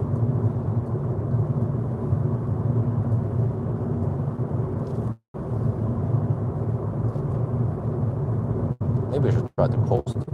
Just put the car in drive. It just coast downhill. See how it goes. And this lane just happened to be the driest lane. There's lots of people camp in this lane.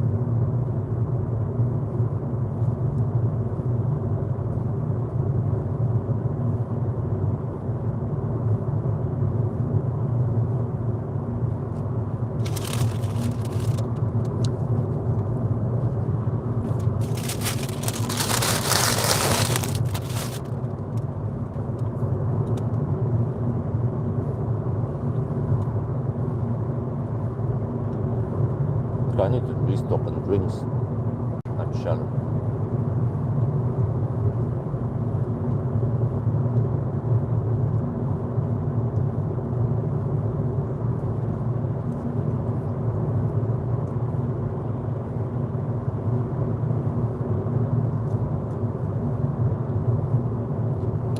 I have 4 buttons left, I bought 5. So they're picking up slight speed on there. Oh yeah, 39.5 degrees Celsius. It might be 40 degrees by the time we hit Teslabjorn. And we have around 10% left. Actually more like 12, 13% left. Let's go a bit slow up the hill now. 85 kilometers per hour. Up the hill.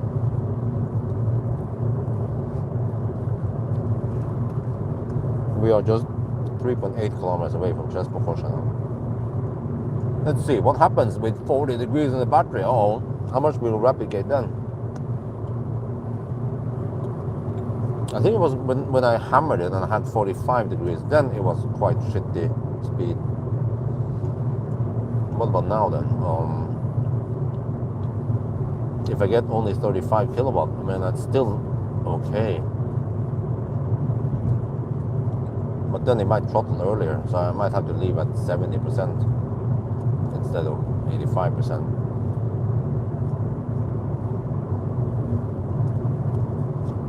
At 50 minutes, so in -7. Well, it was cold getting, right?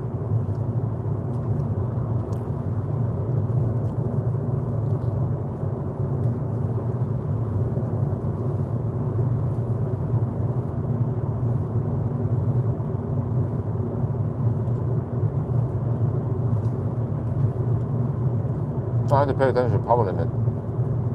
89 kilowatt power limit, that's still safe. But it's dropping fast now. 88 kilowatt. 2 kilometers away. 87 kilowatt. 86 kilowatt. 85 kilowatt. 84. 83.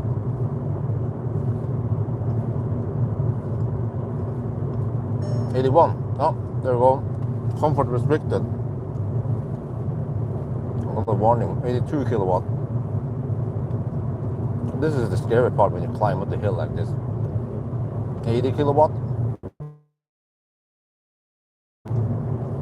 But at least it drops evenly. It doesn't do any crazy drop like some of the other shitty cars I tested. Like I-Pace, man, holy shit, boss. Super scary at the end. Everything should be linear, but it's not. Okay, 76 kilowatt. 75. 73.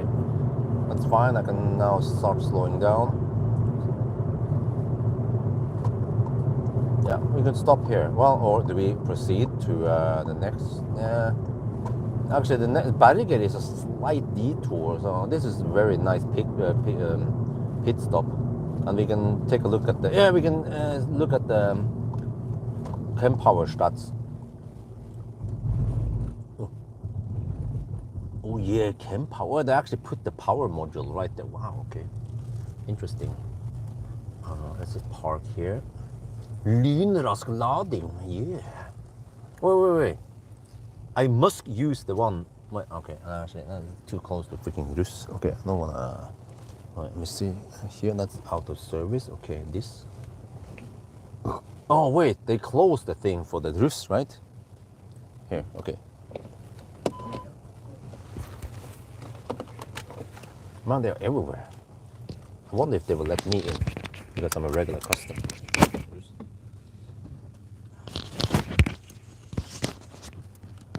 Okay, 39.5 degrees.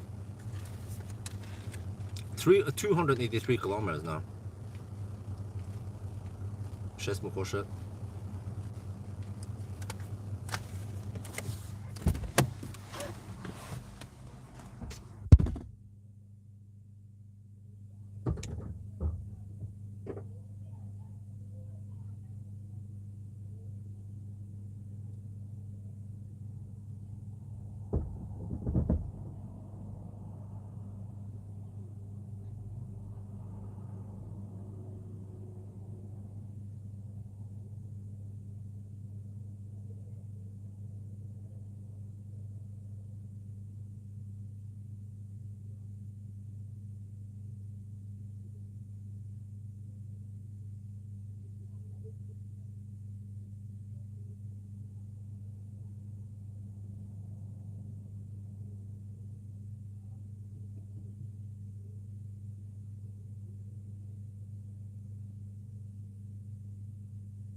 Wait, the title was not changed. What the heck, man? I thought I changed that.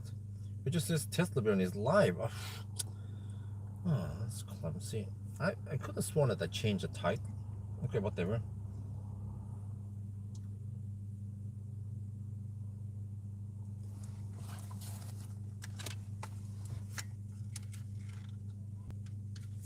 Oh, I need to fire up the car. Heat up everything. What, can we enter the gas station? Or oh, you can. Okay, you can go in there. I thought they locked it down. That's nice. But the next stop might be maybe Ionity Dar. I think that's okay distance. Oh, we still. Oh yeah, we're still taking maximum speed.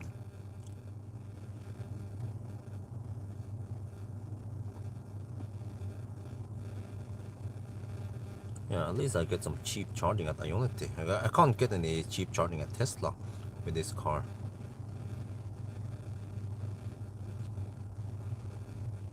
Wait, that might be too close. Check here. 33 kilometers away, that's too close.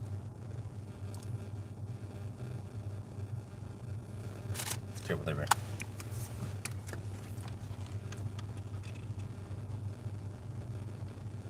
We are now at Shell or ST1. No, okay, it's still Shell for now. Yeah, at Skedsmokorset. And the battery is hot, 39.5 degrees Celsius, but we're still taking maximum speed. Oh yeah! So I can show you guys the sight. Look at this.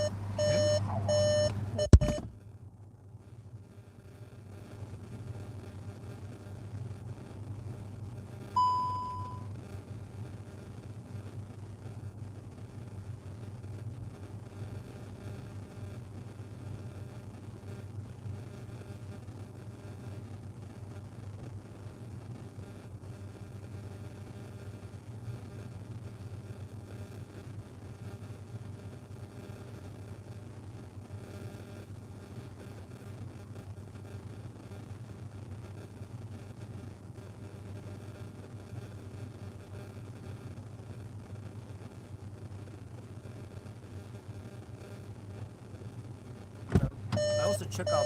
Oh, I can see. Okay, you can see here.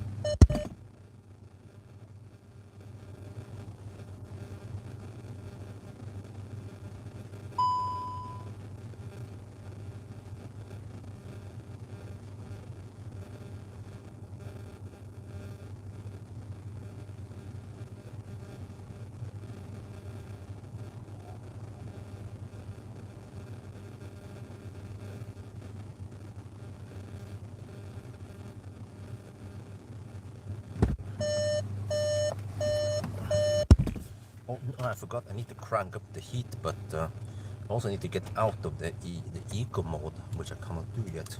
Well, I can. Okay, good. I need another pit stop here.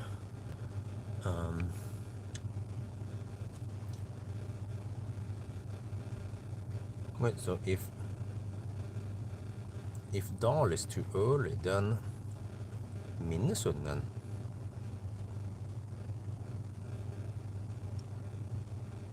Well, it must be Minnesund because there is nothing beyond Minnesund. There, so okay, Minnesund, start. Okay, if I get 50 kilometers, I think that's perfect. We don't want to go too far from now. Yeah, tap the card, yes. But it was 5.7 NOK per kilowatt hour, so it's kind of pricey. With Ionity is 3 NOK per kilowatt hour for me. Use RFID tags. What? Well, I haven't tested.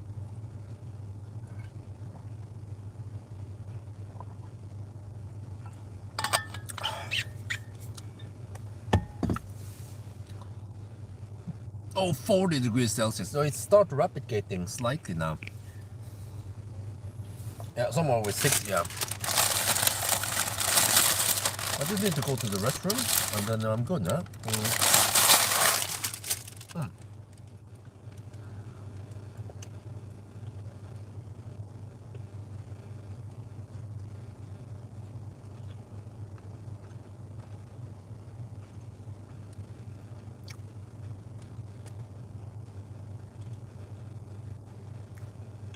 Okay.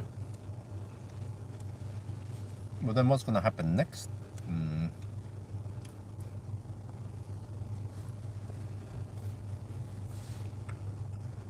Okay, we'll see. But I need to leave now and then I'll come back.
fire it up. Nice and toasty. But yeah, we are rapid gating. 42 degrees Celsius. Uh-oh. What the heck do we do now? No, okay, I have an idea. Wait, is that gonna cost us too much detour though? Maybe we can go to Ayuntidal.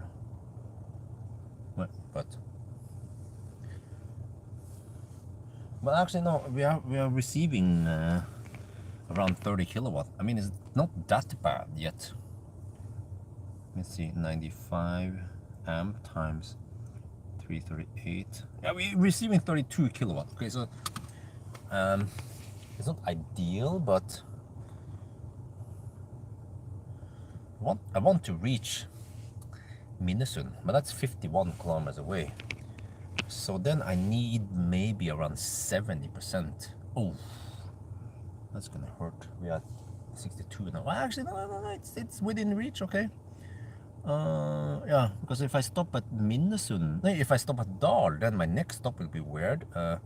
From Dal, I could go to maybe Espa. But if I stop at Minnesund, then where is my next stop going to be? Let me see. Can we go Tangen?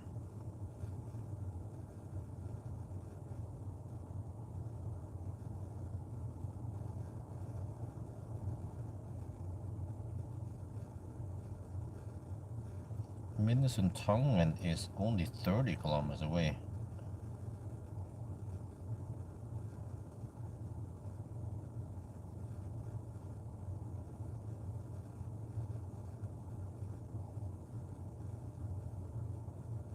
Well, I could go Dal and then Tangen. Yeah, okay. You know what? Let's go for that.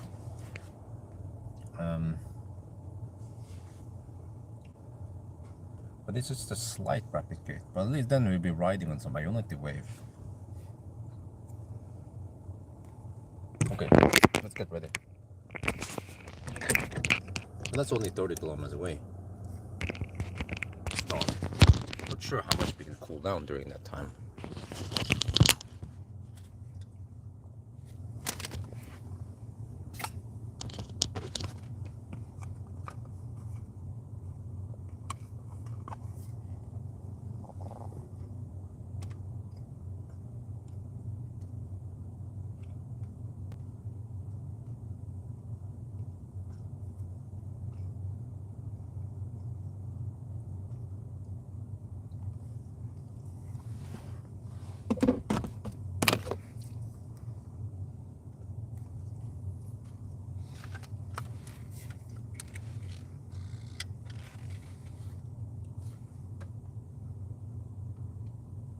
Uh-oh, we are rapid gating more now. 42.5 degrees Celsius in the battery. We're taking around 30 kilowatts. But actually from the charger, you can see it here, we're receiving 34, so we're around 4 kilowatt for heating. Well, that's good. So we spend less when we start driving. But yeah, so this is a bit strange, but I'm gonna go to Dal now, which is only 33 kilometers away. But once we are there, then we can ride on at least 2 Ionity sessions.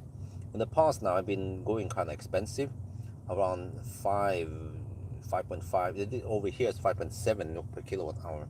But at Dal, as long as you have Ionity passport, then it costs only 3 NOK per kilowatt hour.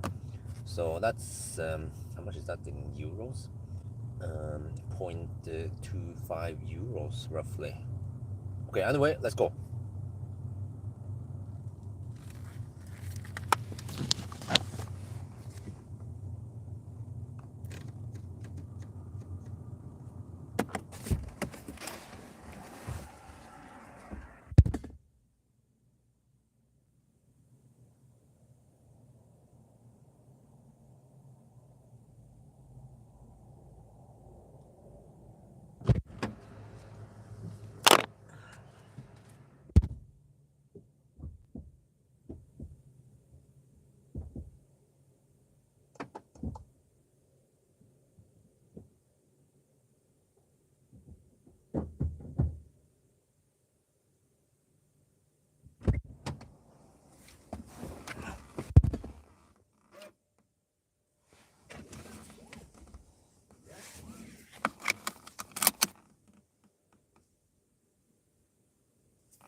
Well, that was 20-minute charging to 70%. See, let's record this again.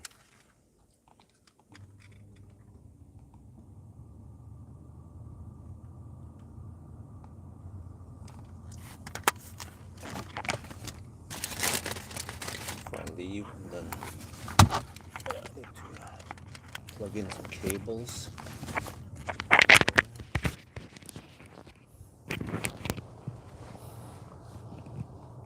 No, we are good. Right.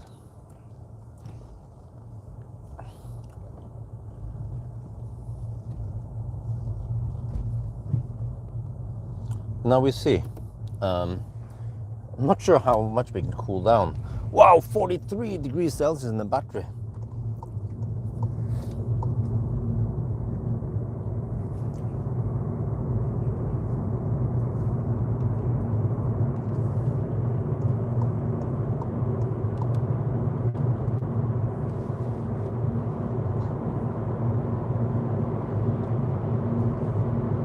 Well, let's just cruise at 100 kilometers per hour again, see what happens.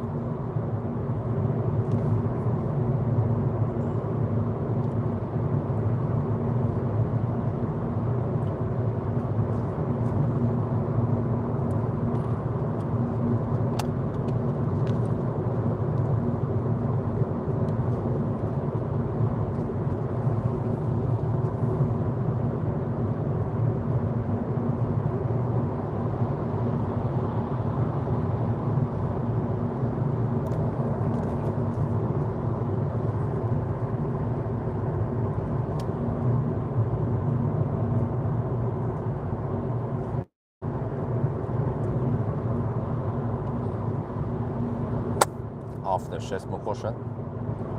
Alright, this charging session was around 20 minutes to 70%, so slightly slower than the previous sessions, maybe just 2-3 minutes, I'm not sure exactly. But the battery is at 43 degrees Celsius now.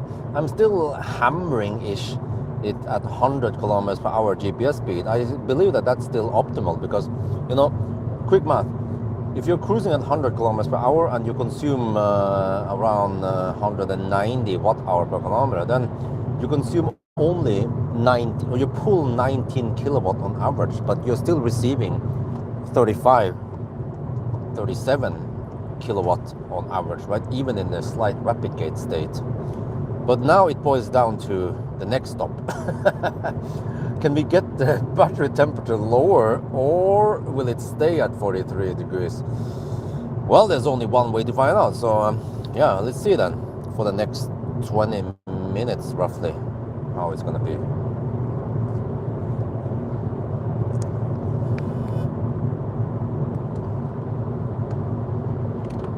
Okay, so now I have a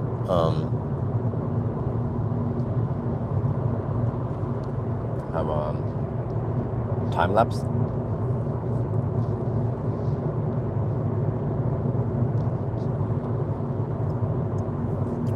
If we can drop a little bit, that'd be great. But I'm not sure what's gonna happen now. It's still 5.5 degrees outside.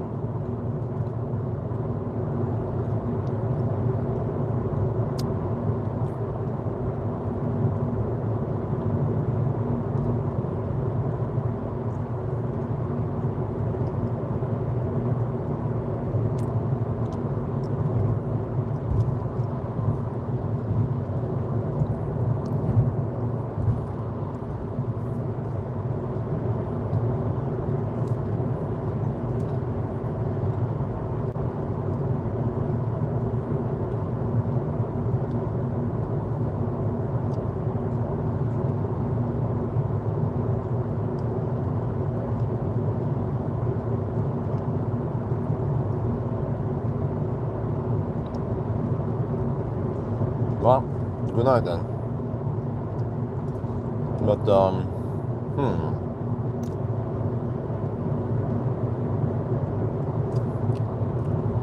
time-wise, we are getting close to. Wait, yeah, we're getting close to the 5-hour mark.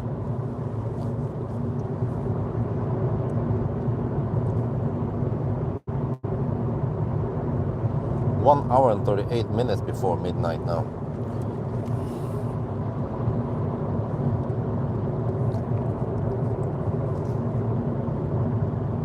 But we're already at 290 kilometers.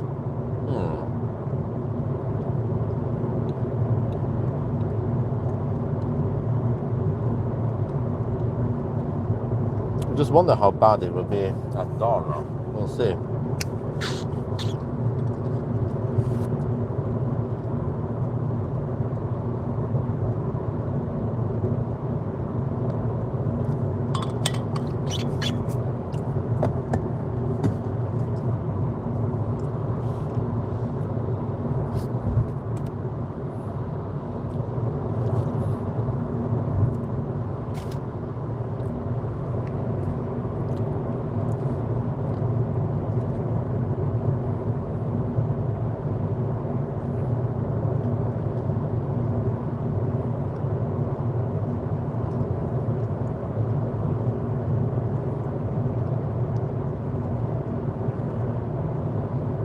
Yeah, it should be bright in around 2 hours, right?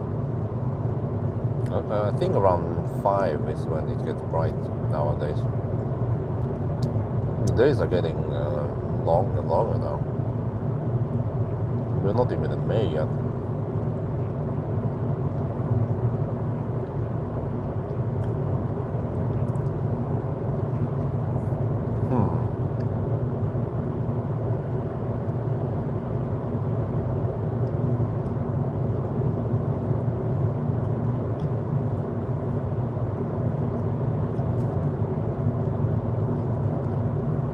I mean, if the temperature doesn't drop that much, then we are in deep shit. You're gonna charge so damn slow. 25 kilowatts.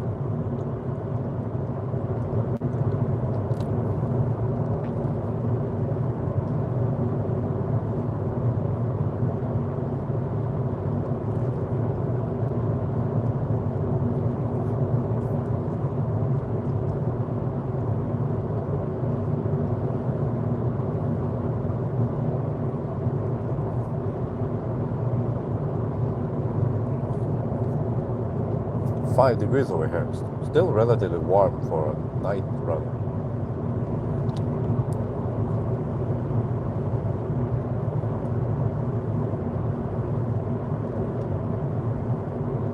Now we don't see the max and the min temp. So hopefully the max temp is dropping. But it's still at 43 right now.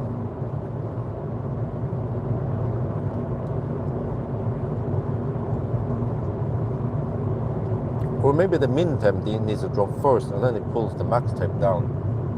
Because I've seen it over and over again, and the first 10 minutes nothing happened, and then suddenly, after maybe 15 minutes, we start seeing some drop.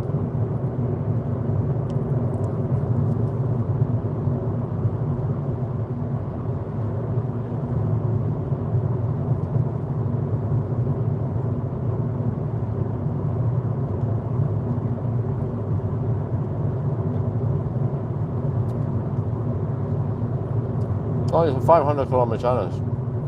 Sorry, the title was not set properly.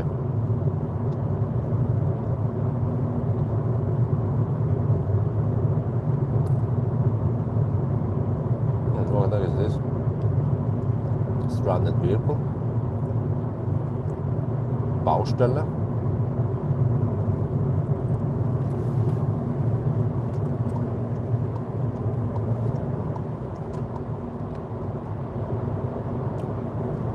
Some roadworks, okay.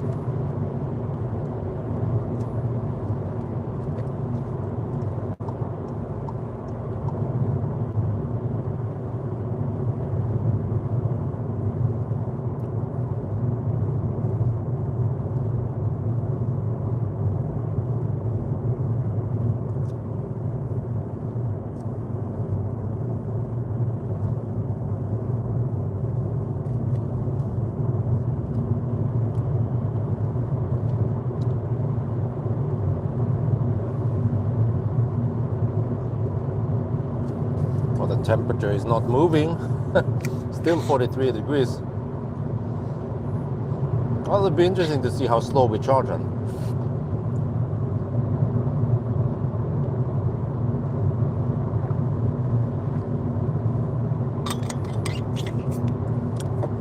That's it, I'm officially out of drink now. Need to restock a Dal.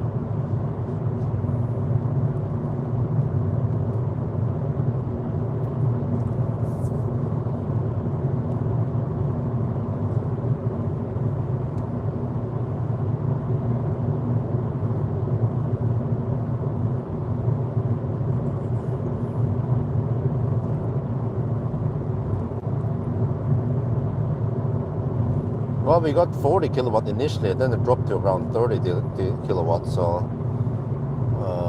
yeah. But then if I arrive at 43 degrees Celsius, then I think I will get only 30 when I plug in, and then 25 eventually, which is not good.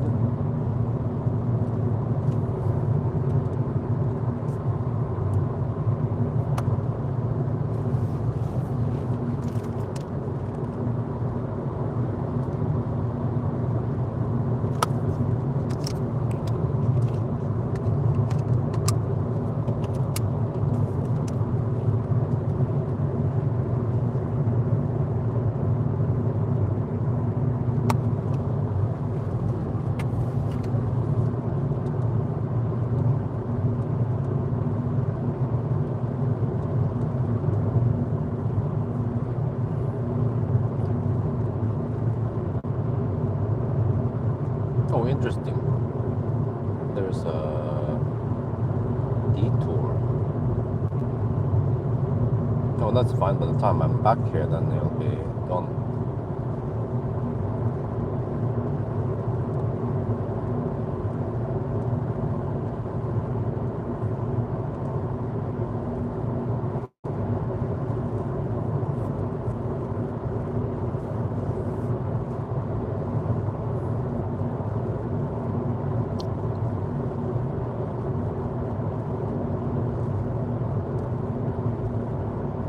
Oh, we're getting close to Dal now, and it's still 43 degrees. Well, we'll see what happens. I don't need to top up that long, actually. Need to just top it back up to 70% so I can reach Tangen.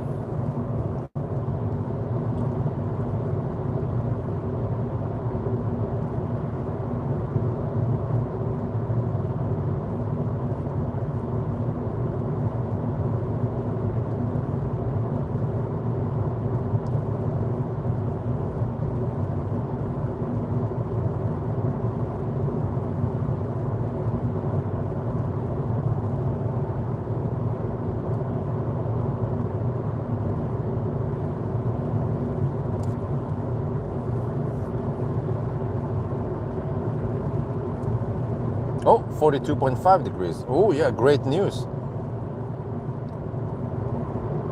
So it means that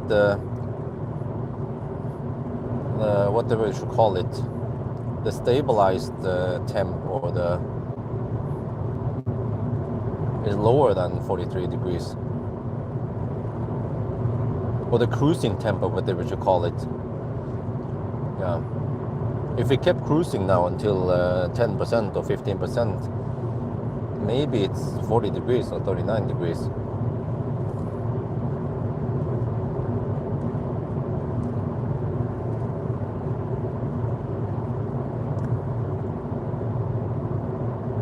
If the floor is warm, well, I don't know, maybe we get some heat from the floor.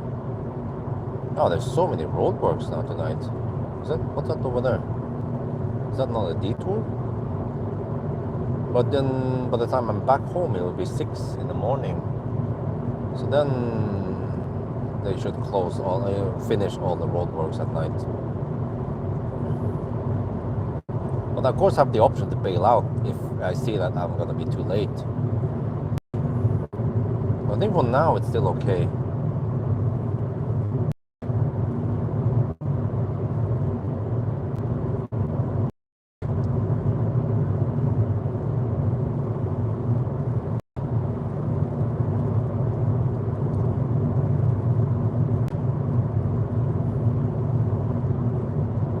Yeah, I think I need to rewatch my own video, but I think when we hammered it, I arrived at 45 degrees, and then it was charging really slow, 25 kilowatt. But at least we can avoid that. We'll be hovering around 40 degrees. So it might be bad now, but I'm not staying at Dal too long. Just topping up back to around 70%. I think I need to recalculate once I'm there.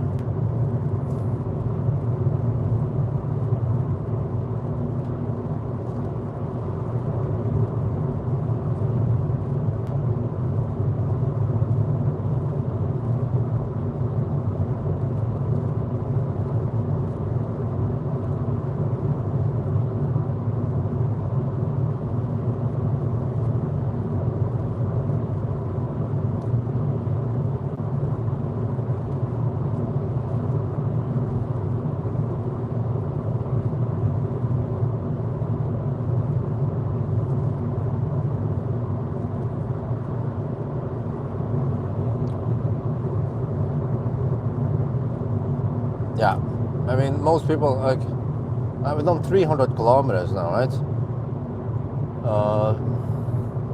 Don't remember the distance to Göteborg, but I could probably go on a trip to Göteborg with the family. It takes 4-ish hours then.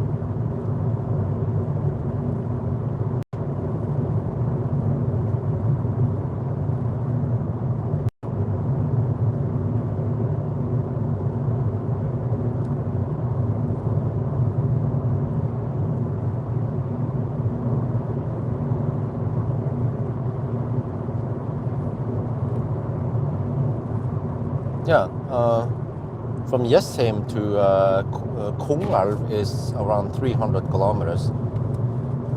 So, I mean, that would work. Just need around 4 charging stops.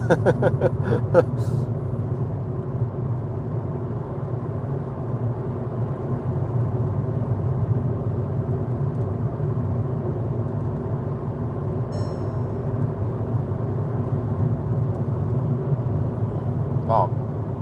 This Toyota in front of me is driving slower than me. Okay, 42.5 degrees Celsius.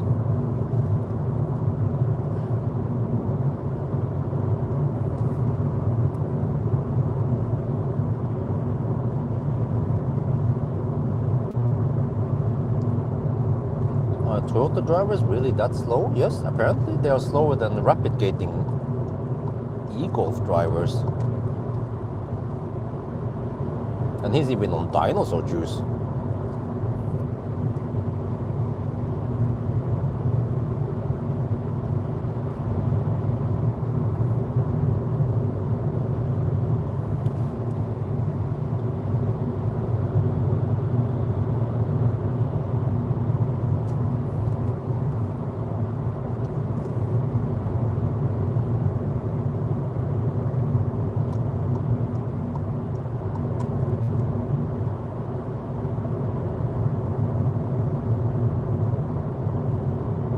I thought those Toyotas were efficient.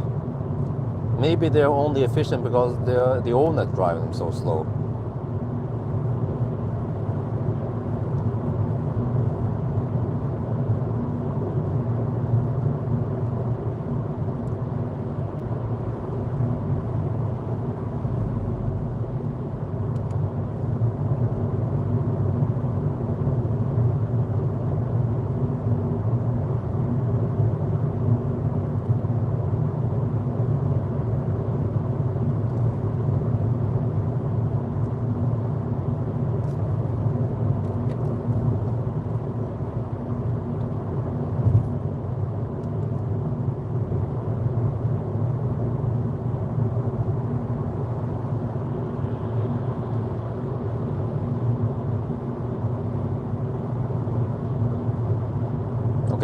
42.5 degrees Celsius. Let's see what kind of speed we get.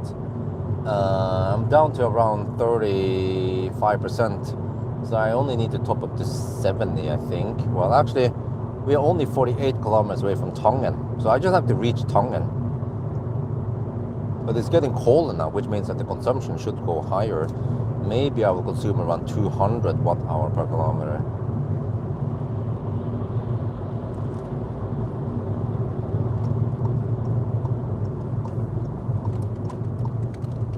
Just want to get into the ionity wave here.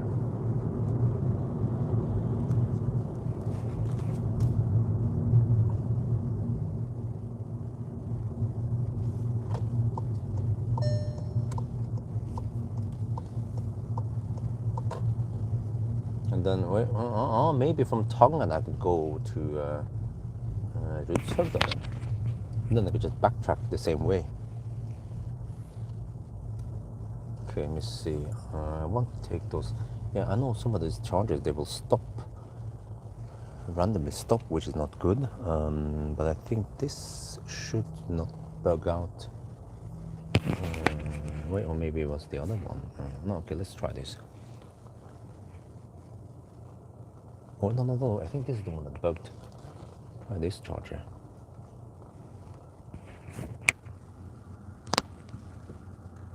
Okay. No stress. I've allowed the car to cool down the battery slightly. 316 kilometers now. Status update. Dal.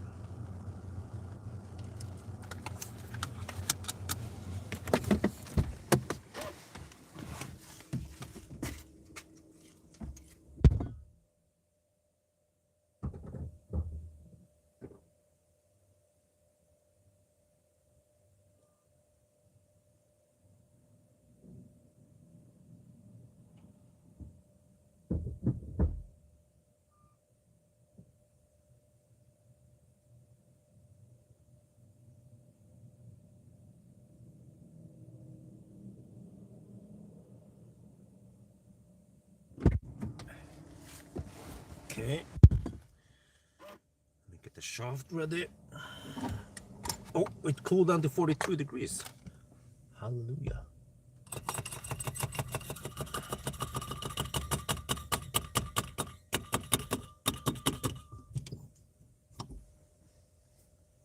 Now we are charging apparently. Go to E-Manager and set up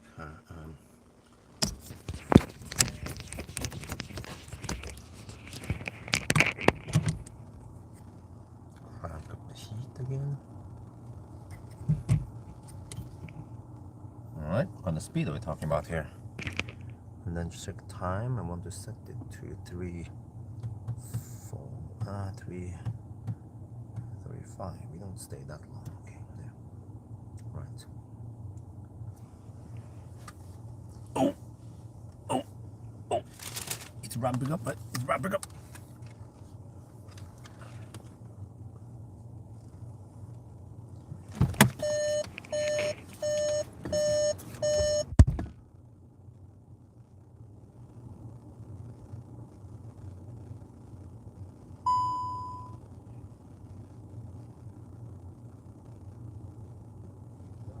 Uh, 42 degrees Celsius.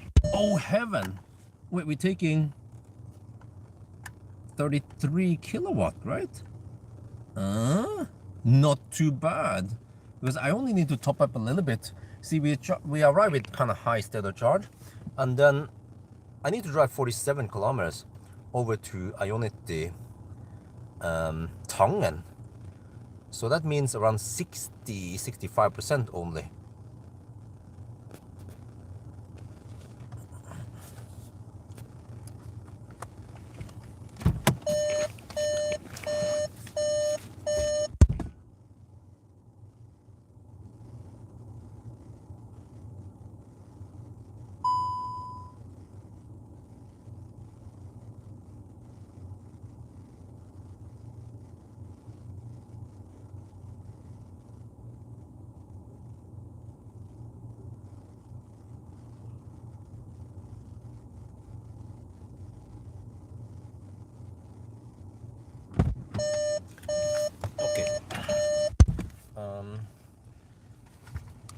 think I need to restock now because I'm not planning on going anywhere on the next stop. It's going to be far to walk over to Circle K there, right? Okay, anyway, let's do this. Can I? Yeah, okay. I'll be back.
Oh, we stayed a little bit too long. I had to restock and whatever, so let me quickly pour in. There we go. It's going kind of slow. Oh, 44.5 degrees.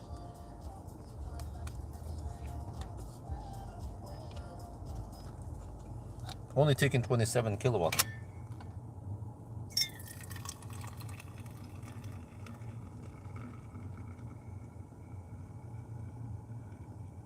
We're at around 75% now. Even though I think I need only 65, so lost maybe 5 minutes, but I think it's not that big of a deal because we then allow the battery to cool down slightly while still charging.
Yeah, 44.5 degrees now.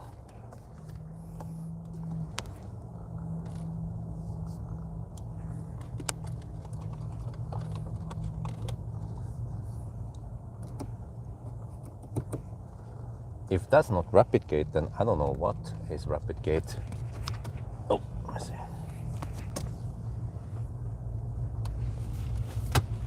But we'll see now. This is going to be interesting because at next stop, how much do we cool down?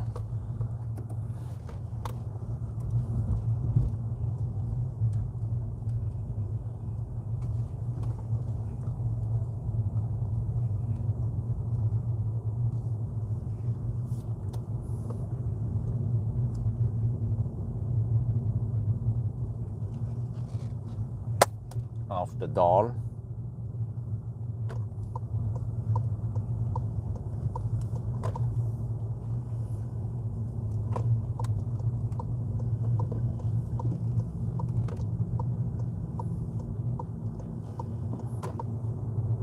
Okay, so now we're at 44.5 degrees Celsius.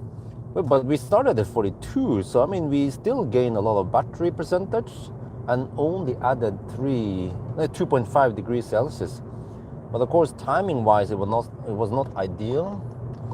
But okay, so there is no need to make yet another time lapse because what I've seen in the past is that for the first 10 minutes nothing happens with the battery temperature, and then it starts dropping if it can drop. Now I think it should drop, and then maybe it reverts towards or flatten out towards around 41 degrees Celsius.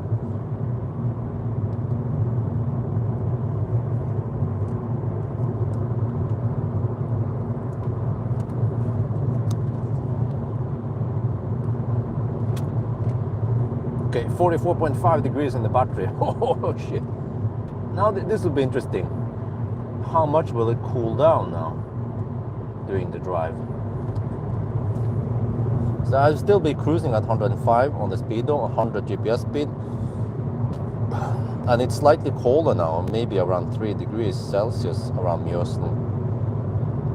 Not sure if that will help much on the cooling part. But okay. 318 kilometers now.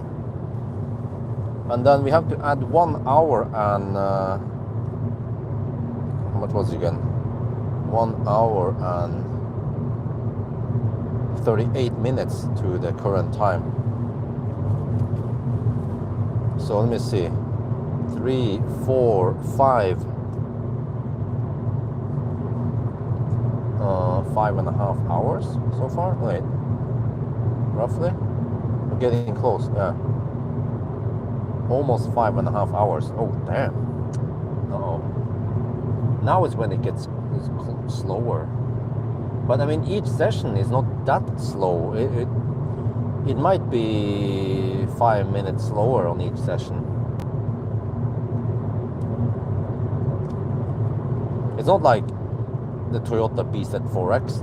Once you get the throttle, it hits you in the face and you go from 150 kilowatt to only 50 kilowatt. It becomes extremely slow.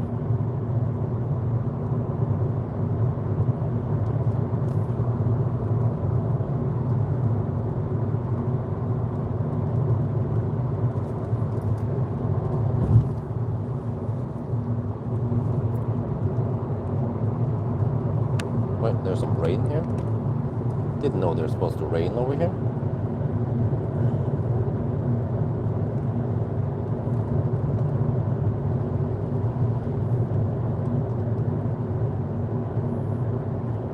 Okay, so 42 kilometers to Tongen, and hopefully that will be long enough for the battery to cool down, right? And then I have to figure out, calculate. Let me see. Well, I can.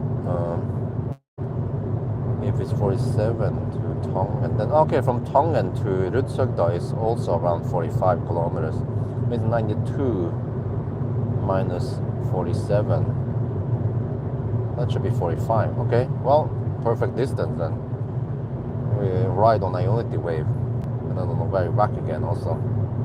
So Tongen, Rudshøgda, back to Tongen, and then Dal, and that should be the last charging session. Wait, yeah.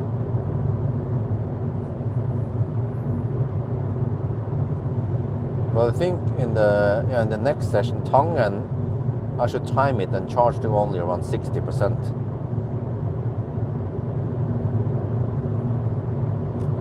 So we did charge at, actually when I unplugged it, we had 17 kilowatts.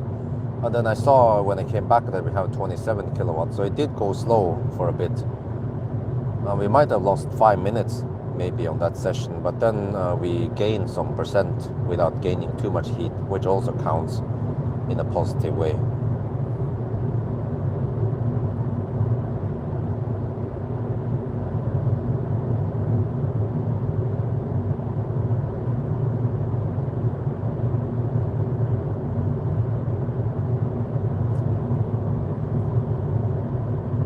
So yeah, we'll see. Once again, 38. 1 hour and 38. Oh, okay. In 1 minute it will be, let me see, 5.5 hour mark. Oh, man, the real challenge.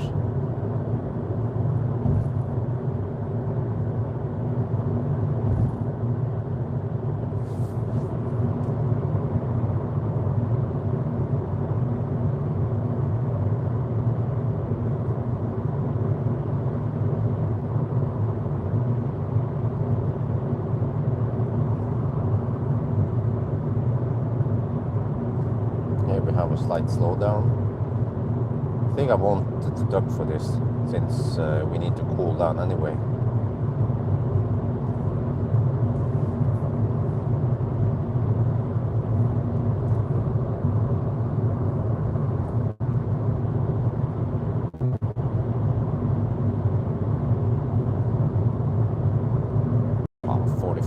5 degrees. Oh, well, it should cool down because we already saw from to Dar, and I think that's even a slight uphill that it dropped by 1 degree Celsius. So hopefully we can arrive with 40, 41 degrees at Tongen.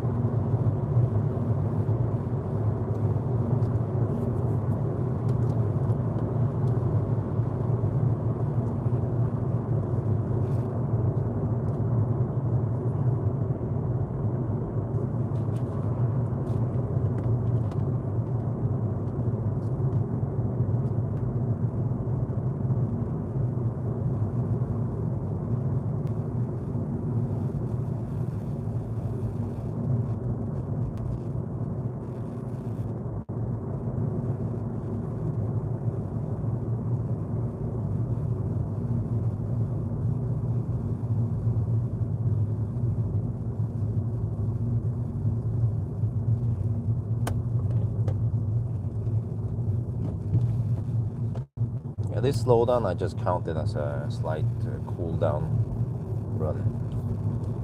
No big deal.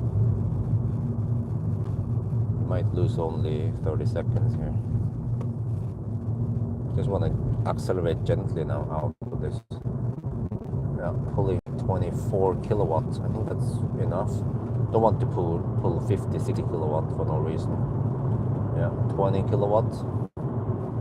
Just slowly accelerating.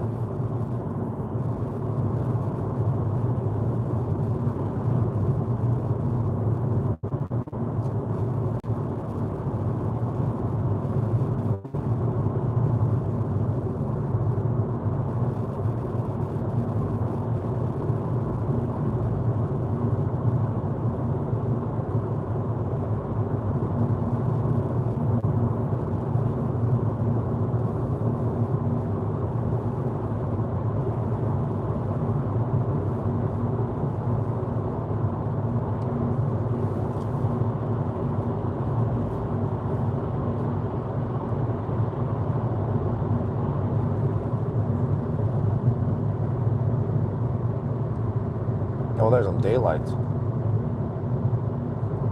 But yeah, I mean, for the whole challenge now, we have consumed around 195 watt-hour per kilometer. So if we average, okay, now in the high speed here, maybe it's 200 watt-hour per kilometer. Then we consume only 20 kilowatt on average. And as long as we charge at 35 kilowatt, then pays off to cruise at 200. I mean, to cruise at 100 kilometers per hour. But if you go too fast, then the resting temperature will be higher. So now we'll see what will the resting temperature be at. We are 33 kilometers away from Tongen. It's still 44.5 degrees.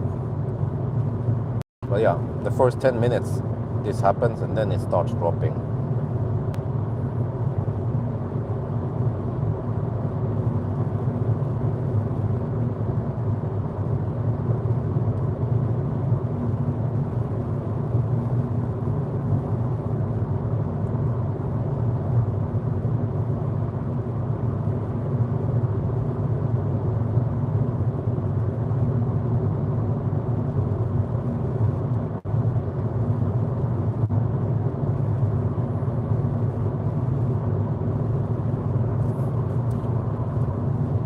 So 5.5 hours already. 332 kilometers. 330 kilometers divided by 5.5 is 60 kilometers per hour average speed. Well, if the target is 8 hours and 62.5 kilometers, then we can still make it. That would be a massive 40-minute improvement over the winter run.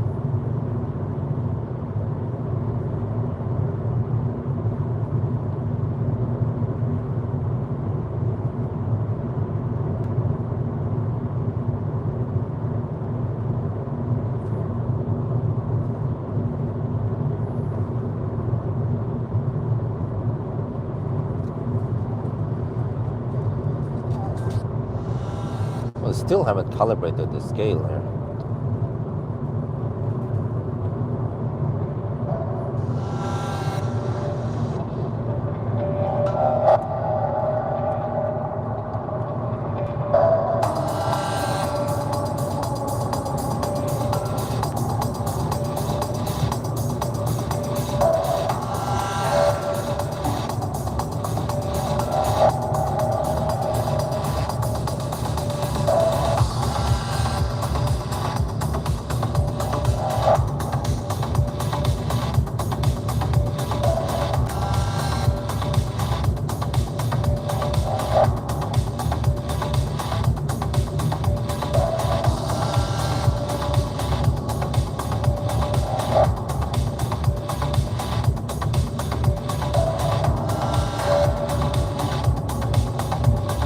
Oh, 44 degrees Celsius. We are losing half degree now. All right, just keep losing temperature. We'll keep cooling down.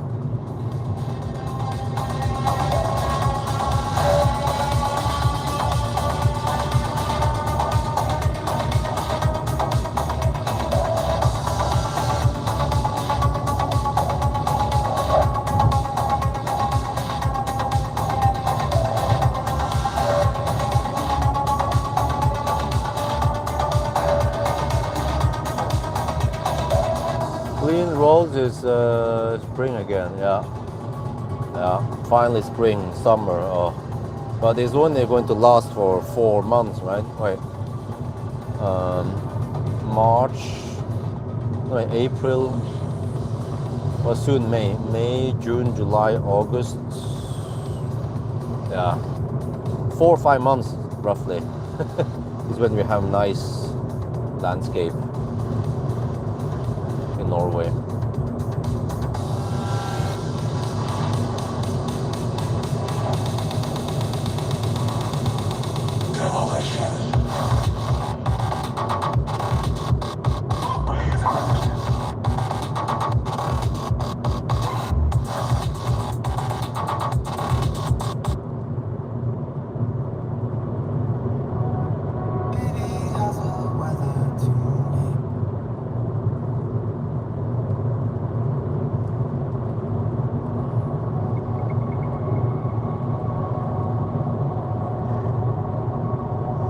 Not 5 degrees Celsius over here at Mjøsen.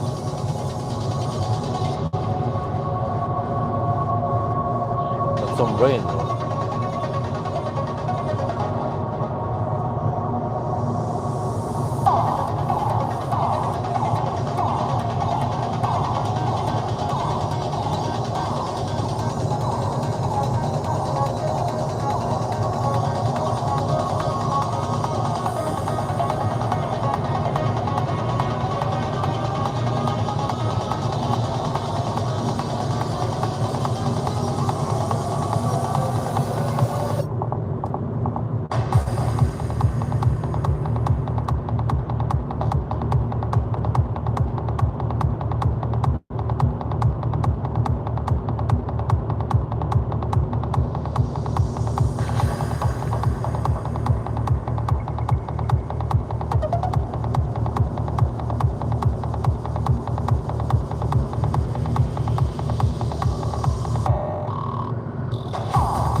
What?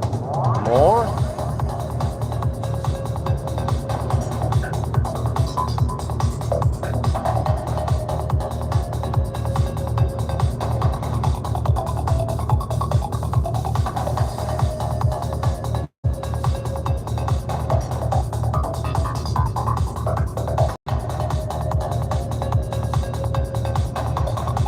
take this as a slight cool down then.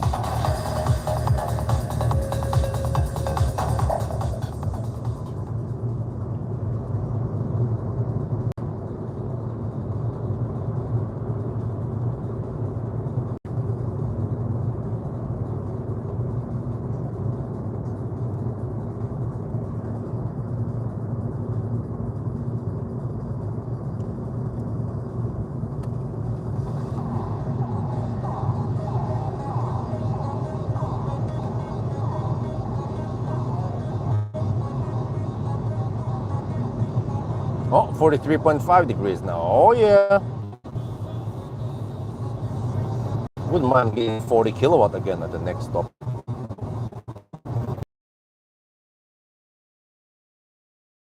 Kilometers.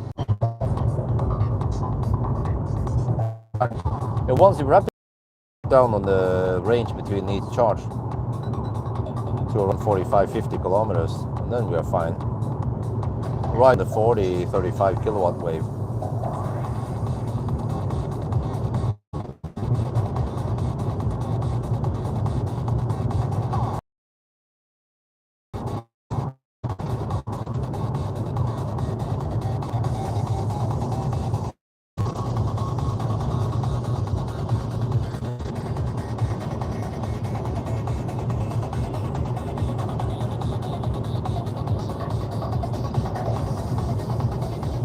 I'll probably not count this as a deduction since it benefits me going slower. And it might just be a 1 minute slowdown anyway.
Most of the empty land by the road is owned by someone.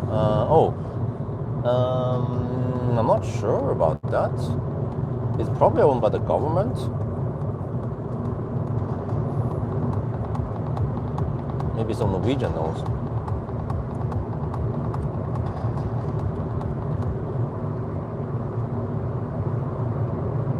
Oh, you start seeing some daylight here. Refreshing. So maybe at 5 it will be brighter outside.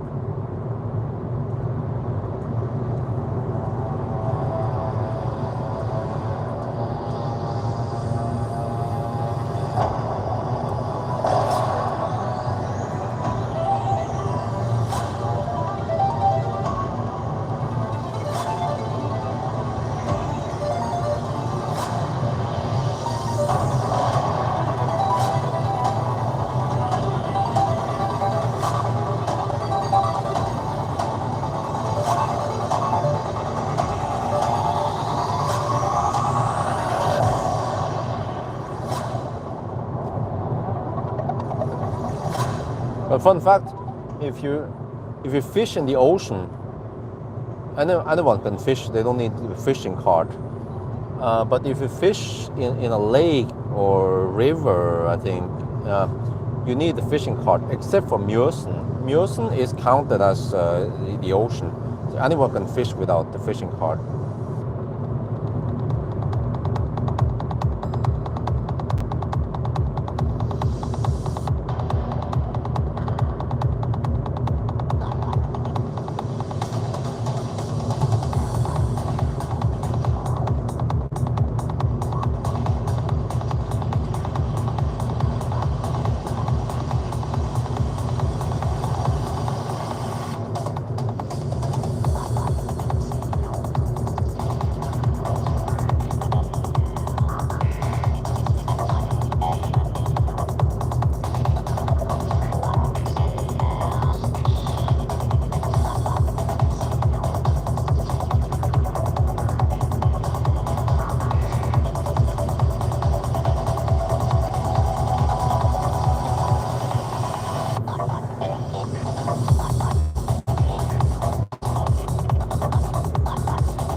43.5 degrees Celsius now. It seems like every charging session is slightly worse than the previous. I don't think we'll be able to drop it down to 42 degrees just like last time. So let's see what kind of charging speed we get this time, right?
Okay, 43.5 degrees Celsius. Okay, might drop to 42 once we roll in at the Ionity charger, but yeah, let's see, see what kind of speed we get now. Uh-oh, it's getting hotter and hotter.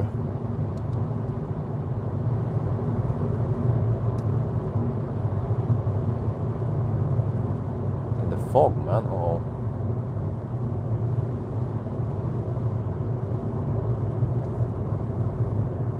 Let's hope the fog goes away soon.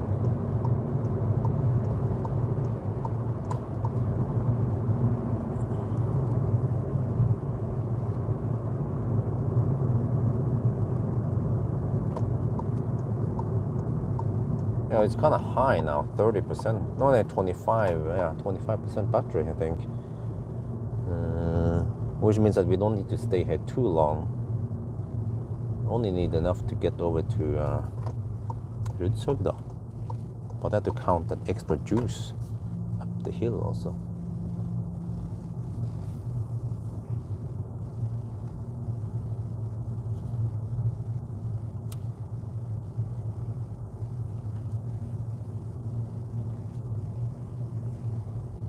Do I need to take the truck charger? Nope. Let's take the 200 kilowatt charger then.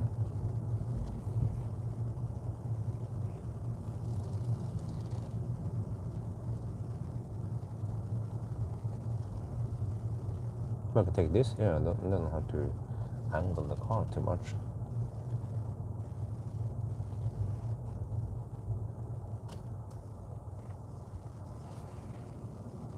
There, that's perfect. Stop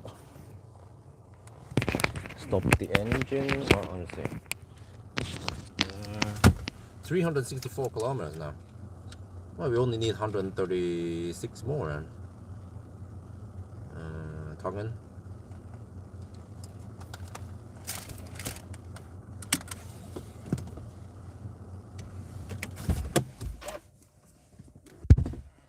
Maybe I'll allow the battery to cool down slightly. That 30-second or whatever. Let's set up the shaft here. Get a good position. Start the charger now. Okay, there we go. It's ready.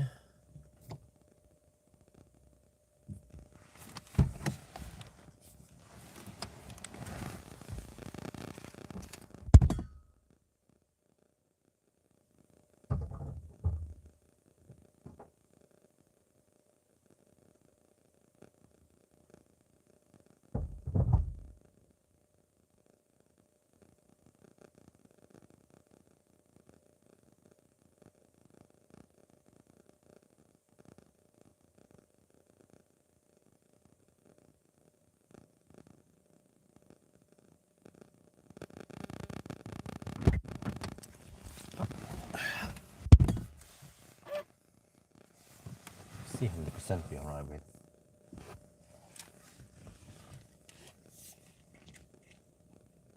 27%, okay. I need to fire up everything here.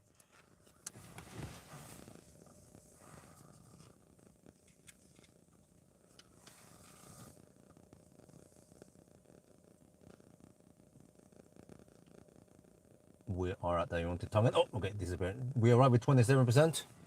So standard procedure, start the engine. Okay, we are in eco mode. I'm trying to get out the eco mode if I can. Yeah, okay, good. And then crank up the heat. 29 degrees, oh yeah, because we're gonna rapid get anyway, so it just pulls extra power for the heater. So this is good because a rapid getting leaf is worse. Whatever maximum speed you get for the charging, okay, you get that, and then whatever heat you pull is after that, so that's bad design. But here e-Golf actually has good design. Now we have to see how many kilowatt we get. Oh, it's around 30 kilowatt now. Well, I'll take it.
31 kilowatts, or whatever goes in the battery now, around 30 kilowatts. No, I don't want to open the doors. I actually want to heat up the car so we don't have to spend too much once we start moving. But yeah, so this is the name of the game. It's going to heat up.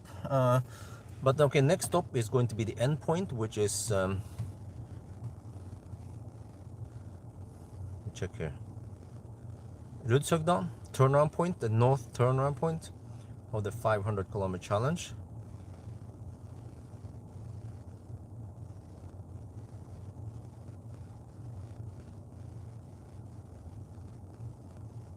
Start.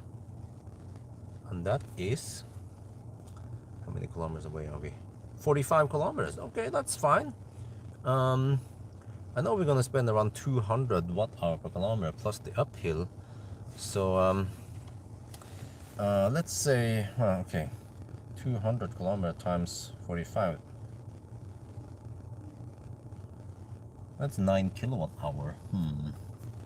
And then, well, about the uphill. Well, we have in Norway we have elevation 192 meters.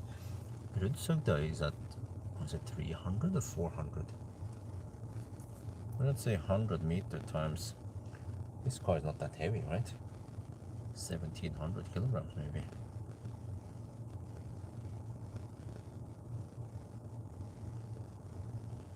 Oh, we need half kilowatt hour. Okay, so worst case I need 10 kilowatt hour.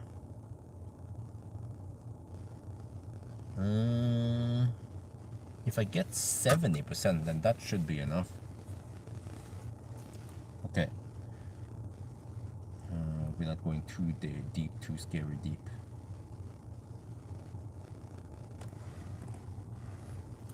Okay. Let me see, 85 kilowatt, 85 amp, 86 amp, we can round it up, times 328. Oh, 28 kilowatt now. Oh, shit. Okay, now we start feeling the throttle. Well, also don't want to stop too often. I mean, it's already quite often now. We went 60 kilometers initially. Now we are reduced to 45 kilometers. So, yeah.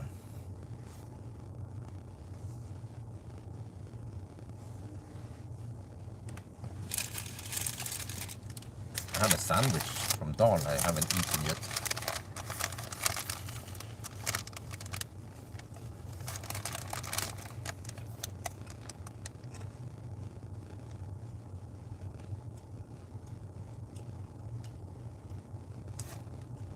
Well, at least the temperature doesn't go up. It seems like it's settled on a charging speed that doesn't increase the battery temperature.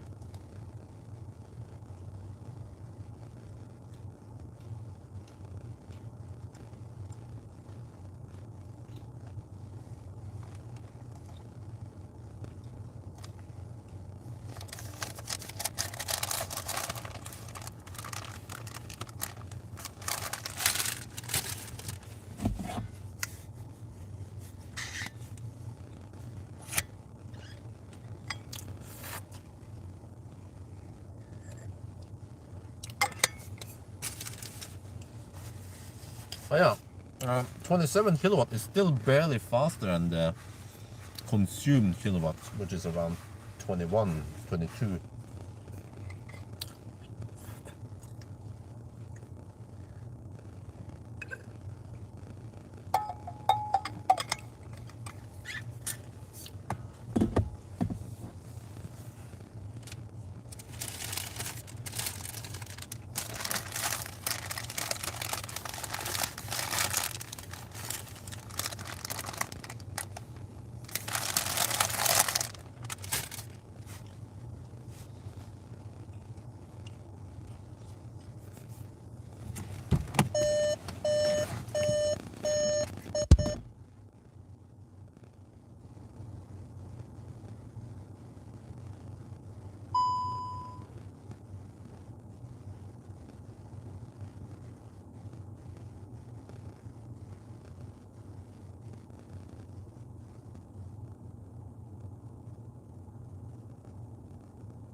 So yeah, once we hit Rudshøgda, then we'll be downhill and slight tailwind on the way back.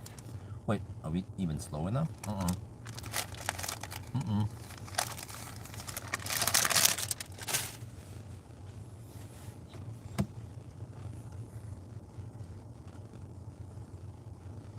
Uh-oh, 27 kilowatt. Wait, I think that's what it had earlier. Okay. Oh, the voltage went up. Okay.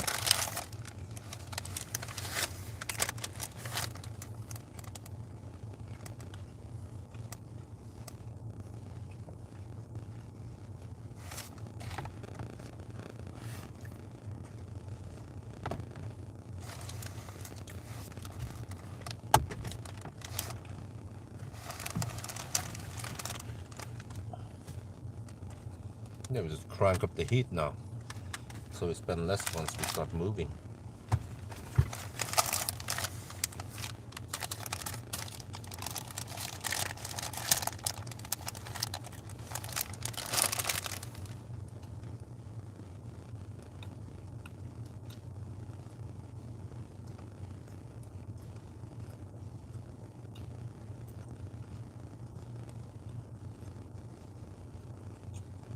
Oh, battery temperature goes up. All right.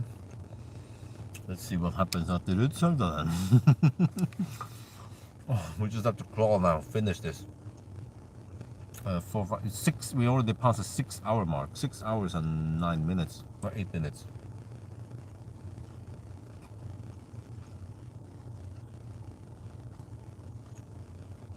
We must reach 70% and then go for Rudshøgda.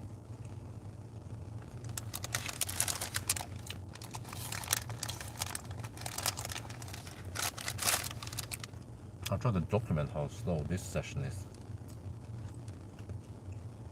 Well, we started at 27%.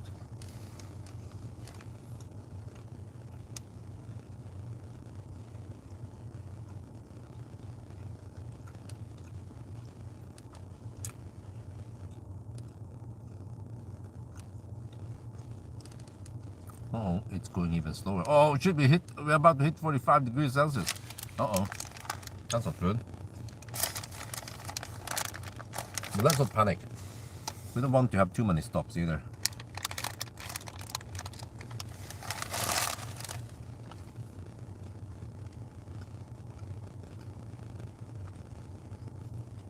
We're down to 26 kilowatts now.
Oh, what about now? 77 amp.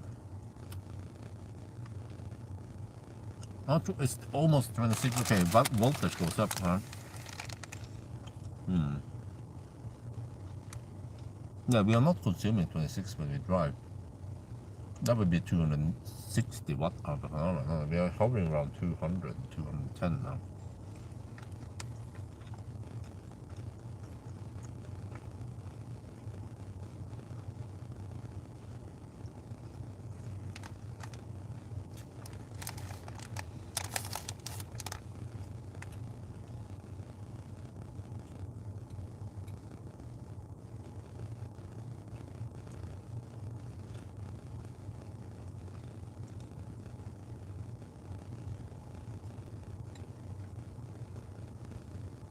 Okay, once we drop below 20 kilowatt, then it's time to leave.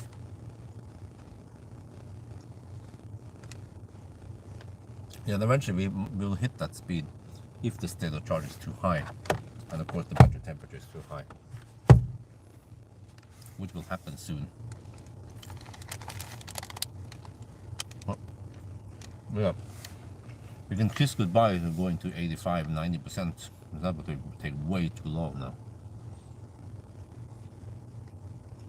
Yeah, I also want to see, yeah, out of the challenge, park the car outside in +5 degrees Celsius for a couple of hours, then go for the kindergarten run. No, also plug in and charge while we are doing that.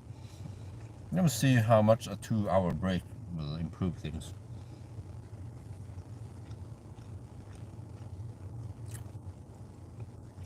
Oh, 45 degrees. Uh-oh. We stop eating and document this.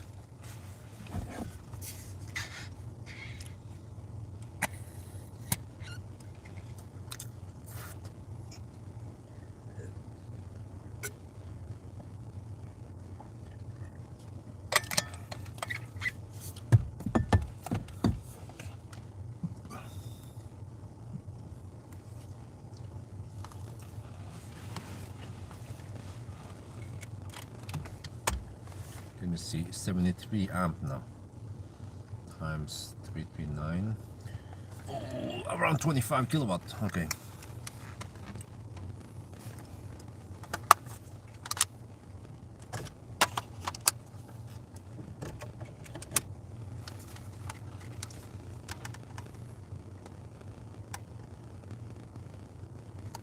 Wait, oh, it was good. 25 kilowatts still, okay. Oh, we just hit 45 degrees Celsius in the battery. Oh, and now we're taking around 25 kilowatts still. Ah, okay. How much are we pulling from the charger? Because we're still blasting in the heat at 29 degrees Celsius.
Okay, we reached 70%.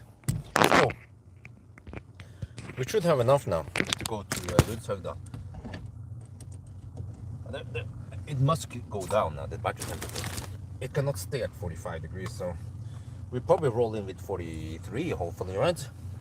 At the next charger. And then rinse and repeat. Now let's tone down on the heater a bit. And stop engine.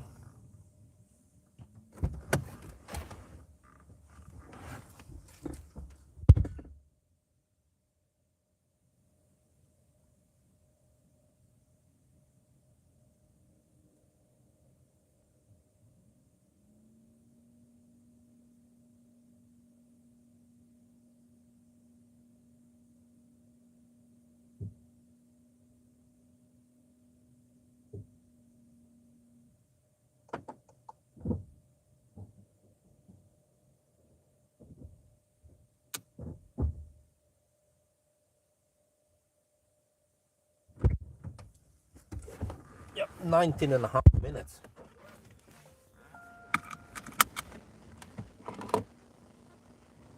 Average 29 kilowatts.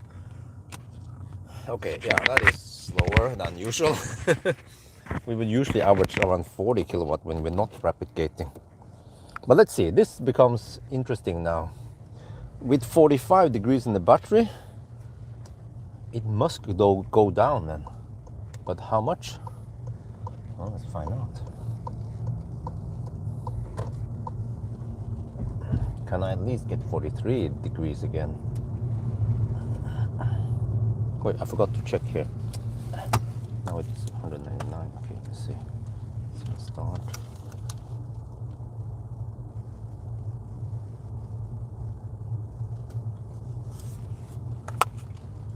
It went up slightly when we were stationary.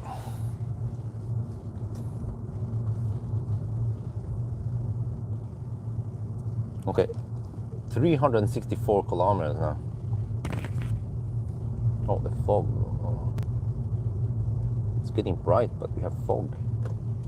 What the fog, man?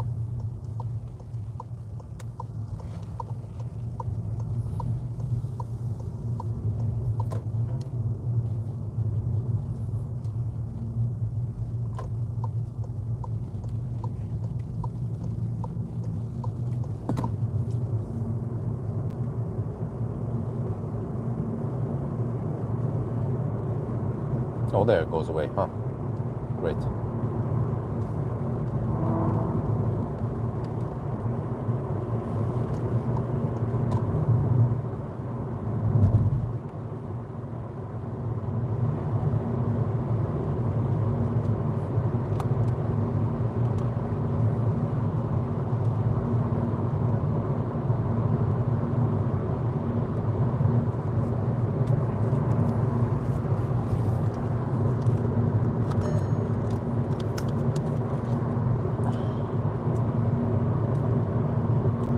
All right, now we're gonna go for the northmost point, the end point for this 500 kilometer challenge, which is Rudshøgda. It's also the coldest now, 4 degrees Celsius. We've been hovering around 6 to 7 degrees Celsius during the challenge. So we should have enough, 43 kilometers away and then 63 kilometers on GOM, but this is always a bit optimistic. Should count maybe, or shave off 10 kilometers from this, but it's still enough, so yeah. And then, oh shit, 45.5 degrees Celsius. Okay, eventually it should drop, right? Hopefully we can arrive at 43 degrees again.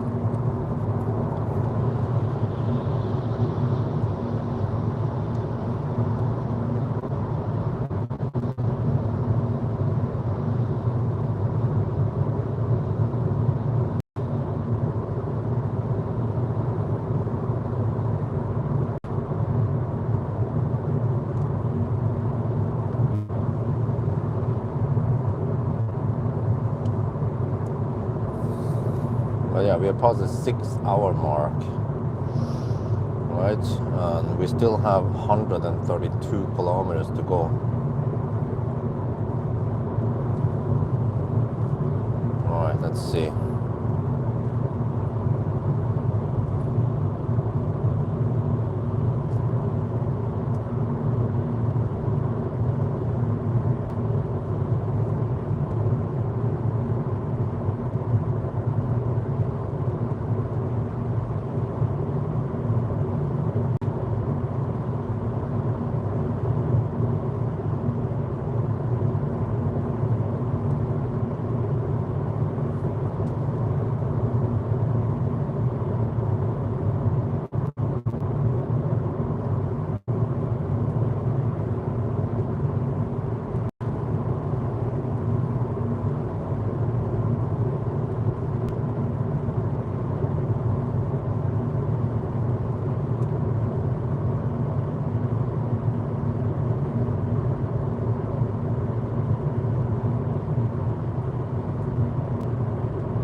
Oh, it's the coldest over here now, 2.5 degrees Celsius. Fortunately, I did preheat like crazy at the previous charging stop, so we don't need to spend too much on, heating.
Okay, 45 degrees Celsius. Well, let's cool down the battery.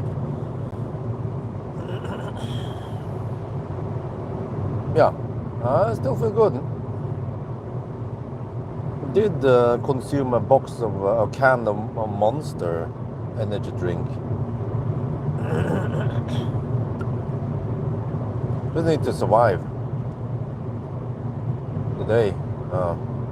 Then daytime will be resting time. Plus, try to get some work done.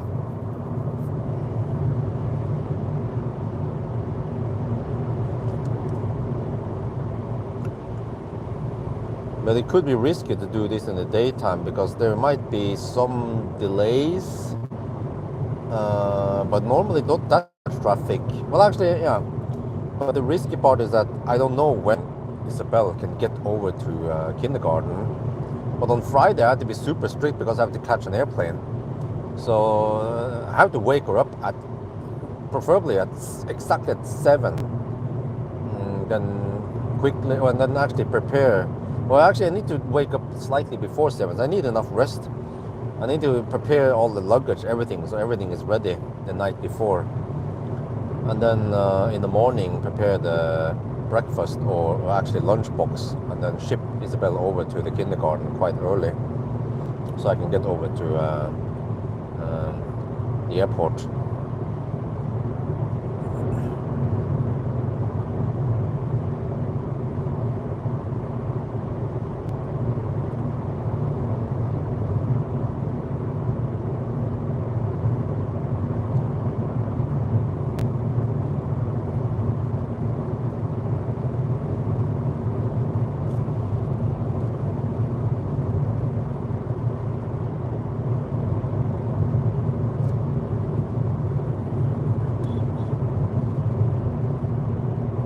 See how that goes. Normally I don't want to stress too hard, but yeah, totally event.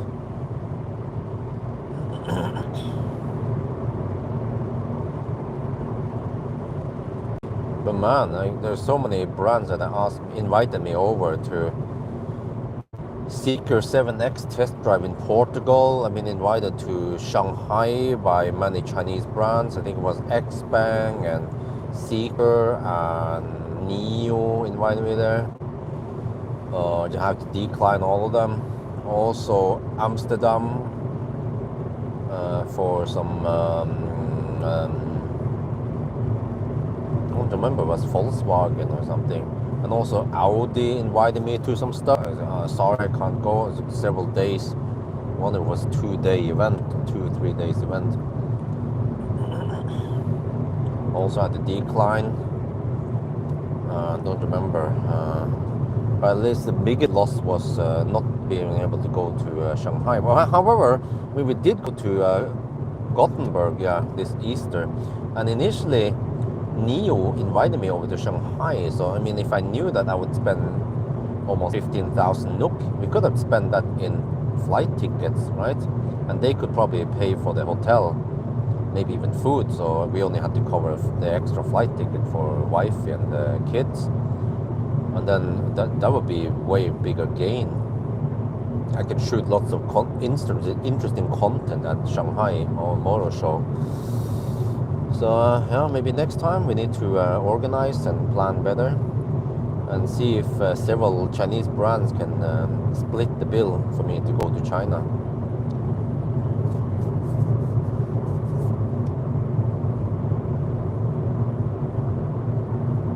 Oh, 44.5 degrees Celsius. Oh yeah. It's getting bright outside. Well, we are at the 6.5 hour mark now. All right, 385 kilometers done.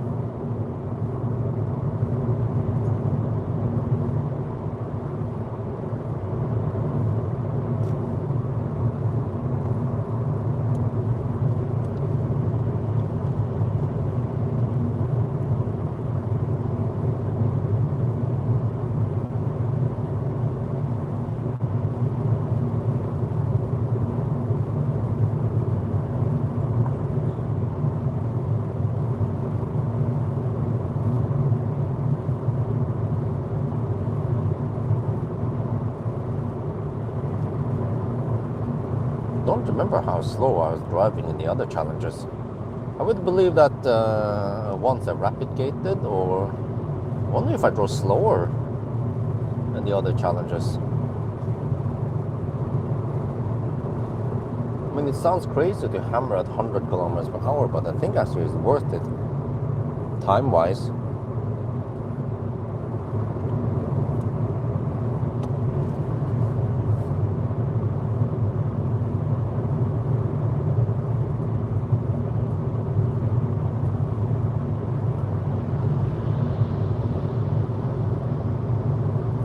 Almost 5 in the morning. Okay, that means that all the roadworks will stop soon.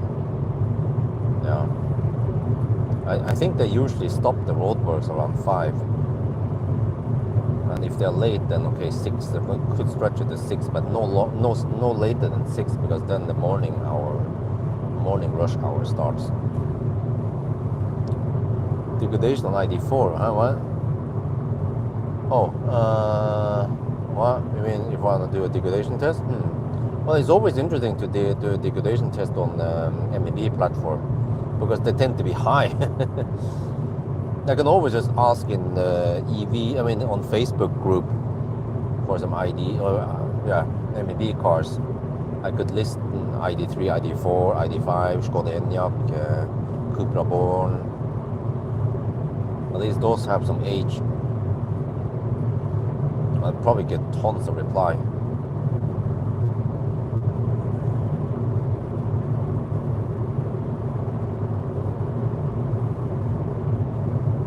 Oh, we are 20 kilometers away from Rudshøgda now.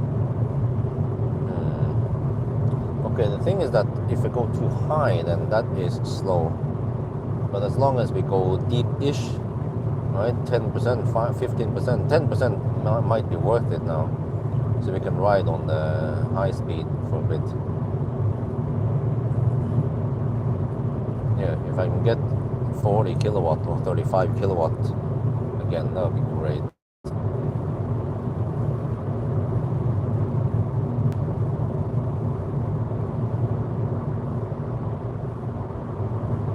You get drowsy, huh? Well, I just need to survive now. See, how many tronic stops do we need? Wait, Tongan might be the last stop. Yeah, I think so. Then I just have to stay a couple of extra minutes so I can get enough juice to 999. I'm not sure if it's worth it to go to Dal after Tongan, because then there is only a 10-kilometer run before we 99. So then it's worth it to stay extra, even if we are charging at only 25 kilowatts, because the overhead for exiting and plugging in and handshake and all that is just costing too much time, only to get 35 kilowatt versus 25 kilowatt, right?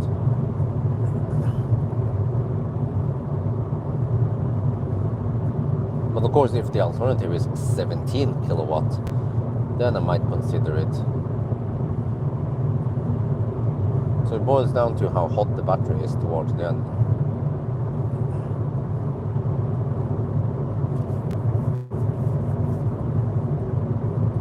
Or I might split it, and instead of, I could go Tongan and then Minnesund as the last charging stop, and only charge around 50% towards the end, the last two stops. We'll see how I decided.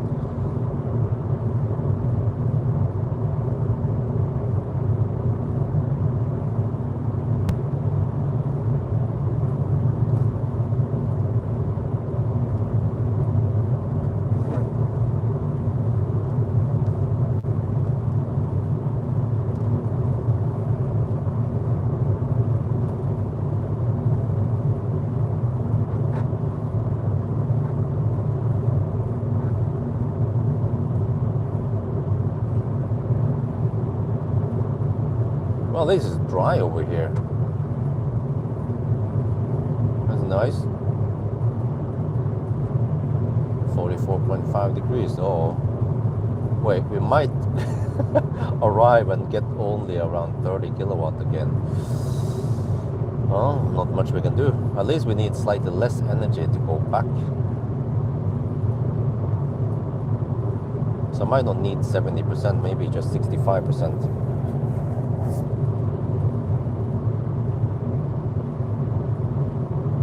I have to take it easy up the hill now.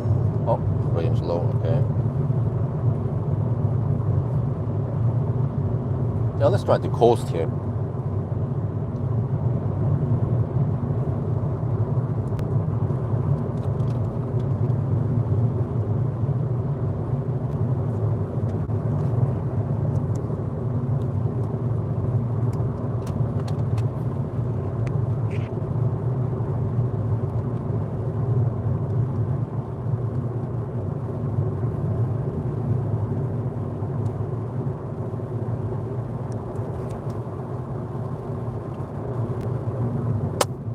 Test.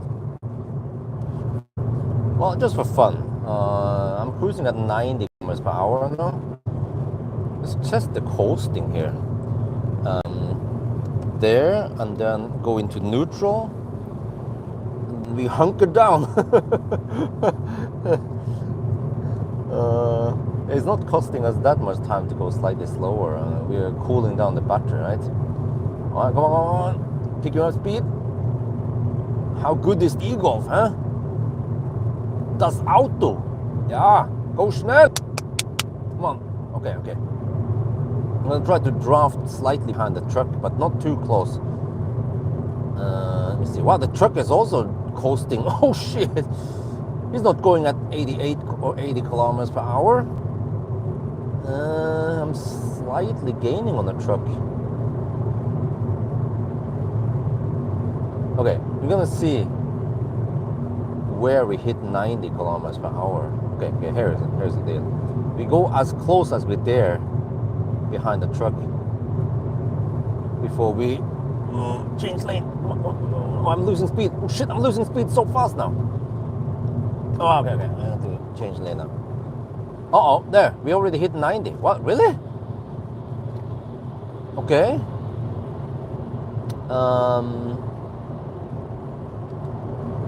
Yeah, well, now we know. It wasn't the best result for some reason. Not sure why. Okay, well, let's go faster. Still want to keep high speed.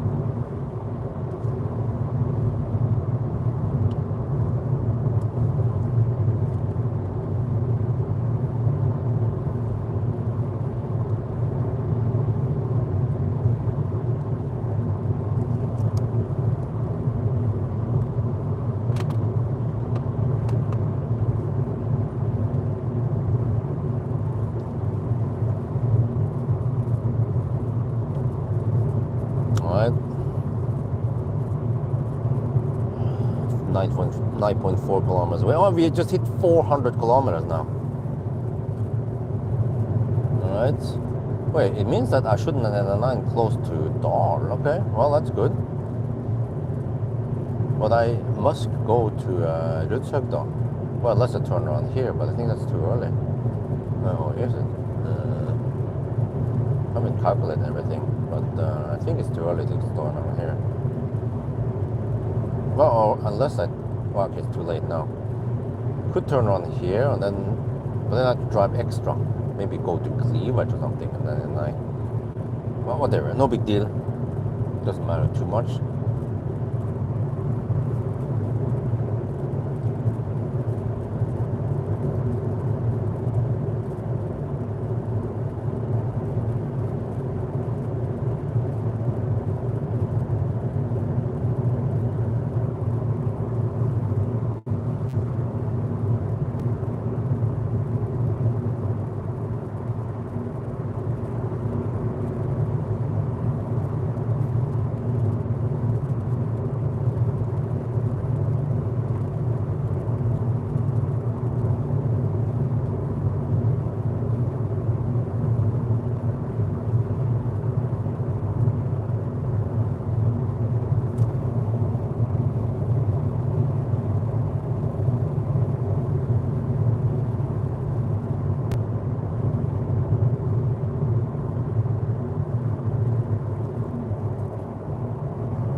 Uh-oh.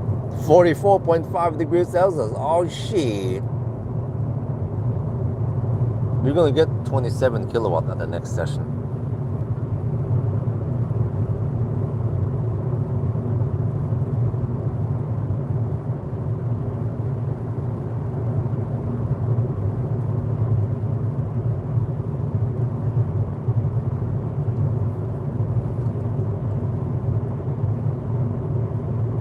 Oh, but we have, wow, we have around 25% left now.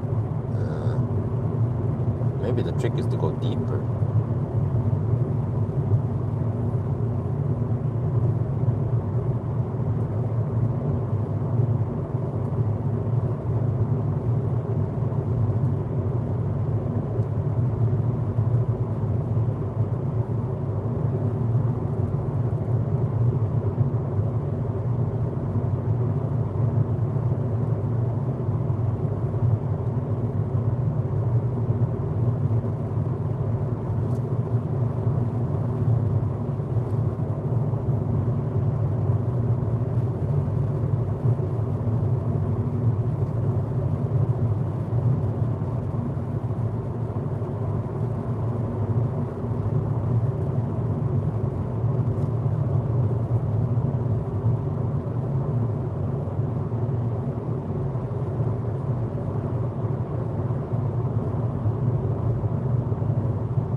let's see. I didn't even hammer it that hard, but we have 44.5 degrees Celsius in the battery.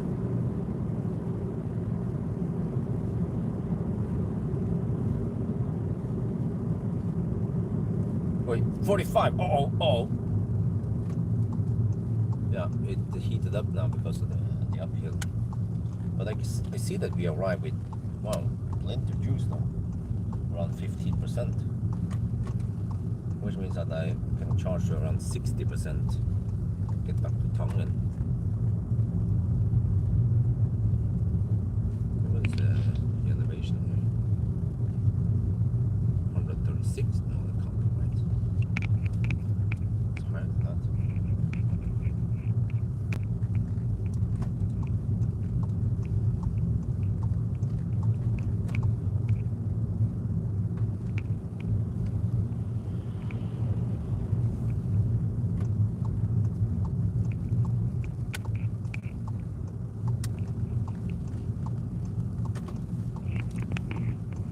What the heck?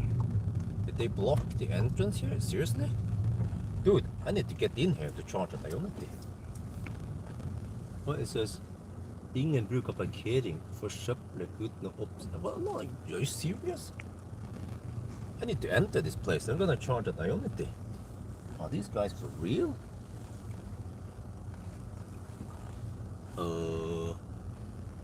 Okay, whatever. I need to enter. I think there's a gap over there I can poke through. Oh, they made it slightly harder to enter. Didn't they think that people want to use the Ionity chargers?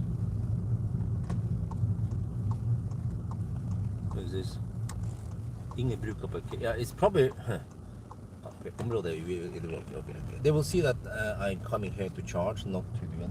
I think that the problem is that the Rus, they've been using this place as a gathering spot, and they litter all over the place. So that's probably what the landowners don't want. But of course, we are here for charging, not partying.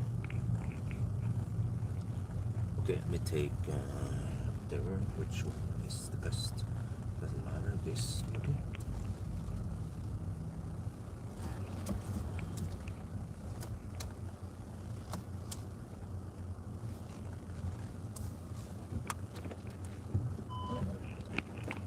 Okay, 44.5. At least it dropped to 44.5 now.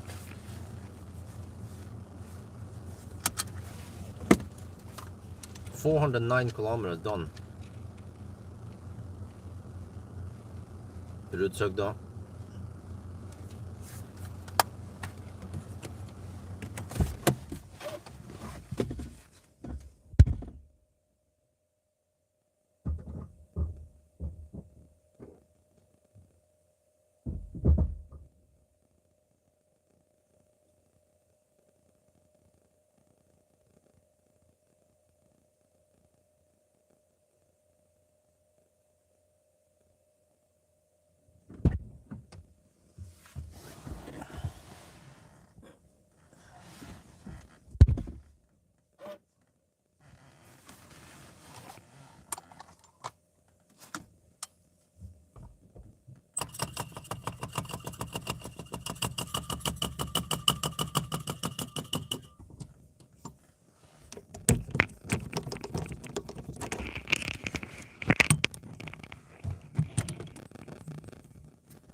Uh-oh, we are now at Rødsøgda, and the battery is cooking. ABC, always battery cooking at 44.5 degrees Celsius.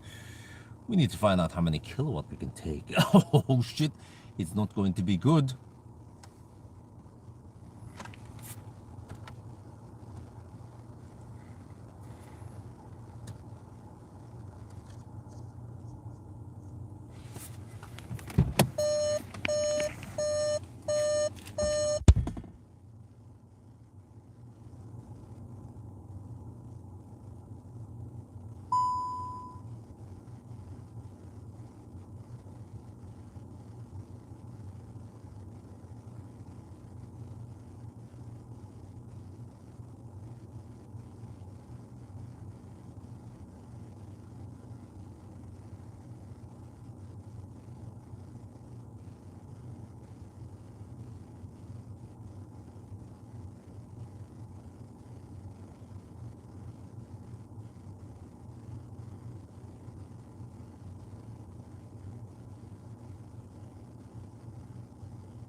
me see. 80 times 321 is 25.6 kilo. Okay, we're still charging faster than we're consuming, right?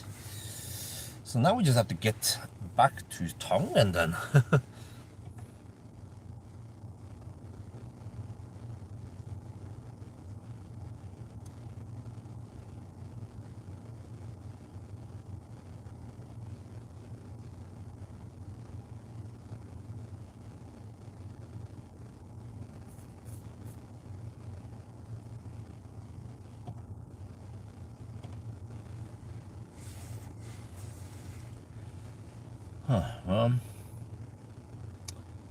Yeah.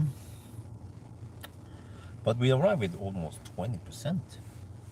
And I charged you 70 something, 71. Yeah, so that means that we can go to only 60% this time, but it's going to take a while. Probably 20 minutes. Okay. It's already 5 in the morning now, and I need to get back home eventually.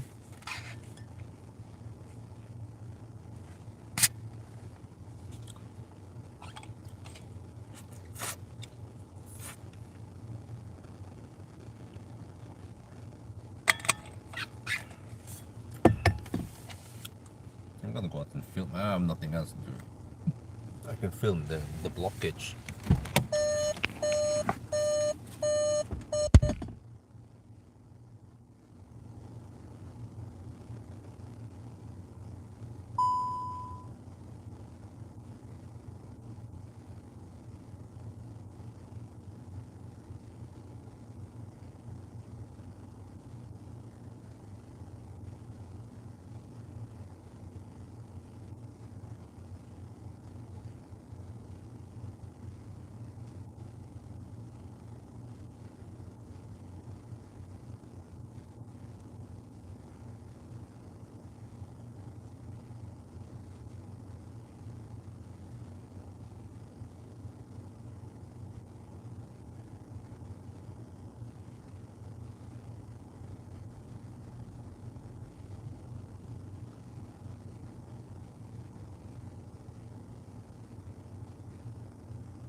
Nice little walk outside in the cold weather. Okay. How are we cooking? 44.5 degrees. Seems like it doesn't go higher, right?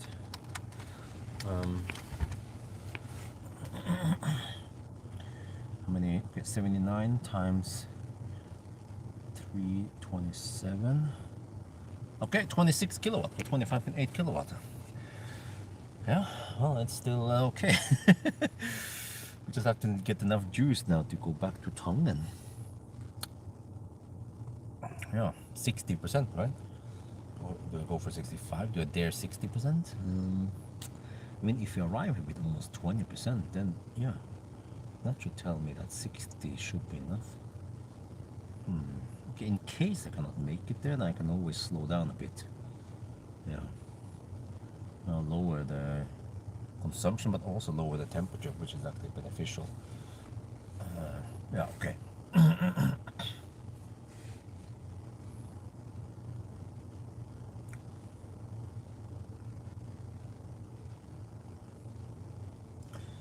Yeah. Well, I just sit here and bloom and står här och blomster. But this seems to not make any sense. Battery intake. It seems to be fixed. You can show something else here. I could try that. Oh, there's a charge current. Okay.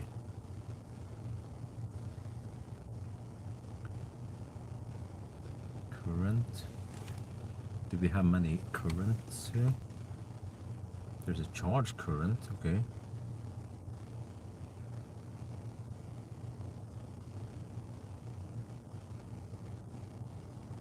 Well, since I have nothing else to do, I can try to set up this. See, so it was like this, right? And then actual one. What the heck, man? Makes it way too. No, no, no, no! Shit.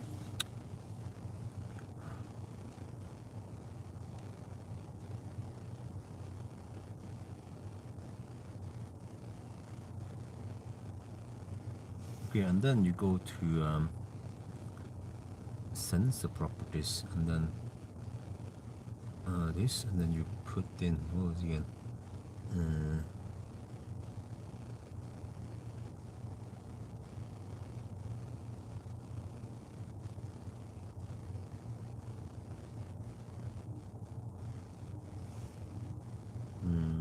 Battery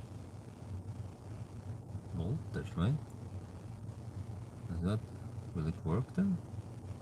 Let's try. I'm not sure if that will work. Huh?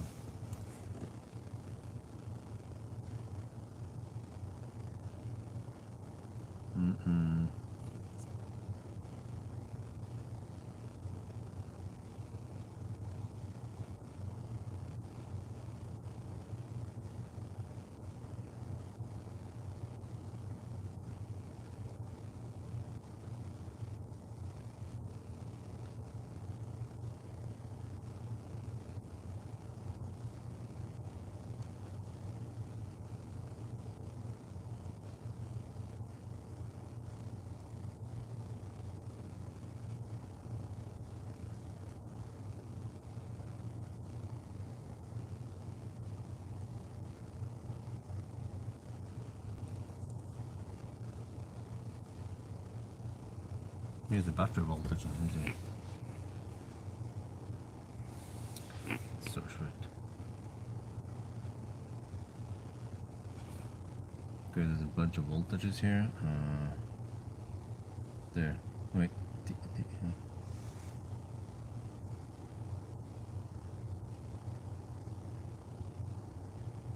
There. If we try this. And then I go to sensor properties. All right, and then we're supposed to do something like this.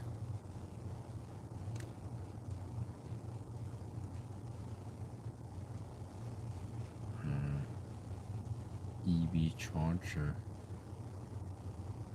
current. Wait, what is it? Charger power? Does that do anything?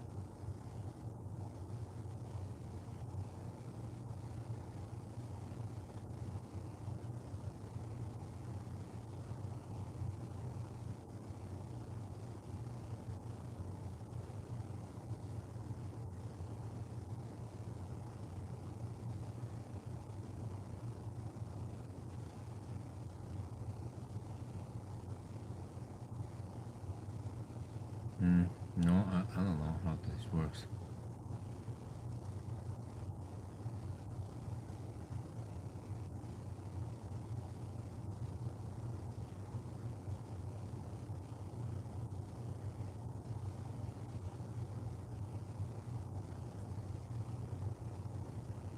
Okay, I can't figure it out. What do we see? Is there anything else we can use? You can show here. Torque from electrical. Do we have anything here? You can see once we start driving. Oh, holy crap! It's so long, man. Some of this torque. Can we just rename it a torque? It's quite obvious. There's only one torque anyway.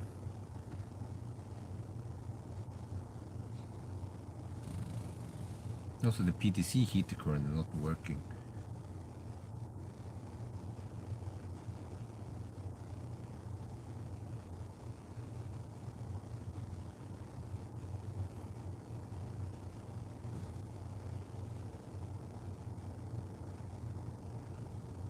Okay, 45 degrees now. Oh shit.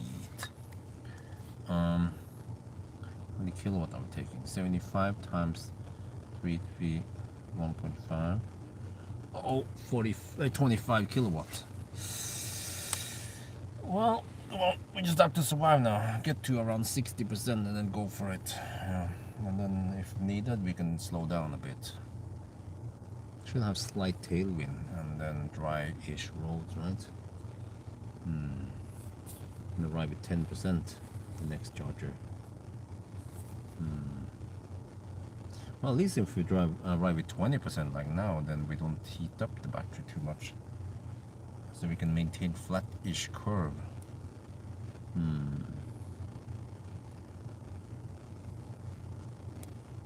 But I think we need to wave bye-bye to 35 kilowatt or even 30 kilowatt.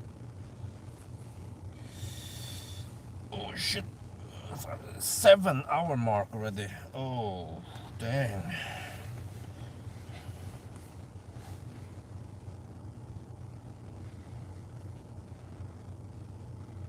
Wait, but if you go back now, we'll be at 450 something kilometer. That means that Tongen will be the last charging stop. The odometer? Well, I can check now. 139,741. So you're getting close to 140k on the odometer. But yeah, so let me see. I think we are 45 kilometers away, so that means 45. Yeah, we'll be at 454 kilometers. That means only 46 kilometers past that, past Tongen to 999. Where is that? Let me check here. Ionity Tongen to Ionity is 48 kilometers. Oh, interesting. So I just have to get enough juice to go to Ionity then. Wow, but then Dal is 16 kilometers away from home. I could have turned around earlier. Maybe at Brumunddal. But I'm not sure why I'm getting so much extra distance here. I mean, the detours didn't cost that much distance.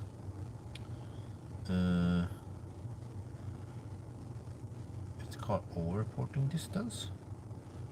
I think when I calculated, it was spot on. Yeah. I don't have any good explanation why. But I mean, each charging stop costs slight distance. Yeah. A couple hundred meters here and there, but it's not that much, right? We didn't get any crazy detours. Let me think here. The first stop, Sol, nope. Second stop, Shell, nope. Third on the way back, nope. Fourth was at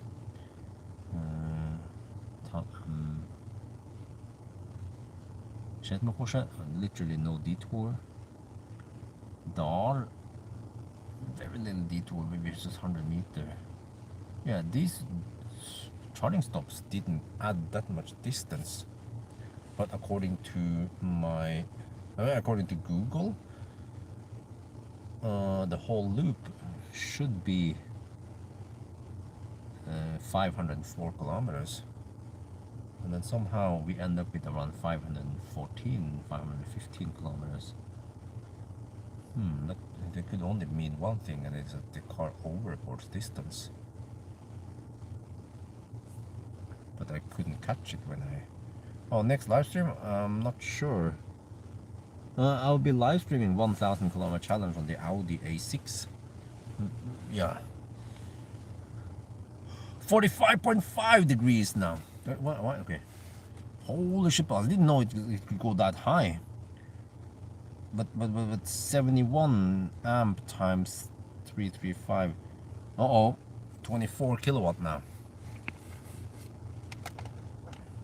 Okay, we just need enough juice to go back to Tongan.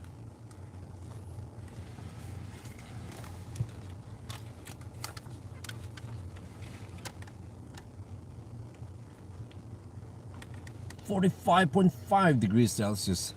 I thought it couldn't get any hotter, but apparently it can. Now we are below 25 kilowatt. Okay, we just need to get enough juice now to go back to Tongan.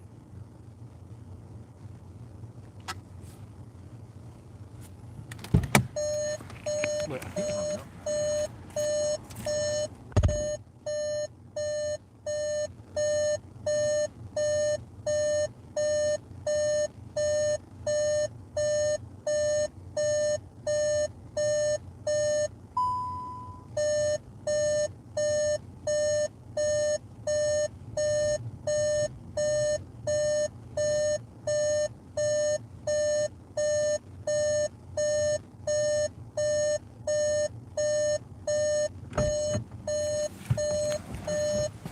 I'm at 62%. I should have enough. And if I figure out I don't have enough, then I can just slow down a bit, which will cool down the battery.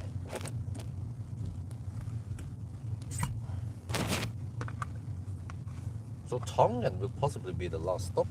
But I still haven't figured out, detours, did they add that much distance? Oh wait, you know what?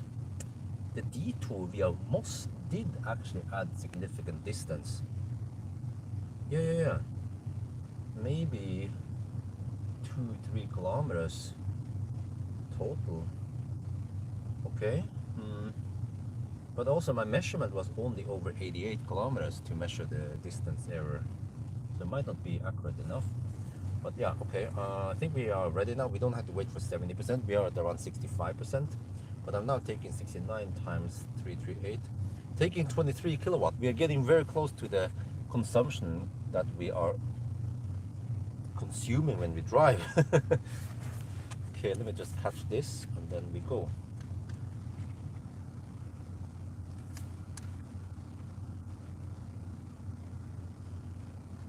The consumption actually goes up a lot when we're stationary.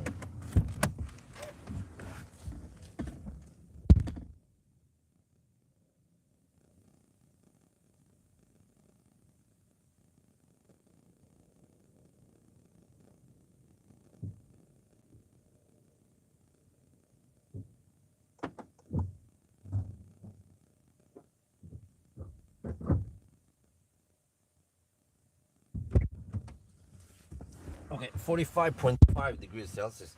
It can't get any worse than this.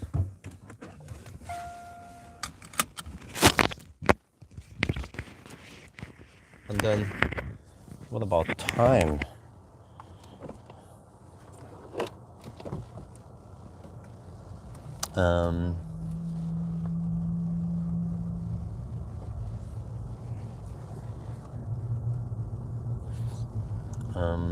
We just passed the 7-hour mark.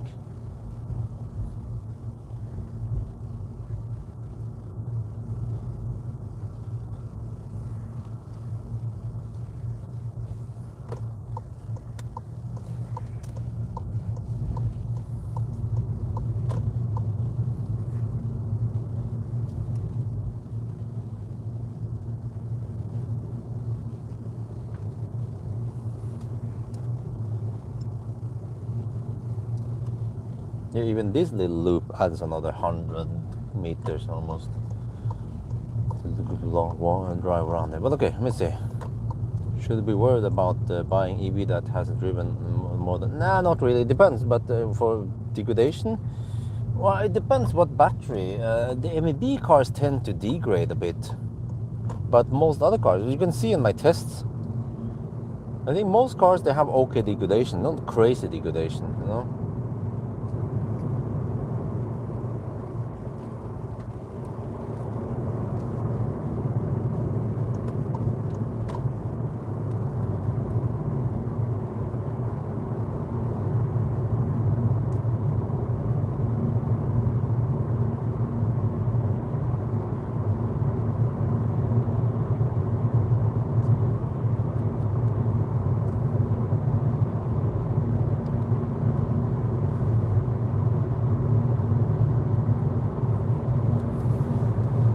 Why, it's 5:33. I should get home by 7, right? I'm gonna check on Isabel here.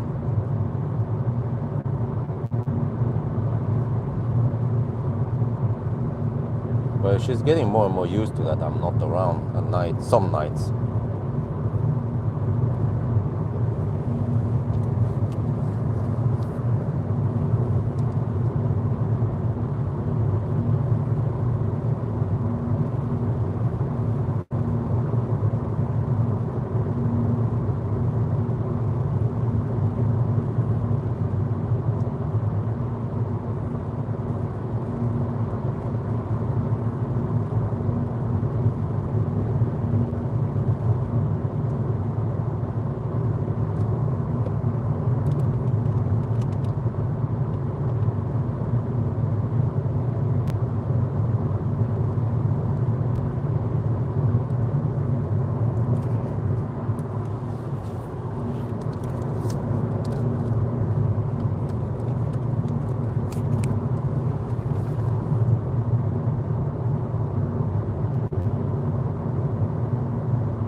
Wow, the water level at Mjøsen is so low nowadays.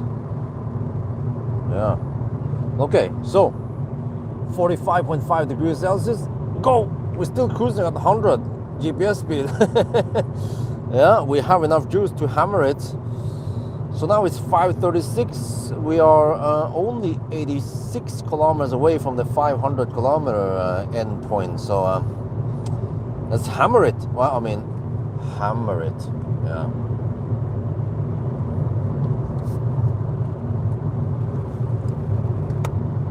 Well, that fossil was so smelly. Had to recirculate. Probably a Dieselgate. What car have driven with most range? Well, I'm actually AQS.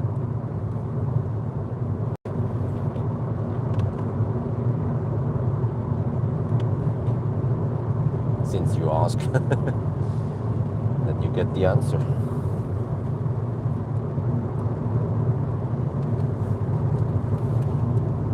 Oh, but driving wise, we are, I mean, if I average 100 kilometers per hour, you need to drive almost 1 more hour, or at least some 50 minutes. And then we are already past the 8-hour mark. And we need to charge another 20 minutes maybe. So we might end up at 8:20, which is still an improvement. Of course, it's not that great, but I mean, it's still an improvement. We're trying to beat 8:40 time.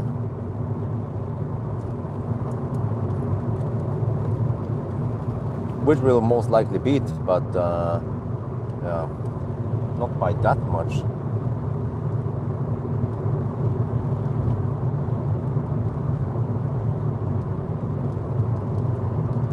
Now it's raining again. Shit.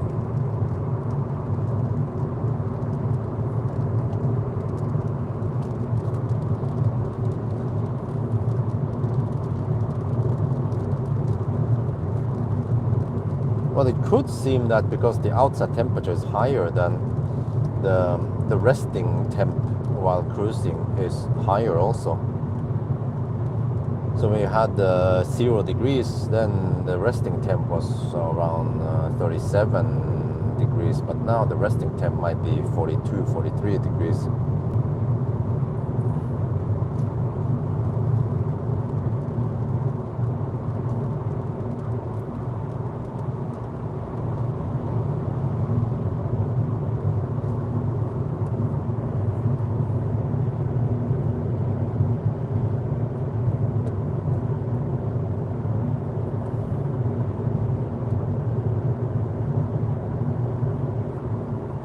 Oh, but it means that I have to stop one more time at Dar just to top up slightly to get back home.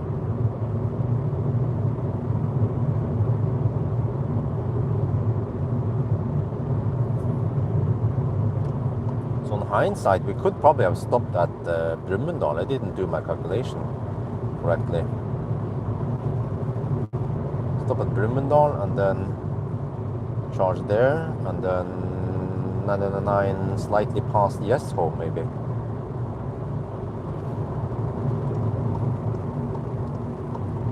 Then just turn around at Cleavage.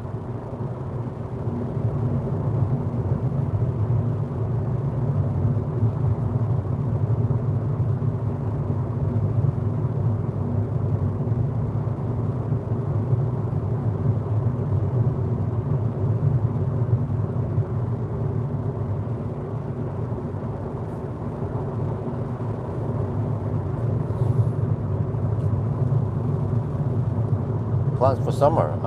Work, sleep, work, sleep, work, sleep. Oh, trip somewhere. Well, I know that trips will cost me money. Based on the Göteborg trip, that was only 5 days, 4 nights.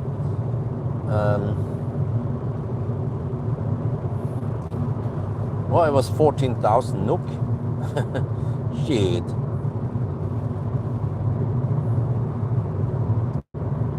That's roughly 2,800 NOK per day. Wow, shit. So there could be more activities that cost money. So I have to calculate maybe 3,000 NOK per day for food, hotel / Airbnb activities, whatever.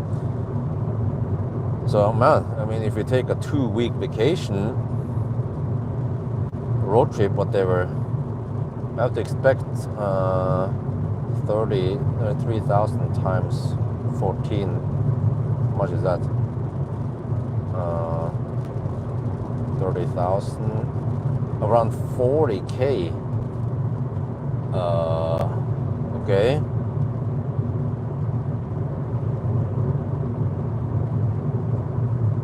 And those 40k's we could have spent it on getting some air conditioner finally. But we still don't have that. It's gonna be hotter soon. And it gets hot in the house during the day. Try to find a hot fix now, literally, which is just to buy a cheap parasol. At least it blocks the morning, midday sun partly. Yeah, second floor, no big deal. It doesn't get that hot there. But the first floor, we can hit 28, 29 degrees Celsius. Then we have to use that movable but noisy air conditioner. We have to open the door and tuck it in there. Volvo Museum. Okay, well, what's up over there?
7.5. Well, no, we'll be at 7.5 hour mark soon.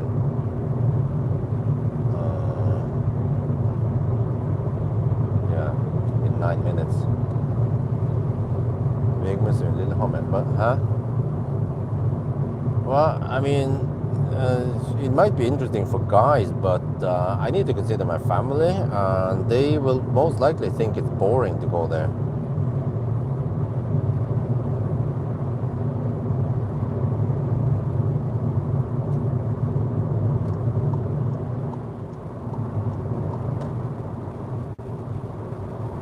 What the heck? That guy's hammering. Okay.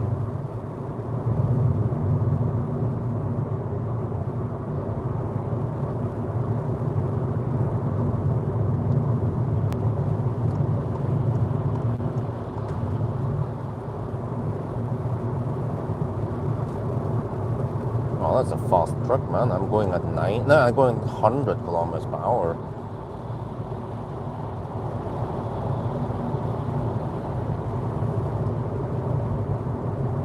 What, 45 degrees Celsius. So we barely cool down the battery.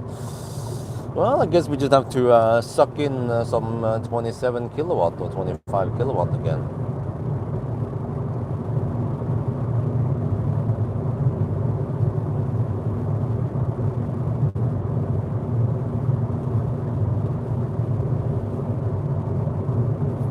It wasn't, that guy, the Subaru driver wasn't driving that fast. I mean, I'm going at 100 and he's doing 115 maybe.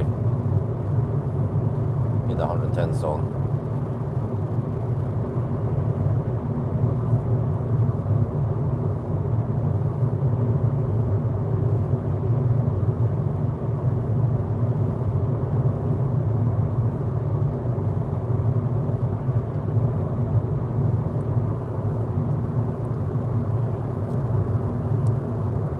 They look fast. Well, this is because I'm driving so slow. Well, actually, it's not that slow. 100 kilometers per hour is still decent speed. A Leaf would be going even slower, maybe at 90 kilometers per hour, or preferably coasting, drafting behind a truck. I'm pretty sure if you had like a rapid gate race between Leaf and E-Golf, then E-Golf would win.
Right, 45 degrees Celsius.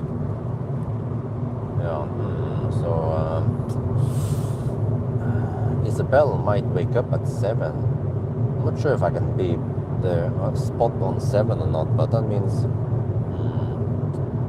yeah. I mean, I've been on the road now for almost 8 hours. And I told wifey it will take around 8 hours, and then she said, "What if it takes more than 8 hours?" Well, it'll be close. You know, if it takes too long, I will bail out before. So we're getting there. We're getting there. I know that driving from Tongan to home doesn't take more than. Well, normally when I hammer it, it takes half an hour, but with the slower driving, maybe around 35 minutes. And then plus the charging, so that means 1.5 hour away. Oh shit! I might be there. Might be home at 7:30. Oh, really? No, 6:30. Yeah, or close to 7. Okay. I just need to quick 5-minute top up at Dal before I go home. I can probably do my summary at Dal while I'm charging briefly. And then I could arrive with 5%, no problem at home. I need to AC charge for a good hour anyway before Isabel is ready for kindergarten.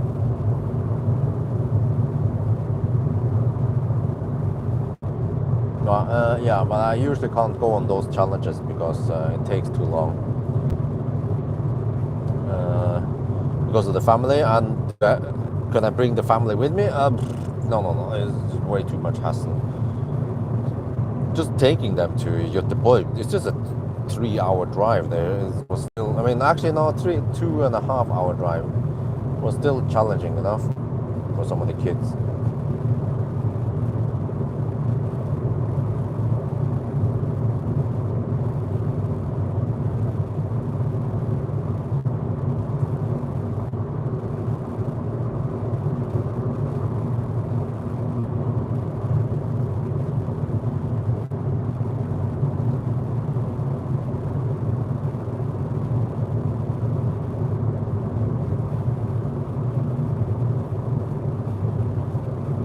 Oh, it's like Silent Hill. Take a trip with family. Yeah, yeah. Well,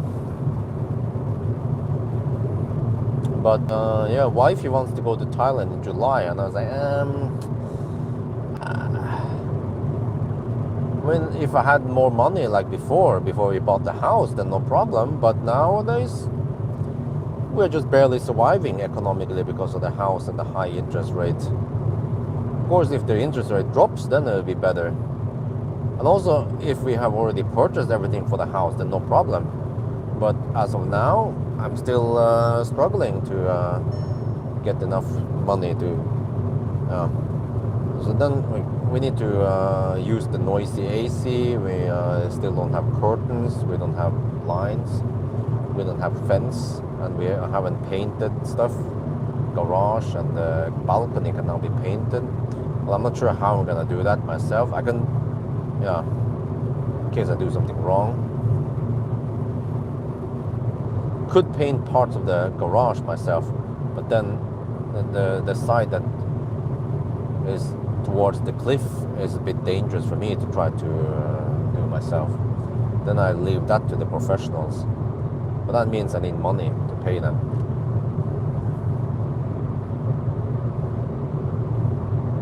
Yeah, things are expensive, interest rate is higher and stuff like that. Plus that the Norwegian krone is weaker. But I'm not sure how that affects me.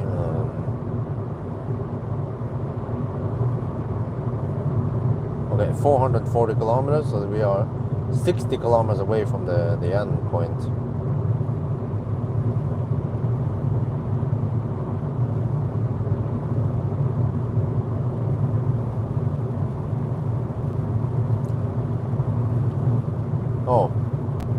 Well, the lot is around 1,040 square meters, quite big. But then some of that space is used for the slope and so on. But at least, I would say at least 800 square meter of usable space.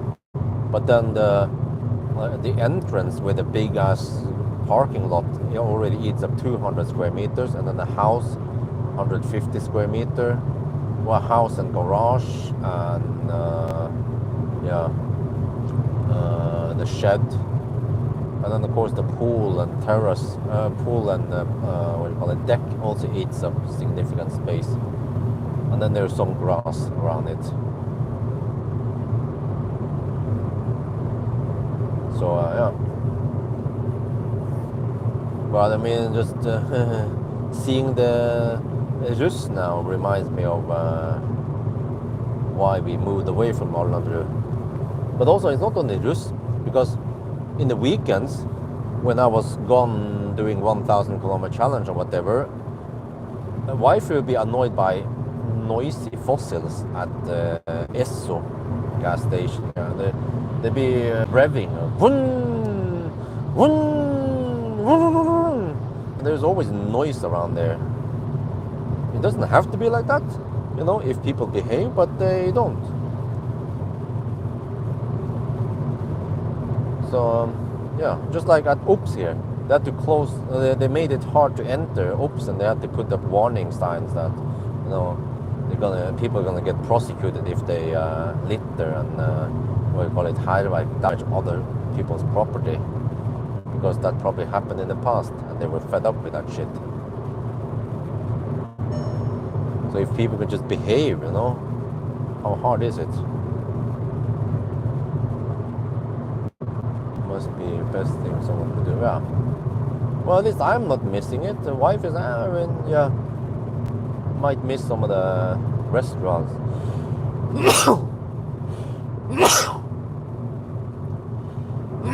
I mean, for shops and stuff, then Alnabru is quite in the middle there, close to IKEA, close to many shops.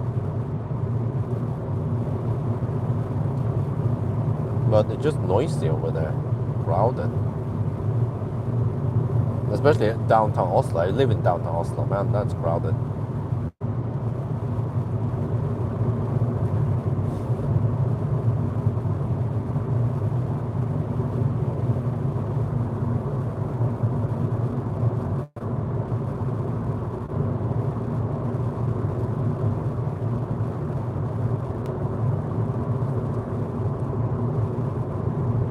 Okay, going kind of low again, 25%. The last charging stop, feel like it's around 15 minutes stop only, 15 to 20 minutes. 45 degrees Celsius in the battery. So you get 27 kilowatt again.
Sleep warning. No, I don't think so.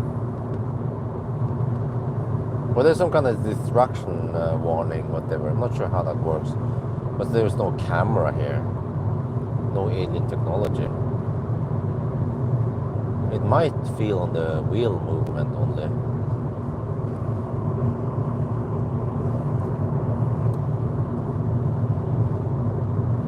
Okay, still 45 degrees Celsius. Oh.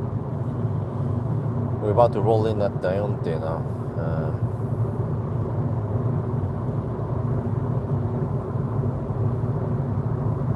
Right, how much did we spend on this leg? Let's see. Oh, 213 watt per kilometer. Wow. BZ4X, and the camera car was bugging. Yeah. Well, good thing it didn't try the Aura 07 in Thailand. Holy crap, that was super annoying.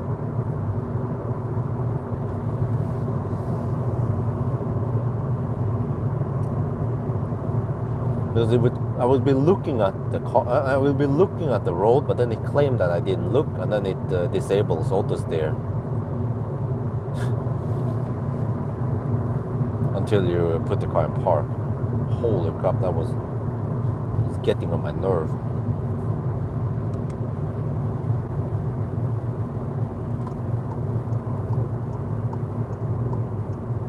Well, I still arrived with over 10%, around 15% maybe.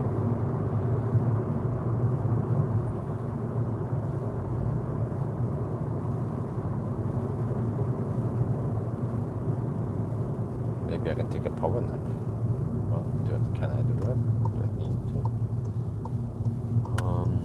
Let's see. 454 kilometers now.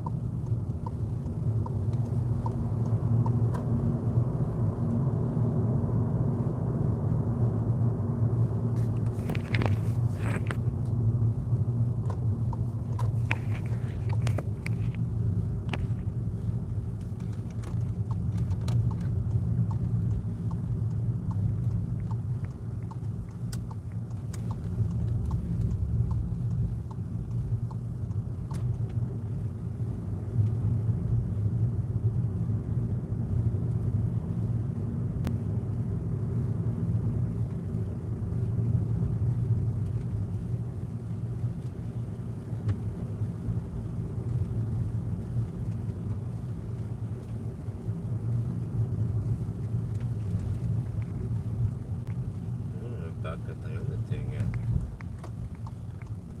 Right.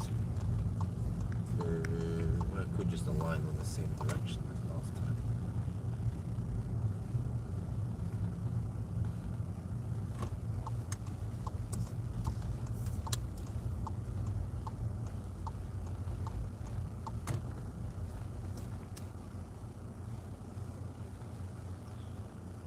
There.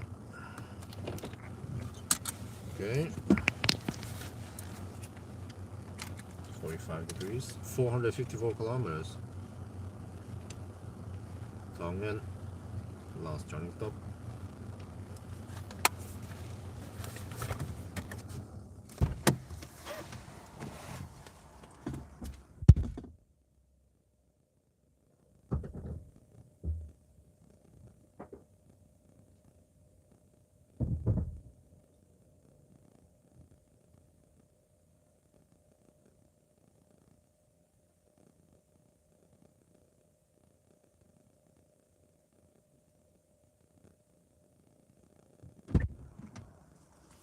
Oh, shit.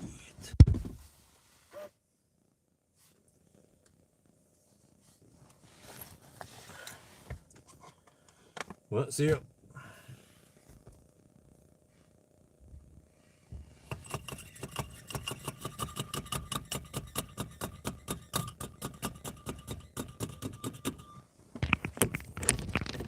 %. All right.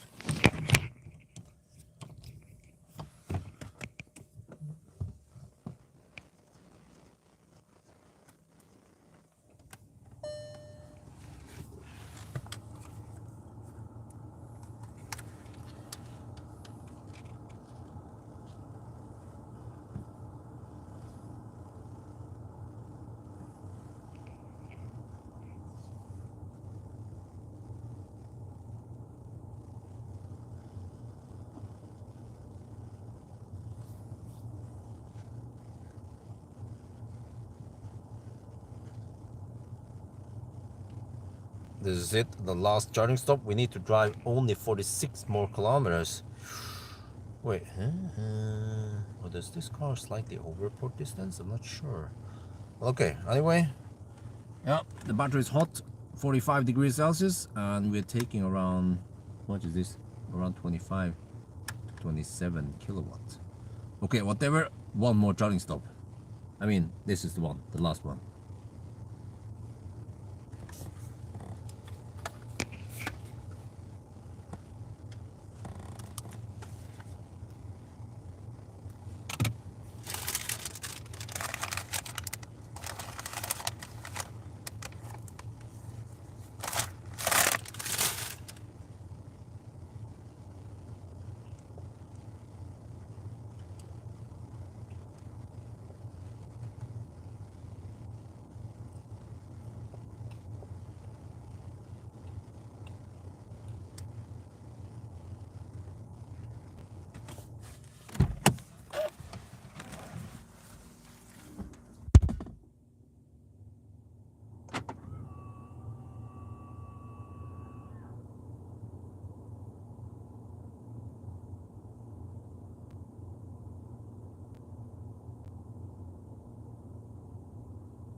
Oh, it's heating up good.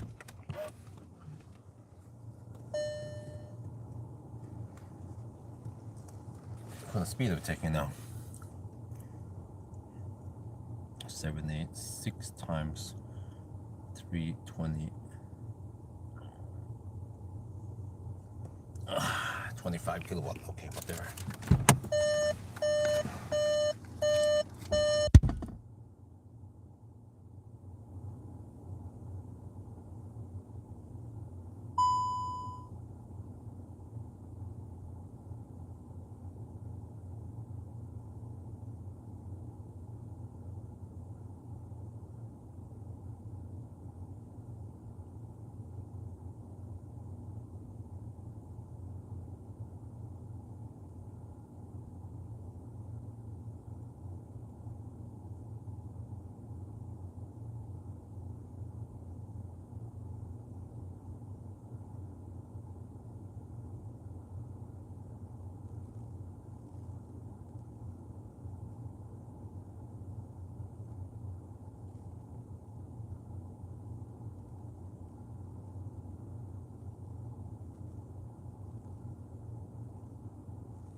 chilly outside.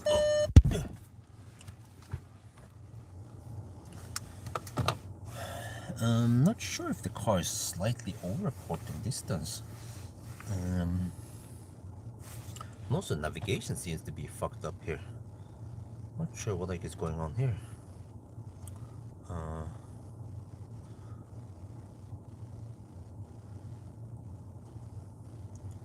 When I go to Dal, it says 48 kilometers away, okay.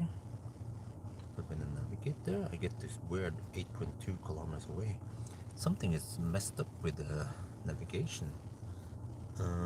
But then how the heck do you reset this?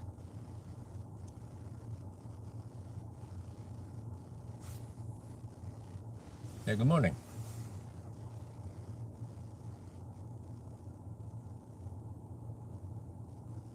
There, I have to press and hold it long enough. You can now it resets. So yeah, I just need enough juice to go to Darwin.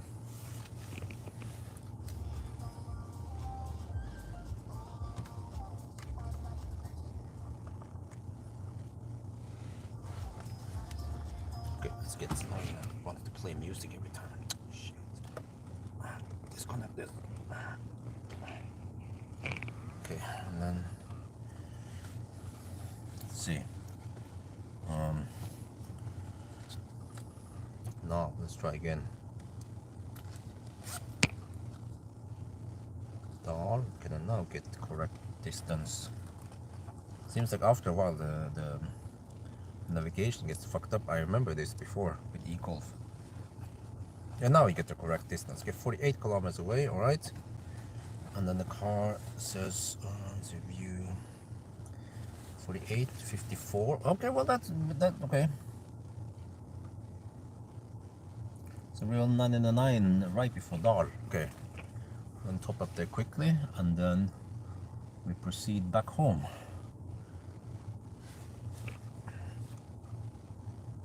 Since charging 200 watt longer, 200, yeah, 209 actually, because I expect 210 times 48 kilometer. Okay, so I need to spend almost 60%. Oh shit, really? Huh? Well, okay. So I need to charge to. Really? I need to charge to almost 70%. That won't be right.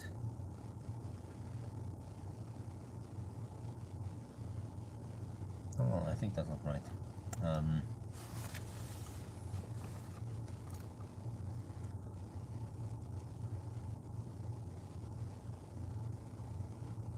Around 55%. Okay, so if I charge to 65%, then that should be safe.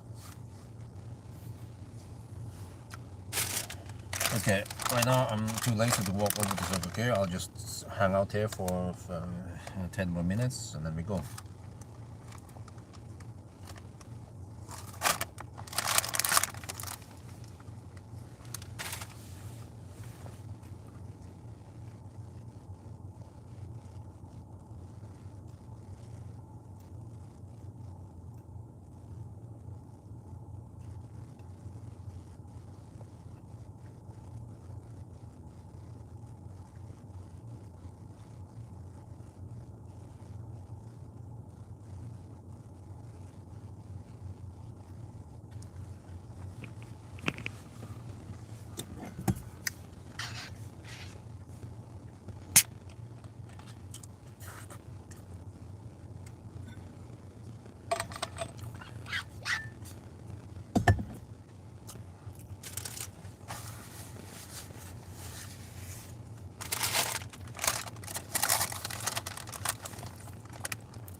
think the only way to improve this is to drive slower, but then we are losing time, driving time, just to gain on charging time.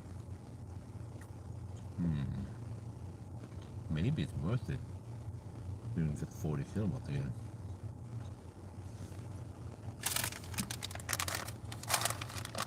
Well, there's always room for discussion here.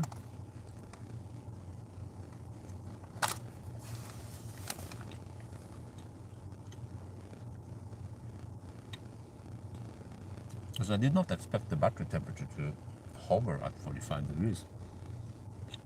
I was expecting it to drop to 40 degrees every time. At least 42, right? But no, that never happened.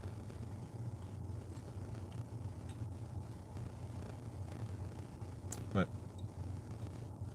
I feel like I need to go to the restroom. Might need to deduct some time here.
Oh shit, okay. Man, I had to take that restroom break. But now we need to figure out how much time we have lost or whatever. Huh? Let's see.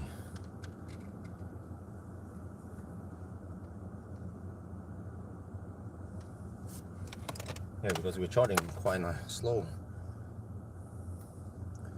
But I might count this as convenient charge.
Yeah, we charge a bit too much here, but whatever, we deduct for it.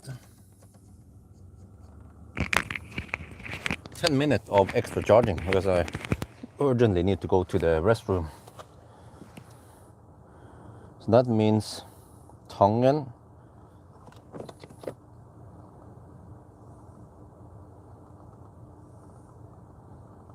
so 1 hour and 28 minutes before midnight. Okay, which means that we are roughly, we're actually at 8 hours already. Uh-oh. But we charged around 75%. And I saw that the charging session was almost half an hour. It should have been 20 minutes. So I was like, okay, whatever, just shave off 10 minutes there. But I had some bad stomach. I had to run over to the gas station, so we don't want to cause too much inconvenience. Of course, when stuff like this happen randomly.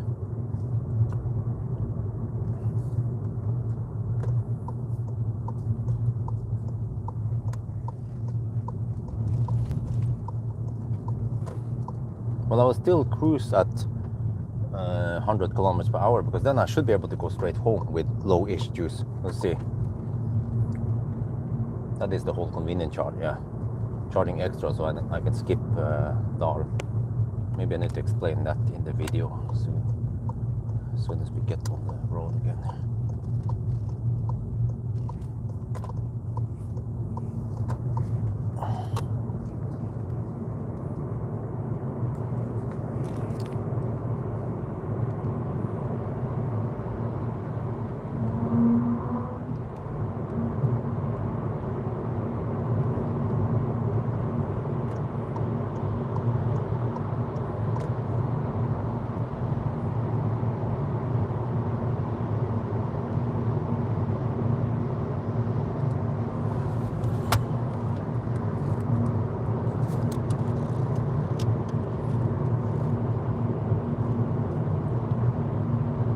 Okay, this is it, the last run. We still cruise at 100 GPS speed. But yeah, what was all that convenient charge thing? Well, you know, you see, if we charge just enough to finish the 1,000 kilometer challenge, we would end at Ayondidal, but that's still 16 kilometers away from home, and I have to stop there and charge. So what I do is I charge a little bit extra, just so I can go straight home. Yeah, so that cost me 10 minutes extra that we deduct. So the way we count time is that we take current time plus 1 hour and 28 minutes, and that is the 500 kilometer time. So we are already at 8 hours and 2 minutes. Shit. And then how far have we driven now? 4:57. Uh-oh. How fast is it gonna be? Oh, let's find out. Let's go. Final run now.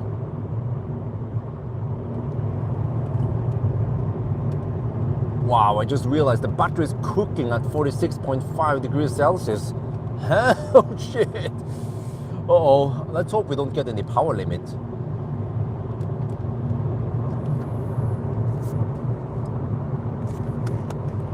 Man, never seen the battery so hot before. 46.5 degrees. Wow. I mean, I thought about, okay, if I charge, let's say 5 minutes extra, I could hammer. As I calculated that, yeah, the extra juice I could hammer. And then I end up at Dal, and then, so now we'll be home slightly late, slightly past 7, which means the whole challenge for me, or the whole trip, took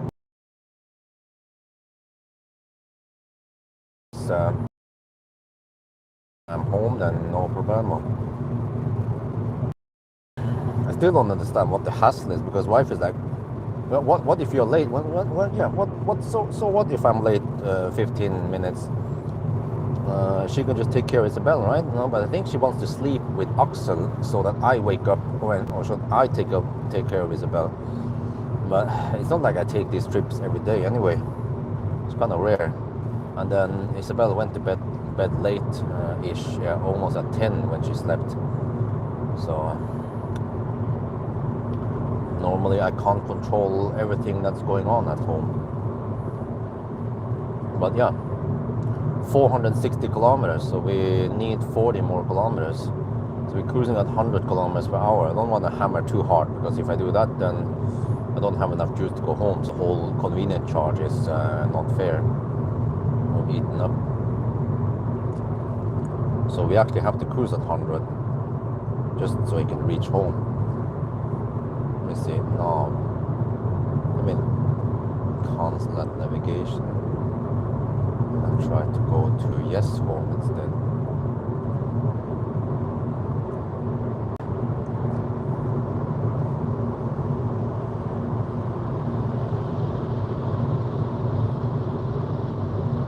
Oh, 55 kilometers away, and we have 63 kilometers on GOM. Oh, so once I'm on the line, I might have to go slower just to reach home.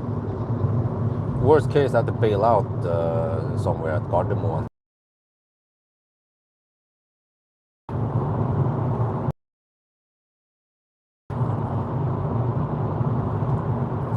Two.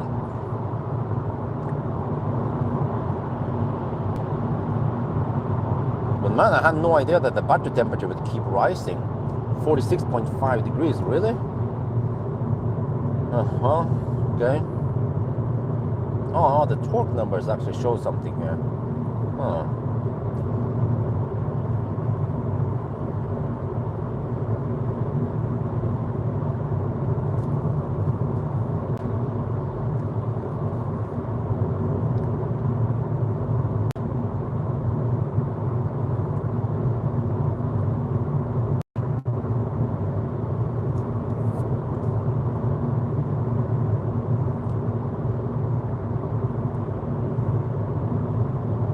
So I have to pay attention and park the car outside. And then just plug it in. Yeah. Plug it in on AC. Well, actually, if I had enough juice, I could just let it stay not plugged in. But I could charge it only for an hour and then stop charging. But I might just charge. Yeah, keep charging.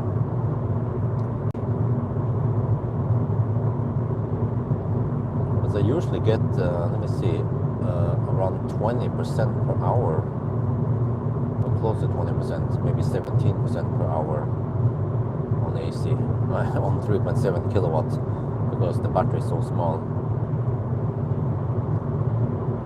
So actually after 2 hours I put in around 35 to 40% in the battery. That's quite a lot.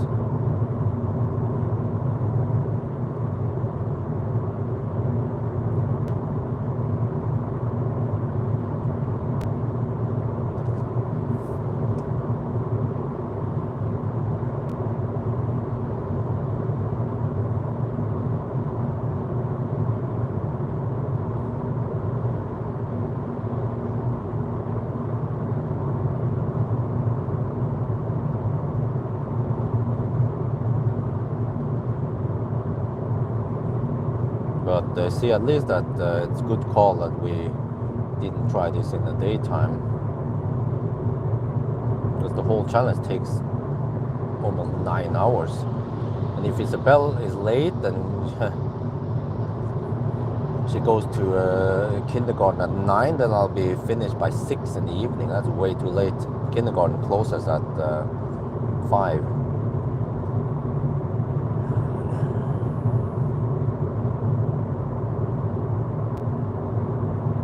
Well, okay, it's already 8:10. Oh. Okay, it's going to be a slight improvement over 8:40, but not that much. Maybe a 20-minute improvement. And I wonder if that you cannot get any better, because if it's warmer outside, then the battery will stay warm when we drive. So maybe around 5 degrees Celsius is the optimal temperature for the e-Golf for driving far. So which means that you should be driving at night to avoid too much overheating.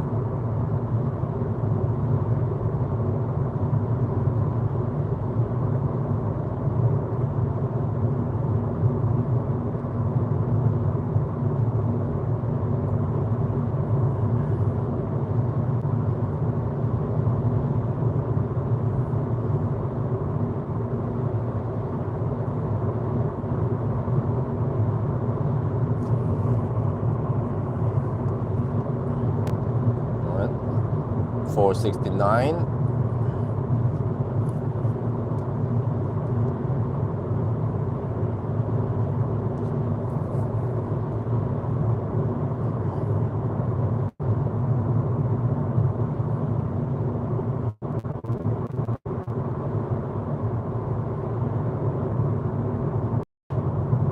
$470.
$472.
I wonder if once we replicate,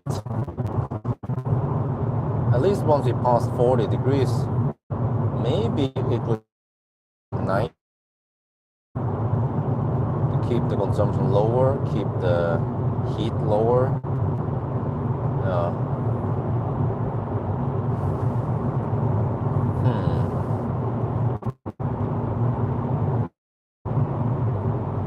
Because we'll be losing only a couple of minutes, but then we could gain slightly more minutes for the charging session. But it's hard to tell unless we conduct some tests.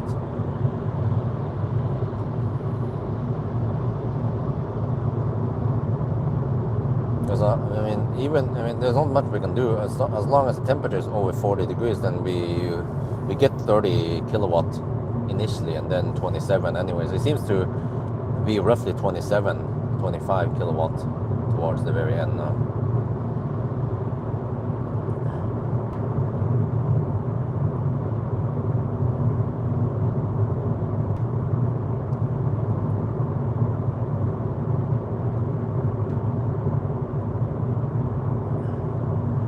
$477. Let me see. Plus 1 hour and 28 minutes.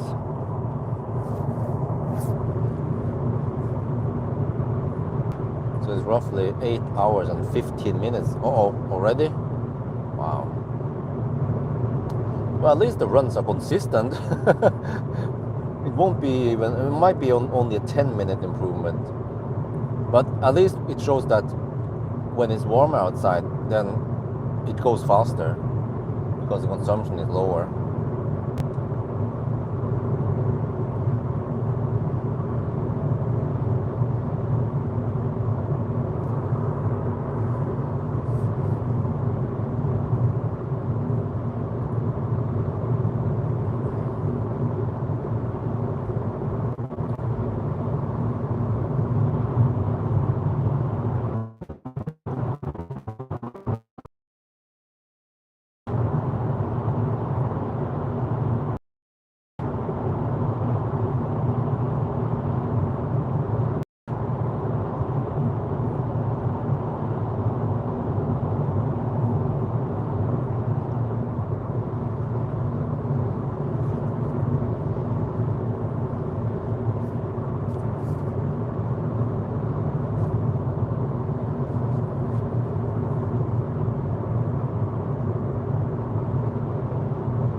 $480 kilometers.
Yes, we're getting close to 820 now in a couple of minutes.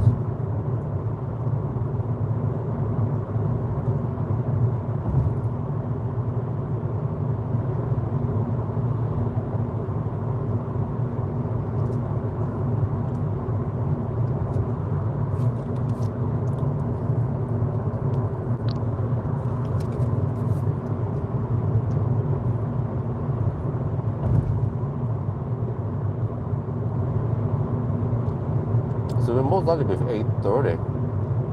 A 10-minute improvement. Okay, well, any improvement is an improvement. But it seems like we cannot push it much faster than that.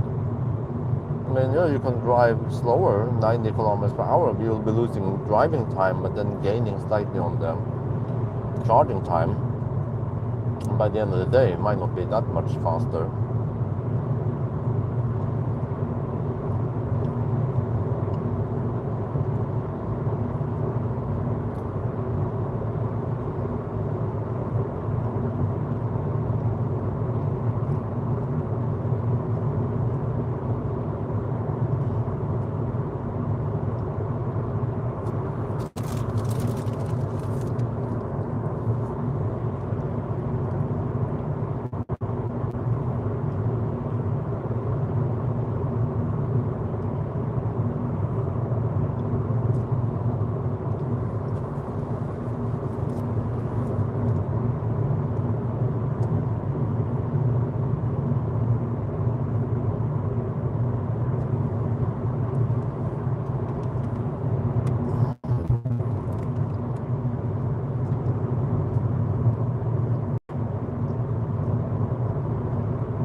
There.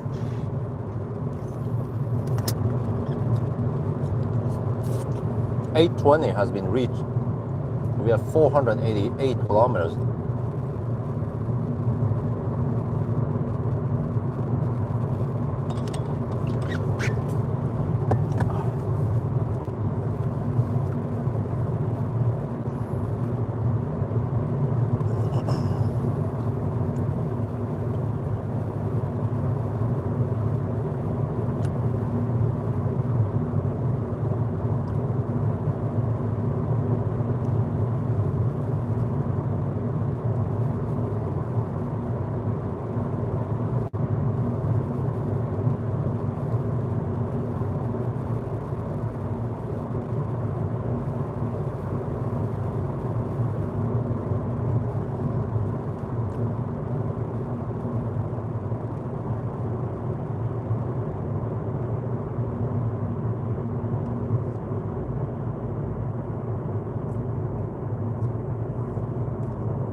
It seems like chat just died, but whatever.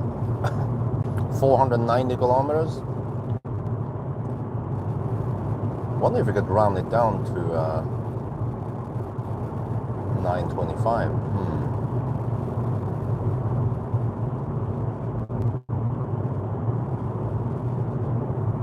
So it would be a 15-minute improvement, or 10 minutes, but it's roughly there, in that ballpark. No, not 825, or 830.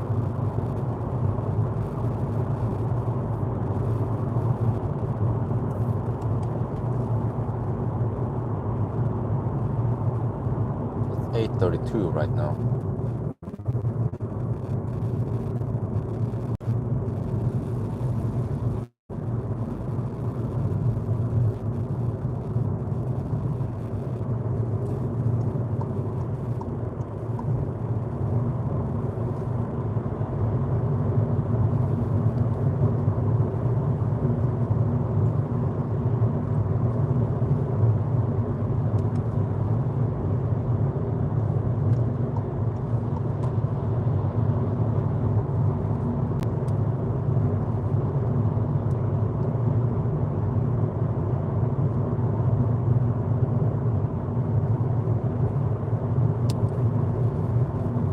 492.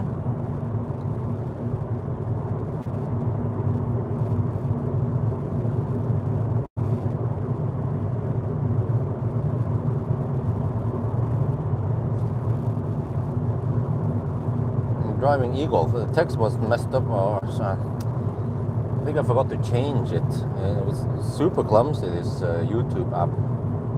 So e-Golf 500-kilometer challenge. You're almost done now. 493. We had 8 hours and 20 something. Dude, that guy's slow. Need to hammer him.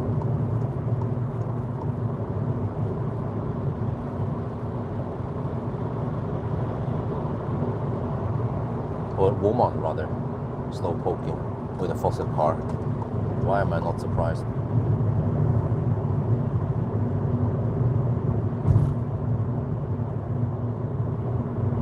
$4.94.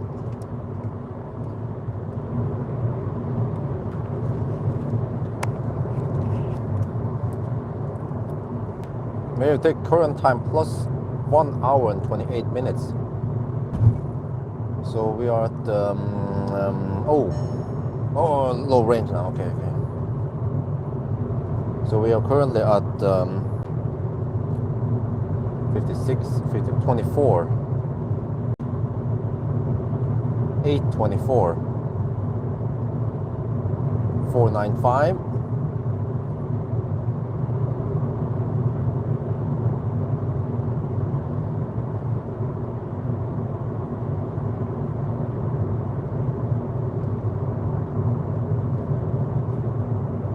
There, 25. Uh-oh. It's gonna be 28, right? Do we set it at 8:30 or 8:25? We might not have enough people in the live stream to decide that. Okay, 496.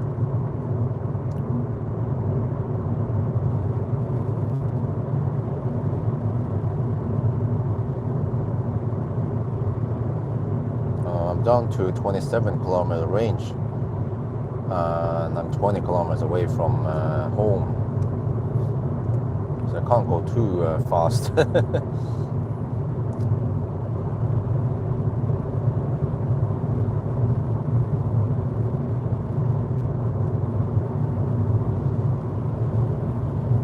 $497. Uh-oh, but it's already 8:26. So it's going to be 8:28.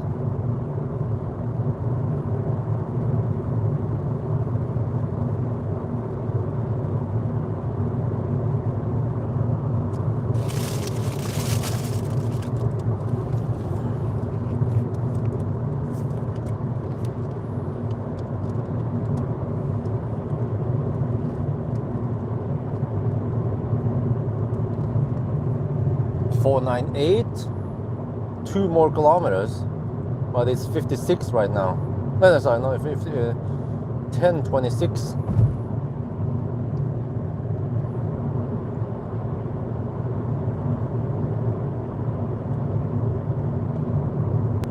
There, 10:27. Oh shit!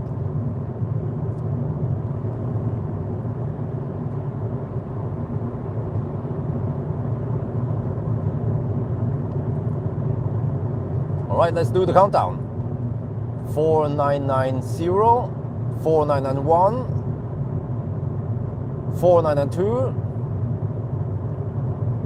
4993, 4994, 4995, 4996, 4997, 498, 4999, 500 times 959, which is 8 hours and 27 minutes. Oh, it's about to turn 8:28. There, 7. Okay, we could actually round it down to 8:25 then, And then consumption, okay, we need to correct. This is with some idle consumption while stationary, but wow, that is a 25-minute improvement versus before. Huh? 5 degrees outside. Yeah, okay, let's get back home. Wait, I have 23 kilometers of range left, and we are 16 kilometers away from Yes home. Do I need to bail out, or can I proceed straight home here? Right now, I'm not sure.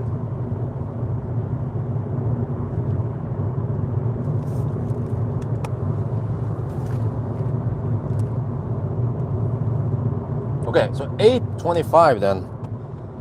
Yeah, we had lots of detours and stuff, so of course there's some error involved there. I tried to calculate as best as I could, and also tried to deduct as fair as I could.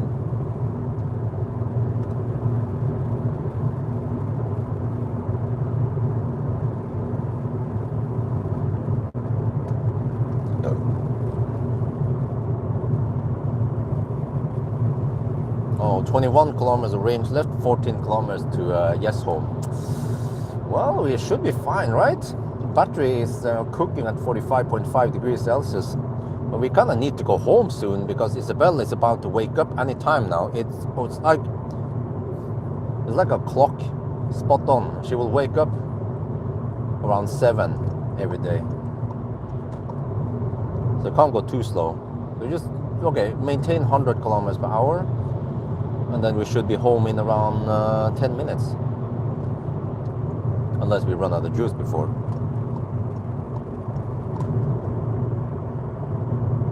But I mean, I know my limits. If GOM claims 20 kilometers, then we should be able to go around 20 kilometers, right? Or at least 13 kilometers left. Okay, well, yeah, I think this is the best deal. I mean, the most optimal time. I mean, we could try if you had time this summer, if it's 20, 25 degrees, or at least 15 degrees at night. I can do one last test just to see, but I suspect that it will be slower, or maybe roughly the same. I'm not sure. I mean, there's only one way to find out. But the problem with that test is that the battery might start with 15 degrees instead of 7.5 degrees. But maybe it doesn't matter because eventually it's going to replicate anyway. And then it just boils down to the consumption then, how low the consumption can be. We could probably run with HVAC off for most of the time, or only fans.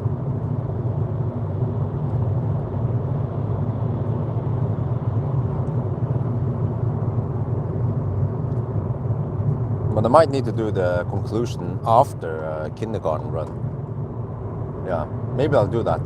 Because I might just pause now for a bit, and then I, for fun, test again after the battery cool down for 2 hours. Then I draw the conclusion.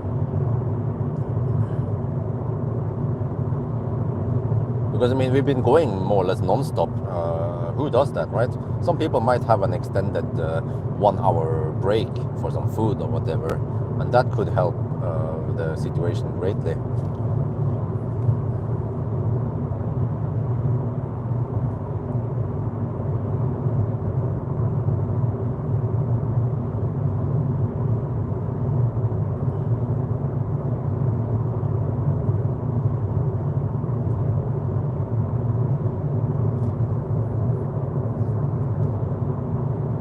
But did we actually have that much deductions?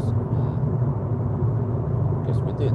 But I still wonder why the distance is so much off. Maybe, wait, there's a possibility that this car over-reports distance by 1%, and then the 99, I mean the 500 kilometer point was not supposed to be there, but like 5 kilometers later. That's always a speculation. I'm not sure if I try. I need to somehow try to measure the distance error in a longer stretch, but then I have to drive slower.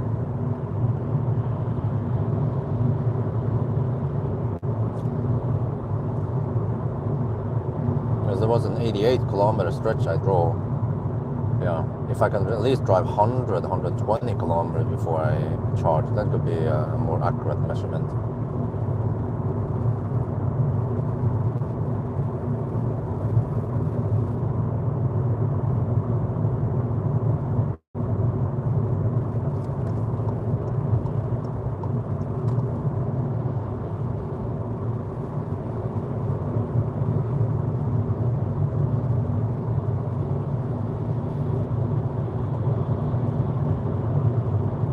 Okay, but we're going kind of deep now. 14 kilometers range left. And 7 kilometers away from home. Always go deep, at least at the very end. We still have 45.5 degrees in the battery. We're still cooking, but I want to see what happens if it stays outside in plus 5 degrees for a couple of hours. How it's going to cool down. Yeah, good morning.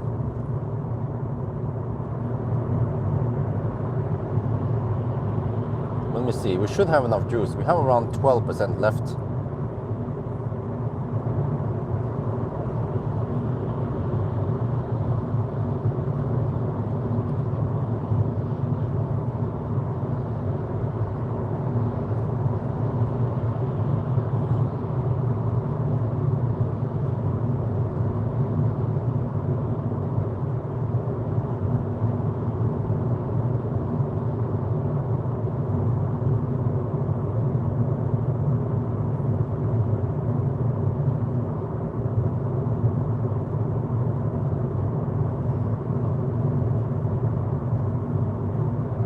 It's going low now. 11 kilometers of range left. We're gonna go into the no heating mode soon. Wait, there is still no eco mode? What? Really?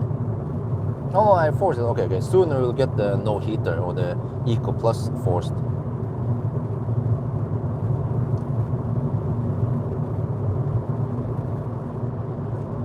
But then no problem. We are just 5 minutes away from home. Actually, less than that.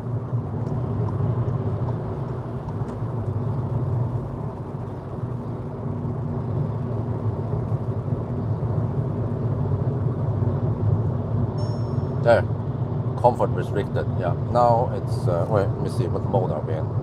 No, we're just in eco mode. Oh, we are not in the eco plus yet. Okay, well, that's fine. We have some heat then. Sun is up. Isabel should be up soon.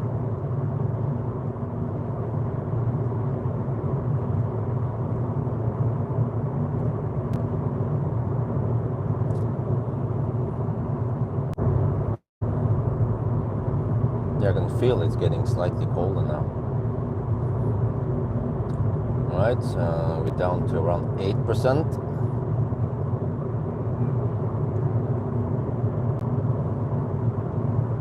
Power limit is crawling down, 74 kilowatt.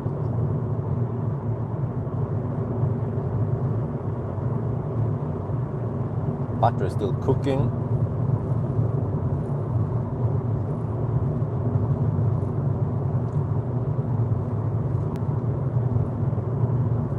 No, first I thought about using beating the dead horse in the thumbnail for this video, but I think I'll make it always battery cooking instead.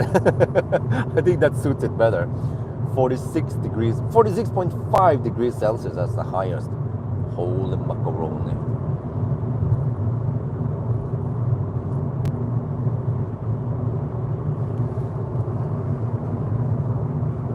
Then I can go to oops, yeah, that's the closest fast charger, around 3 kilometers away from home.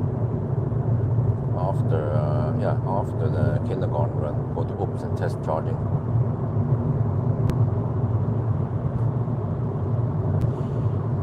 Sneeze.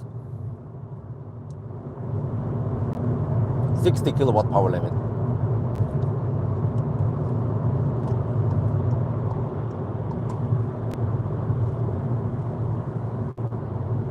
Uh-oh. Some traffic here.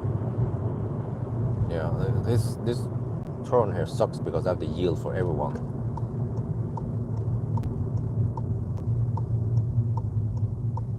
Wow, still 45.5 degrees.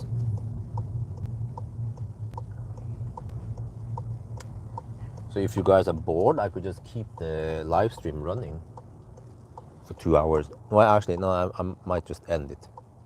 Then you have to watch the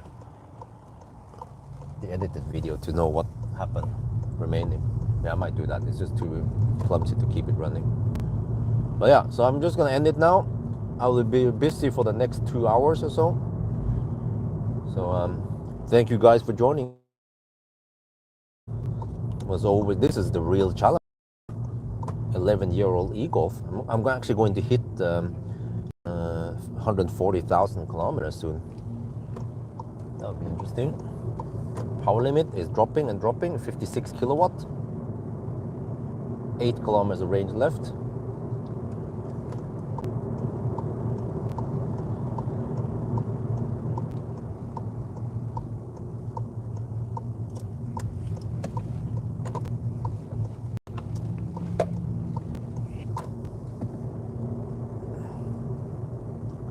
$53 kilowatt. Do you open the cover yet? Not yet. But I might do it soon. Maybe in a couple of days. We'll see. I need help from wifey to carry the things. But I'm gonna make some videos about this. Document everything, what we do. For some reason, I don't know why, people are interested in pool stuff. Even though it's totally irrelevant for them. They're never gonna own a pool, but they just, they just want to know. They're just curious about what the heck Teslabjorn is doing in his life. And the pool seems to trigger people, just like Musk for president.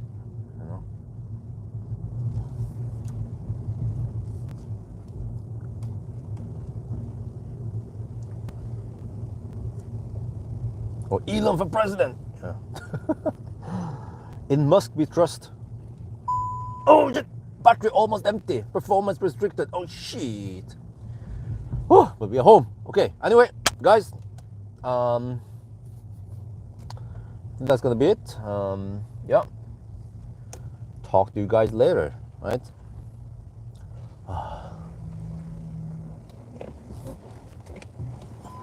Well, I was surprised that when I posted that sexy button video today, or actually yesterday technically, there were no people bitching about stop promoting Tesla or Elon Musk or whatever. But I mean,